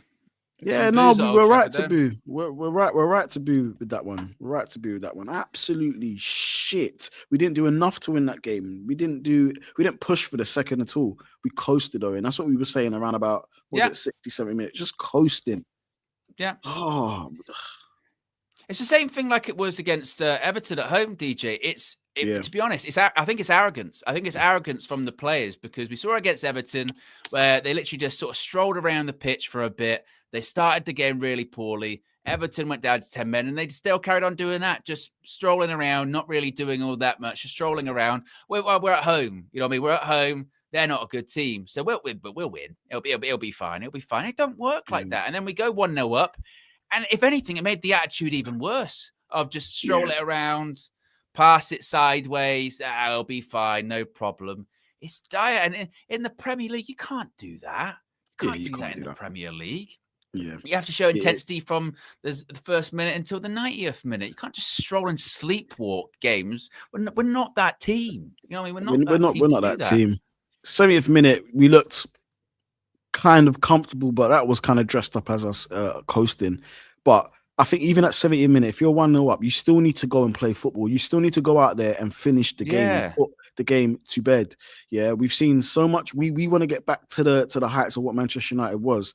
What made other teams and Manchester United in their prime really good was killing games off. You go and get the seconds. You actually play as if you're still in a 1-0 deficit. You play as if you're in a 1-0 deficit. You go and chase that second goal because that second goal will kill the game. And we didn't do that. We just coasted. We literally recycled possession. There wasn't enough penetration. There wasn't enough runs in behind. For me, look, I think he kind of just went a bit too defensive, a bit too early, man. Keep Xerxes on. That's your focal point. He's bringing the ball down. He's coming into play. I think it was a bit of a bad one doing that, but managers changes aside, we should be winning that fucking game. There's shit. What's that much? There's shit. Owen, they're so shit. Yeah. And we've made them look good today. Again, Yeah. How many teams are we You know going to what? do this to? You know what, DJ? I don't even think we made them look good. I don't think I don't go out that game and go, oh, West Ham, they're actually all right. No, they're not even that. It just, like I said, it's just arrogance. I think it's arrogance from the players, arrogance from the coach as well. Just this yeah, we're winning now. When have we ever shown that we're capable of seeing a game out when it's 1-0? There's no evidence to suggest that also. And it's one of those ones, isn't it, where we're talking about European football and qualifying for Champions League, but any form of Europe.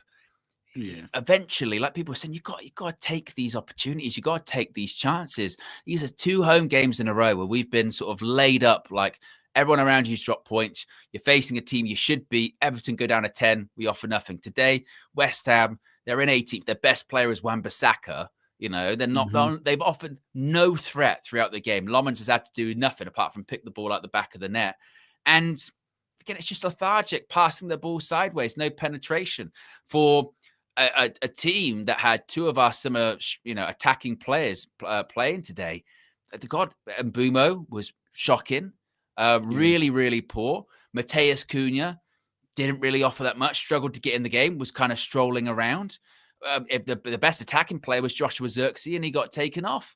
He was linking the play up nicely. That was about it. Bruno, ironically enough, I suppose maybe because he's been playing so long in the midfield, when he did go into the 10, he actually looked really erratic, swiping at the ball. Midfield, we know those problems are there.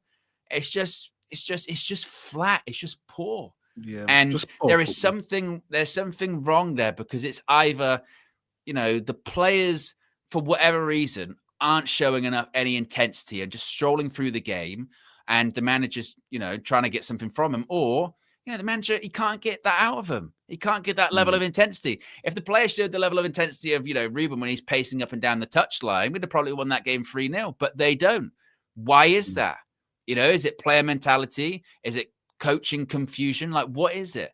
Because this is a team that's 18th in the Prem, and this is why, you want to say about, negativity and what have you before the game when you came in. But, we've said it too I can't tell you that we're going to win this game tonight. And then you get that's being negative, it's this, that, and the other. Well, case in point, because you don't. It's like, well, we're consistently inconsistent. That's the only consistent. If anything, actually, probably the last 3 games, our performances have been actually quite consistent in terms of drab. They've been drab. Sometimes that might be good enough to beat Crystal Palace away after them being tired of Europe.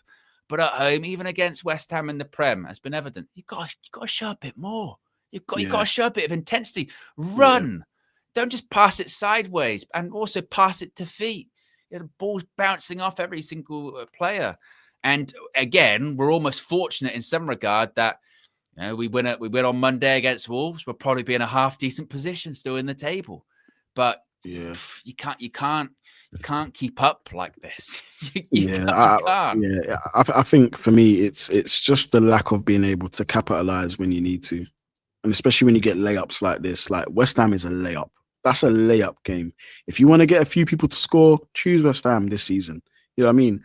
And look, it could be the formation, it could be the system, it could be all of those things.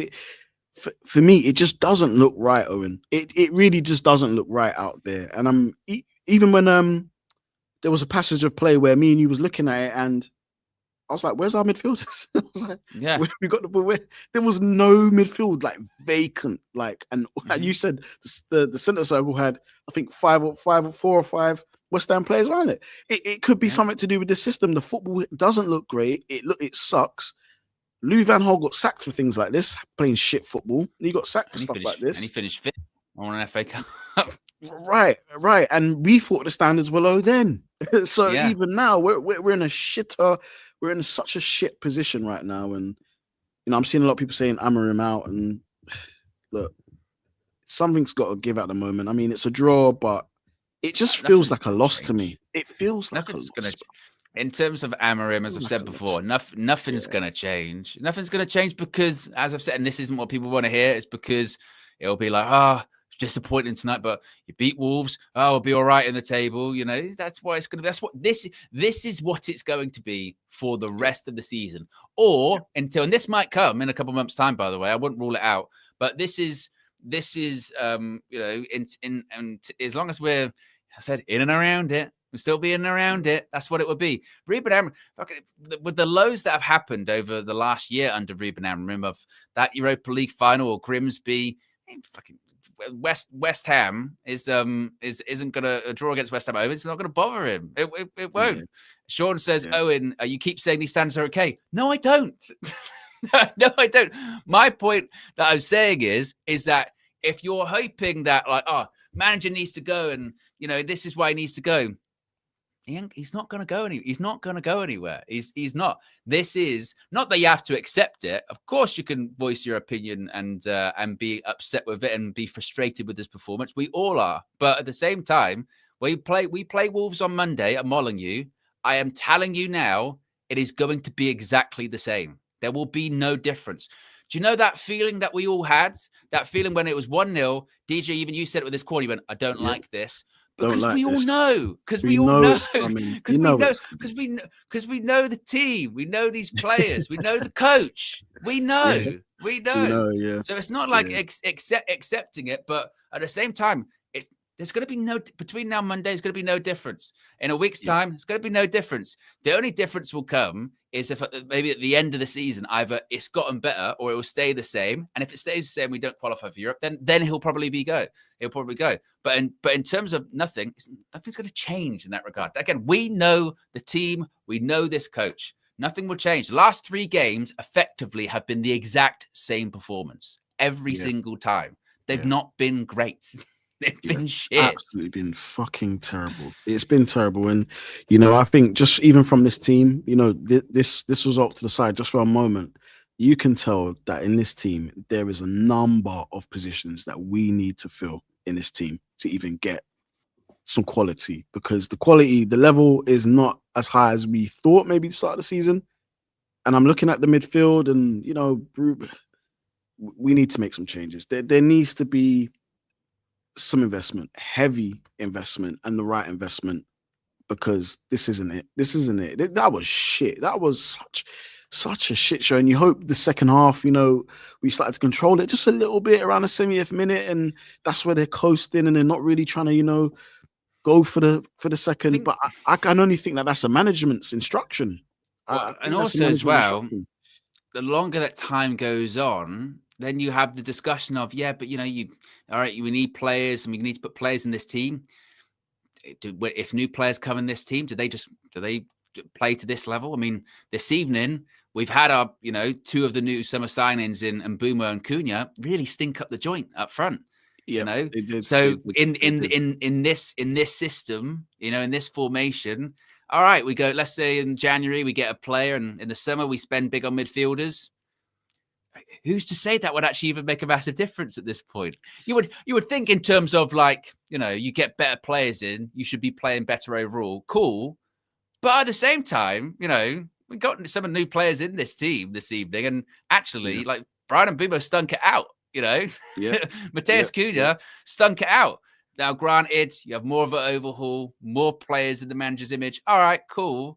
But you got to earn it, ain't you? Where is it? That's the problem as well. This is what I would do personally, right? If I'm Ineos, you are gonna have to cross your fingers, your toes, and everything just to hope that we get into the Champions League spots. If we do, I'm not gonna lie. It's gonna sound probably controversial. No, it won't actually. Sack Amorim. Even if you get the Champions League, sack him. Bring in a better manager. They wouldn't do that though, would they? They wouldn't do it. Well, they sacked Louis van Gaal for winning. He won a cup and they sacked him 20 minutes after, or whatever it was. Different regime. It was a different regime. But honestly, try and get the Champions League football if you can. I said we'll probably finish 8th. That's what I said. We'll probably finish 8th this season. If you're gonna get Champions League football though, DJ, gotta beat West Ham at home. You know what I mean? Gotta win. You gotta win those games. And All Elite just to stress here says, if it wasn't for Mbeumo this season, we'd be back down 15th. That's not me sort of going scapegoating Mbeumo.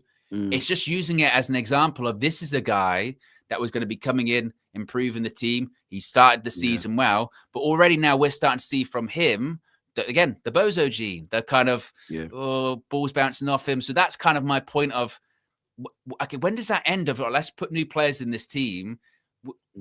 Can new players even fix this kind of system? You know what I mean? I don't know. That's what I mean. But I'm also at the point of just like, I'm not expecting change because there ain't going to be any.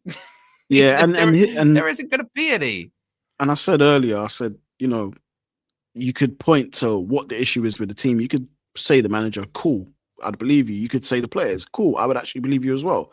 So it's like, okay, if two of these components aren't working, or there's an issue there, then clearly you could get new players. But it goes back to your question: are new players going to improve this? I'd like to think so. I'd like to think if you had a Wharton and Baleba, or a Baleba and Anderson in there, you know, you're going to be moving across the ground quicker. There's going to be faster tempo. You're going to be closing down, and you're going to be building a lot more in terms of the intensity that Ruben keeps every week. It's intensity. And then, if we're going to be fair, devil's advocate, if we ask the community, for those that are Ruben out, what did he really have to choose from on the bench to try and liven up, to change things? What, Mason Mount? Yeah. So then that's where you have to look at the other side of the issue and say, there's just not a lot of quality in this squad. And Ruben is damned if he does and damned if he doesn't. Simple as that. Okay, Mainu, but he hasn't really played a lot. So, it's just tough, man. It's a tough one. Super chats here. Super says, we jinx it every time with it's an easy game. SS says, brilliant performance from Dallo, future captain. Biggie Third says, here's a tenner. I have nothing to say. Appreciate that. David G says, this manager will go down as the worst hire. All Elite says, I'm tired. I just can't anymore. I mean, and also the thing is, All Elite, isn't it? It's, again, you know how wild it is that like DJ could see, and we all knew it. Like, if we're going, we're going to concede here, or we're going to concede soon. You can feel it because, again, you know the team. They're inconsistent, but they're also weirdly consistently predictable in that regard. Jason says, this football reminds me of Van Gaal football. So boring. I've had enough. Amram has to go. Contribution here from L. Big Yo-Yo says, Big Yo-Yo's positivity took a hit. Not going to lie. Doug says, not the players, it's the setup, and what they're being told to do is so clear. Get him gone. David G says, oh, look at those West Ham. They're happy in their changing room. Piss off. David G says, Amram has pre-planned substitutions no matter how the game is going. No player looks better. We're a mid to bottom half team under Amram. Al also says, players take 9 touches to pass sideways. My God. Yeah, and it's the same. Joe P says, negativity will cost Amram his job. Terrible subs. That is one thing where you go, obviously you can talk about, you know, player mentality and attitude. And, you know, obviously Amram's only on the touchline. He's not on the pitch. He can't do it all himself. But at the same time, the fact that consistently we cannot control games, consistently we collapse and we let these leads slip. There's, in the same way that us scoring the most goals from set pieces isn't a fluke, that's not a fluke either. There's a reason behind that, you know. And as a coach, you have to control what you can control, and you can control a game like that with the subs that you make. Hey, it's me. Phil says, no player shines in this system. It can't be more obvious that a change to a more pragmatic 4-2-3-1 would sort some of the issues. We can all see it for F's sake. RK says, we are gifting Wolves their first win. This is the other thing, isn't it? Wolves haven't won a game yet this season. Then we got Bournemouth, Villa, Newcastle, Wolves again, and then Leeds. All that, Ahmad and Brian. When will this fan base wake up and actually see this fraud? Well, look, I mentioned I've made my feelings very clear on Ruben Amorim a very long time ago, right? But I think who said it earlier on, it might have been All Elite, just sort of said, I've got no words. That's where I'm kind of at now. I'm just kind of at, I'm just like, I half expect it. When it's 1-0 up and 80 minutes, I'm like, nah, I don't think we'll go on and win this one. If anything, it was kind of surprising against Palace at the weekend. We managed to hold out with the 2-1 because we always concede late goals. No, they don't, they never, you know, they never learn their lesson. The players or the coach. And it's the same. This is our season now. This is our season. Yeah, it's the same, unfortunately. And, you know, I don't know what it's going to take for Ineos to maybe start even thinking about Amorim leaving. I know the fan base are overwhelmingly, that's what they want. But at the end of the day, nothing's going to be happening now. It'd have to be an end of the season thing. But I think all we can kind of hope, and it's literally called hope, is we can scrape some form of form and put some run, like a 2-3 game run together, because without Ahmad and Mbumo, it's going to even be worse because Lacey hasn't even been integrated fully into this setup. Because apparently that's what we're going towards Lacey. That's what Amarin's been saying in his interviews. Oh yeah, the kid's ready to play, and I'm like, is he though? Is he? Yeah, he's a talent, but we haven't. He's barely been integrated. Mainu struggles to be integrated, and Mainu's got a lot more experience than the kid. So it could go from bad to worse really, really, really fast. Really, really fast. Because looking at that bench, there's nothing. There's nothing there. There's nothing there. I think also as well, I think that run we went on earlier this season with the 3 wins and the 2 draws, I think that'll probably be the best run we probably go on this season. I agree. Most likely. I agree. Look at us in the last 3 games: lose against Everton, win against Palace, draw here. All right, maybe we do beat Wolves on Monday, and then again, then we'll be looking at the table going, actually, I'll tell you what, that Everton result was criminal, but no, that result against West Ham, that was criminal. But actually, we're still in it. That's gonna be what it is this season, isn't it? That's just gonna be that. Yeah. And because of how the league is, maybe in another season, that kind of form wouldn't be almost tolerated in the sense of that would get you in the bottom half. For whatever reason, this season, it's not like that. We're always, regardless of how shit it's going, we're still in the conversation somehow. And as long as it's like that, then that's what it'll be. But I don't know. I'm just like you said during the game, DJ. You want to know up. You're looking on the pitch. You're looking up. Where's your leaders? Where's your leaders to get the thing by the scruff of the neck? Even again, the coach. Where's your leadership as well in terms of substitutions and also setup and the mentality does come from the coach in that regard of you felt it around sort of 70, 75 minutes that Amarim decided, right, we'll go for a 1-0. And you go, surely you've seen these players, these players, a 1-0 is not feasible and we're not capable of doing that. So why? You're going to go and get the second goal and need the second goal. We cannot shut up shop. We are not capable of shutting up shop. You need to go. Our best form of defense is attack. And for some reason, our attack is pass the ball sideways to death. It's just, it's just, and the worst thing is we'll do it again on Monday. What's the game after that? Because we'll do it every game this season. Yeah. And literally that is the level that we're at. Extremely consistently inconsistent, as you like to say, which you hit the nail on the head. And then you couple that with what we have on the bench, what's available to Amrim, and there's not a lot. There is not a lot.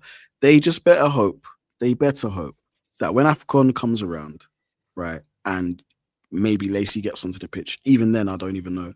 But if he does, they best hope he goes on to have a worldie of a time, which is extremely unlikely because, as I said, it could get really bad within that point in time. It could get really bad for us.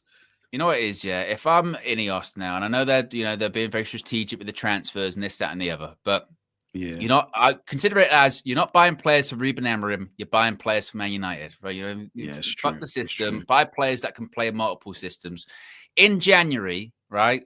Go get some players. Not for the coach, not even being like, these are specific Ruben players. Just get players that that are good for the team. And if Ruben lasts, he lasts. If he doesn't, he doesn't. But you're improving the team. You're improving the squad of players because, like you said, options are limited, and also the system sucks, and also it's negative. But we need something. And if you're not going to change Ruben, then go and change some players. Get some players in. If you're that steadfast of nope, not going to change the coach, then right, go change something because this as is not going to get any better than it is at the moment.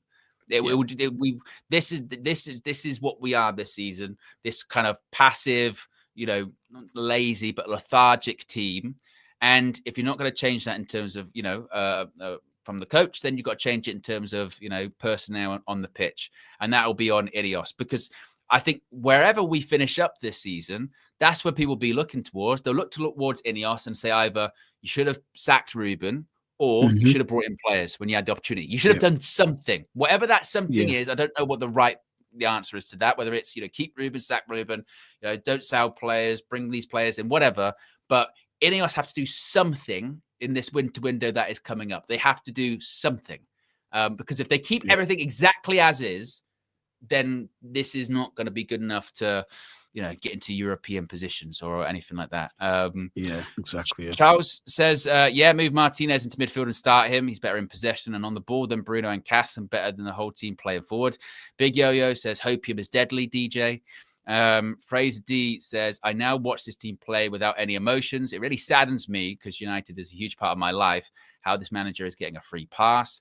I think when you mentioned about the free pass thing, Fraser D, I think that the decision was made a long time ago. Sergio said it in the interviews, hasn't he? Like, Ruben's getting the season. Unless it gets catastrophically bad, he will get the full season, which means we have this every week. Kishan's been a member for 29 months, says, I don't think we want top 5. Every time we have a chance to get in, we don't have intensity. That's not even down to talent. It's actually wanting it. Big Hoey Mike says, Patrick Dorgu should never be a Manchester United player. He was by far the worst player on the pitch. The recruitment team needs sacking. I mean, it's just shit, isn't it? It's just shit. It's just shit. We're shit. And, you play Everton against 10 men, can't get a win at home. You play West Ham, who we saw tonight. They're not good, are they? They're a poor team. Without their best player, by the way, Lucas Paquetá suspended, without their best player, and just rubbish. just crap. And this is why when we do get a positive result, I suppose don't get too carried away. And also when it's this negative result, it's when again it gets into it's not the end of the world. Let's say we beat Wolves, blah. But this is also why you shouldn't trust these players or trust this coach, because they're all full of it. They're all full of it. When it comes to interviews, saying things, certain good performances. So same way that we're pissed off after Everton and they go to Palace, you go, well, where's that then? Where was that capable? It's because they can turn it on when they want to, when they don't want to. It's intensity. Can't be asked most of the time, or they don't understand what they're meant to be doing half the time. And it's just rubbish. Doug says, crazy thing is Amorim said he changed things, but we see the same shit every week. AFCON ain't looking good for us. It also is quite concerning how when we play like a team that isn't a great team, we struggle because we can't break them down. We can only play basically like a rubbish team. Against a good team, we can go long, go direct. That helps us. When we play a team that actually goes, right, go on then, play some football. We're like, we can't do that. Yeah. We can't play. We can't play football. No chance. Absolutely rubbish. So there you go, DJ. Appreciate you joining me as per usual. Man. I mean, it wasn't a loss, so we've only feels like it, one though. Loss, but it feels like it. It feels like it does feel like it. It feels like it because we're just not capitalizing when the rest of the league are falling short. And when you need a season, when you need the stars to align, like they kind of have been in a sense of other teams like, losing and not picking up points when they should be. That's where you can strike and get yourself in a good position. But we just keep failing at the final hurdle. So it's definitely a mentality thing. I think it's definitely an Amorim thing. It's definitely a system thing, in my opinion. Amorim's, as I said before, needs to pull some form of miracle before the end of the season to even stay in the job, in my opinion, because this can't continue. This is absolutely terrible. And with that, I'll be off skis. Yeah, big up, DJ. Appreciate you as always, DJ. I mean, to be fair, look, we haven't lost. We've only lost one. It's not too bad, but. Yeah, he's right. It does feel like a defeat, doesn't it? It does feel like a defeat. I've put the link in for the full-time view, folks. So if you go to the United View YouTube page, you'll be able to see it there. Let me switch this to that. There you go. So if you haven't already, click the like button. It is available for members only. Of course, if you go to the United View YouTube page, you'll be able to see the link there. So you can call in. You can have your say. We'll take a couple of calls. It is a late one. Let's go to show. I mean, we always have the back and forth during the morning show and what have you, but United are utterly, I suppose, predictably inconsistent, are they not? I was going to use more harsher words. I was going to say uninspiring. I mean, I saw a tweet from Minna earlier when it was 0-0, and she said it was actually a great tweet. She said it's a talent to play this boring football quite consistently. And I thought, I just seen another tweet now, which is actually, I think, sums up Ruben Amorim, which says, like, nothing about Ruben Amorim represents Man United. That's exactly how I feel about him. Look, I'm not going to do the Amorim out stuff because I know he's in the last of the season, and that's what makes me feel so numb. Because if I look at the game today, right, again, poor first half. I think overall in the game, we did enough to win the game, just about. So I think if you won 1-0, that would have been fair. But I think to let the game go as we did, and then again, the subs show everything that is wrong about Amorim, right? And I know you're going to disagree with some of the things that I say, but let's look at Shea Lacey for 1 second, right? Whether people like it or not, the history of this club is to bring through youth in difficult moments and in good moments, right? The game is 1-1. He brings on Lisandro Martinez for sure. I'm sorry, that's not a Manchester United manager. That's not a sub that a Manchester United manager should make. You have to bring on a forward at that point. He brings off Xerxes for Ugarte when you could already see at that point we were crying out for control that Kobe can bring us. Against a West Ham team that is not a mobile team. This is the thing today. We played against a team in West Ham that's already on the back foot because they didn't have Paquetá. They've got Todibo and Kilman at the back, which I've heard West Ham fans talking about, who they cannot stand, by the way. Yeah. They've got Souček on the right wing, Owen. Souček on the right wing, approaching 2026. They've got a 58-year-old Callum Wilson up front. Like, please do not tell me, that these are the kind of inconsistent results that we should just accept because we are in this part of the process. No. There is a minimum standard that this club should still have. And that is beating 10-man Everton at home. Beating a crap West Ham team, who were still crap today, by the way. They didn't play well today. They had a decent 5-minute spell, 10-minute spell, and that was enough to get a point. And because we decided that, or the manager decided that we were going to hold on to a 1-0 at home to what West Ham were 18, I'm sorry, it's unacceptable. It's an unacceptable standard that we should not be accepting at this club. I don't care what part of the process it is. I don't care, how many. It's just plain unacceptable. And then if you look at the performance, right, we're relying on individual brilliance, Owen. Like, I've already seen people getting on the back of Mbeumo and Cunha, right? I'm sorry, the system is drowning these players. The system drowns the attacking players, especially because it doesn't give them anything to feed off. Look at every time Mbeumo and Cunha gets the ball, they never have any option. Never. At least Cunha at Wolves, he had 8 Nori doing overlaps. I watched Cunha at Wolves last season. They had a better system of play.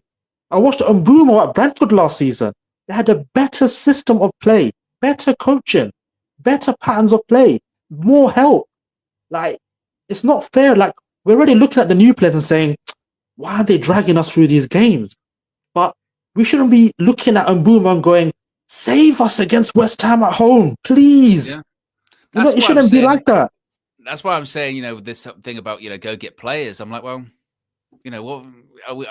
what's any guarantee that will make any difference? You know what I mean? We've just signed players and we're already going, oh, they're not playing great today. Why is that? You know what I mean? Why exactly.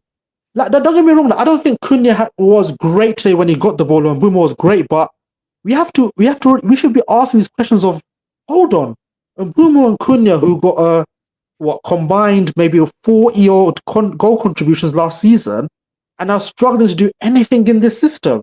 We should be asking ourselves, why is that? It can't just be that, Mbeumo's playing bad now. It's the Man United thing. It's not that. We have to look at, again, this is why I said on Sunday that the performance is important even though we beat Palace, because today's performance wasn't that different from the Palace one. Yeah. I really think if you watch today's game and watch Palace game, it's very similar.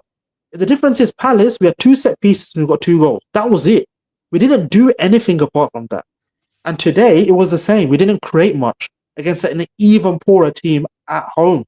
And that's why I think as the season goes on, unfortunately, the base level of performance isn't there that's going to help us get Champions League football, even though I think the squad is good enough, because I don't think the league is that good.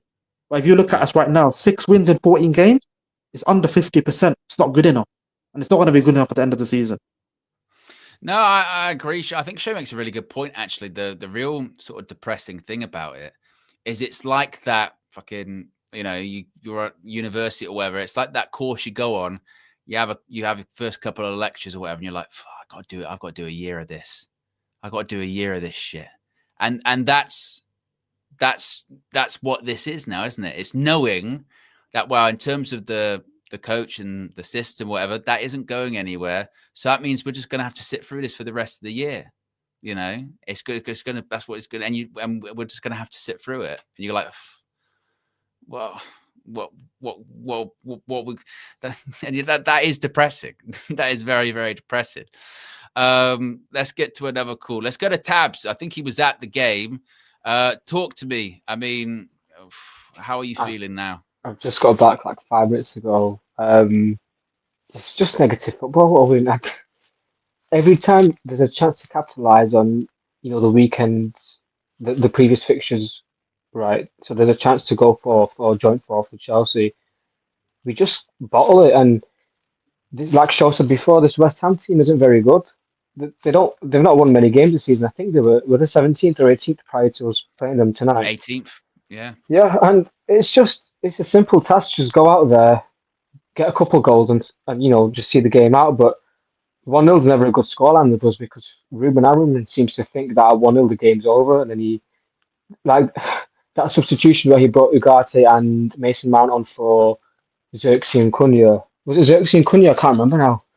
No, sorry, Casemiro. Yeah. Who came off? I can't even remember. And I was at the game as well. Xerxes and Cunha, yeah. Was it Xerxes and Cunha? So you've got no focal point up top, and you've got a team full of midfielders. And I'm sorry, Owen, but Ugarte cannot wear a United shirt ever again. He's the most negative player I've ever seen. And in that 1-1, for me, if Amram had any ball, he would actually take Ugarte off and bring on a Mainu, or at least gamble with a Shea Lacey. But then you see him bring on Martinez, so you're drawing the game 1-1 at home to a relegation side, and then you decide to bring on a centre back to get a few minutes. I don't understand it.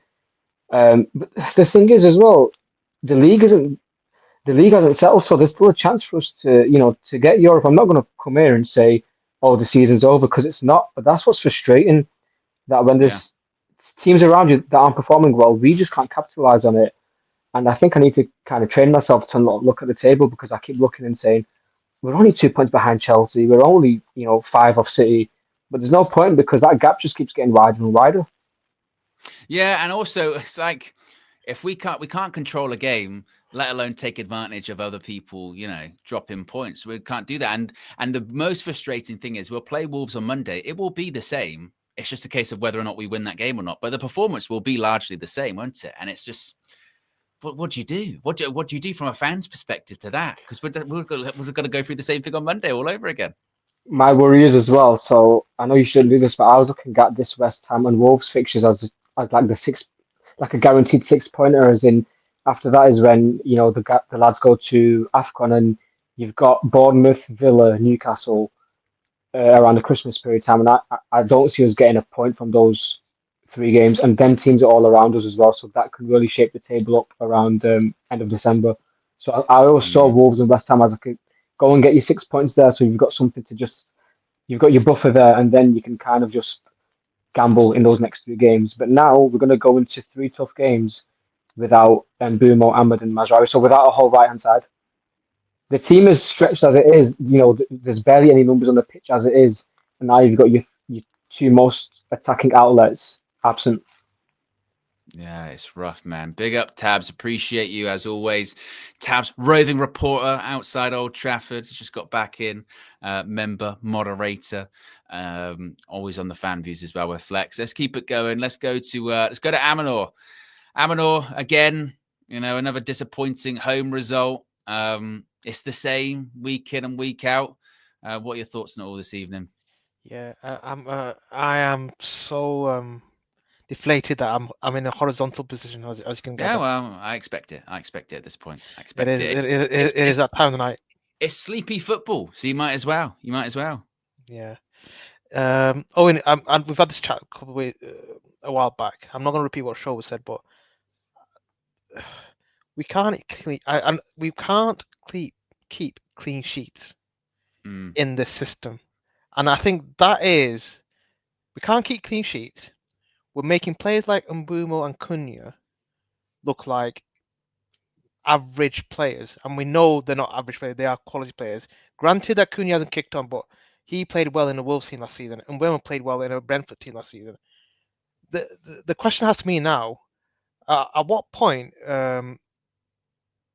do we accept that this season it's going to be, we'll have to accept that we either finish 8th, 9th, 10th, or 4th, 5th. And the reason why we'll finish 4th and 5th is because everybody else around us are, having like an inconsistent season as well. So Yeah. I think that's for me the frustrating thing, because there's no point in me moaning about the manager. The two previous callers mentioned about the manager. He's not going to go. If he was going to go, he should have gone after Grimsby match. He's not going to go.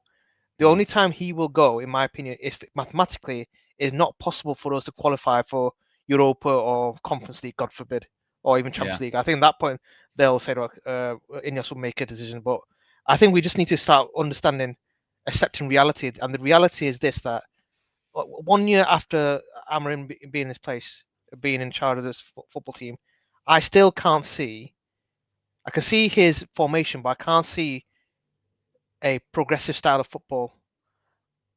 That for me is such a turn off. It's turning me off now. I mean, I generally don't enjoy watching Man United at the moment. Yeah, and it's the fact that nothing's going to change in that regard, is it? And you say that we have to, accept that's what it's going to be, but should we have to accept that? Can't, because we always talk about the season could be salvaged, but it could, couldn't it? But it kind of feels like it's just like I totally agree with what you're saying, that if we did get, European football, it kind of feels like it might be a bit of luck. Just that everyone else around us, if everyone else around us is inconsistent, then we might sort of scrape it. But that's just not good enough, is it? No, and it's not. Please don't misinterpret what I'm saying, that my standards are dropped. It's not my standards are quite high. There's a difference between standards and reality. My standards are, with this squad of players, we should be finishing 4th, 5th. That's my opinion. With this squad of players, if all the players were fit, 5th, and I think we've got the 5th best squad in the league. That's my personal opinion. But I have to accept reality that Ineos will not sack this manager. So what is it? Dealing with that constraint, how can we achieve where we want to achieve? And I think we're going to have to rely on other teams playing rubbish. And one last thing I want to say is that what really sacked my heart when I was watching that game is when he made that substitution with Ugarte, because he pushed Bruno up to number 10. I thought, okay, please, this is the opportunity to bring Mainu on. Somebody who can create something, and he didn't. So, yeah, I could say lots of things, Owen. I don't want to waste your time. I'm just really deflated. Not even annoyed now. I'm just deflated. Yeah, no, I think that's fair. I think that's fair. Big up, Amanor. Let me just double check. I got to these super chats here. Doug says, crazy thing about Amorim, said he's changed, but we see the same shit every week. AFCON ain't looking good for us. I can't remember if I read that one or not. And J Rose says, we're handing Wolves their first W, aren't we? Honestly, J Ro, who knows? And it's not even like, oh, I can't believe you would say such a thing negative. I remember earlier on this season, before that Grimsby game, when Flex and myself were like, losing is unthinkable, doing this and do that. And the amount of abuse at the time. No, don't say that. You can't say blah, blah, blah, blah, blah. There's a reason why there's no faith in this team and no faith in the coach. Because you just see literally inconsistency, some vomit football. It's like, okay, I think that's yesterday's dinner, or maybe that's what I just seen. It's just nothing. You just go, oh, it's a mess. It's a mess. You know what I mean? So that's what the team is. And Aaron's right. Is it, when you say you have to be like, oh, but nothing's going to change and it's going to be the same for the rest of the season, don't get that confused with accepting it. That's just the reality of what it is. You know what I mean? It's not necessarily acceptance. It's more acknowledgement of going, I'm aware of what this is. I'm not accepting it, but I'm also aware of what this is. I'm not going to drive myself insane, but it is deflating because it's the same. You maybe buy in a little bit because you might have a result here and there, but inevitably you'll come crashing down. And then we said we might beat Wolves on Monday. And then we'll be like, oh, maybe in the table, we got away with one there. Then the same thing will happen. That's us for the rest of the season, isn't it? And as far as the super chat, we're handing Wolves the first win. Genuinely, I couldn't tell you. DJ came on the the match view, and he was totally right when he came in. I don't know what the result's going to be. I have no idea. I can't tell you at all what it's going to be, because this team can lose to 10 men Everton at home, can lose to Grimsby, can draw this game, but then can go and win at Anfield for the first time in a decade and go and beat Palace for the first time in 5 years. I don't know. Utterly unpredictable, and consistently inconsistent. Show's telling me to look at these Amorim quotes. Let me check these before I get to the final call. Roy Keane says the fans are cheering everything these days. Where are your standards? But to be fair, I felt like the Old Trafford crowd was relatively quiet. They got up after the goal a bit, but towards the full-time whistle, I think there was some boos, wasn't there? Because it's dross, like I said during the game. You know, it's late, it's cold, people have traveled from all over the place, and then they get to watch that. Ugh. Amram says, when we had the ball near the box, but the crosses weren't good. Sometimes the attributes of the players inside the box aren't good enough. That's not enough to score goals. Well, you're setting up the team, bringing them on the pitch. Amram says, we had a big opportunity with Cunha. We had the ball near the box, but the crosses were not good enough, as I mentioned that. On his substitutions, Amram on his substitutions, who would be more offensive? Brian has a lot of pace to win the ball in transition. That was my idea. So he was saying that basically there wasn't a more offensive substitution, and keeping Mbeumo on the pitch for counter-attacking was a offensive substitution. Well, certainly bringing Ugarte on isn't an offensive substitution, is it? Offensive. You would bring on Kobbie Mainoo to be more offensive, wouldn't you? You'd keep Joshua Zirkzee on because he was the one that looked like he was making things happen in the game. So I don't know what he's talking about there. Don't know what he's talking about. And again, it's not like he's scapegoating Brian Mbeumo at all. He's been good for us this season. But at the same time, we're playing well. If you're not playing well, take him off. Take him off. There were, offensive substitutions he could have made. You know, bringing on Ugarte, and that's a defensive substitution. That's what it is. Honestly. Yeah, well, let's wrap it up there. I just can't. I can't. This fucking team. And we'll do the same on Monday. So there you go. Anyway, guys, click the like button. Be sure to subscribe. Lock in. It's going to be. We'll have the reactions, of course, coming out from outside Old Trafford. I'm sure Flex is vexed because he's sick, he's ill, and he's tired, and then he's had to watch that. So you're probably going to get this big Flex rant coming out after the game. Their fan views coming from Bradley as well, and others. I think Marcel's there, so I wonder how he will try and justify that one. But appreciate everyone for staying locked in, as always, staying with me from 6 till 10:38. If you haven't already, click the like button, not for the match, but for the stream. It does help the algorithm. And if you haven't already, be sure to subscribe. We'll be back tomorrow morning, 9 a.m. Morning View. I'll definitely be there. We'll see what happens with Flex. He'll get back late and he might be sick. So we shall see if he's going to be with me. But I will be here regardless, 9 a.m. tomorrow morning. Appreciate everyone for tuning in. And let's play the outro.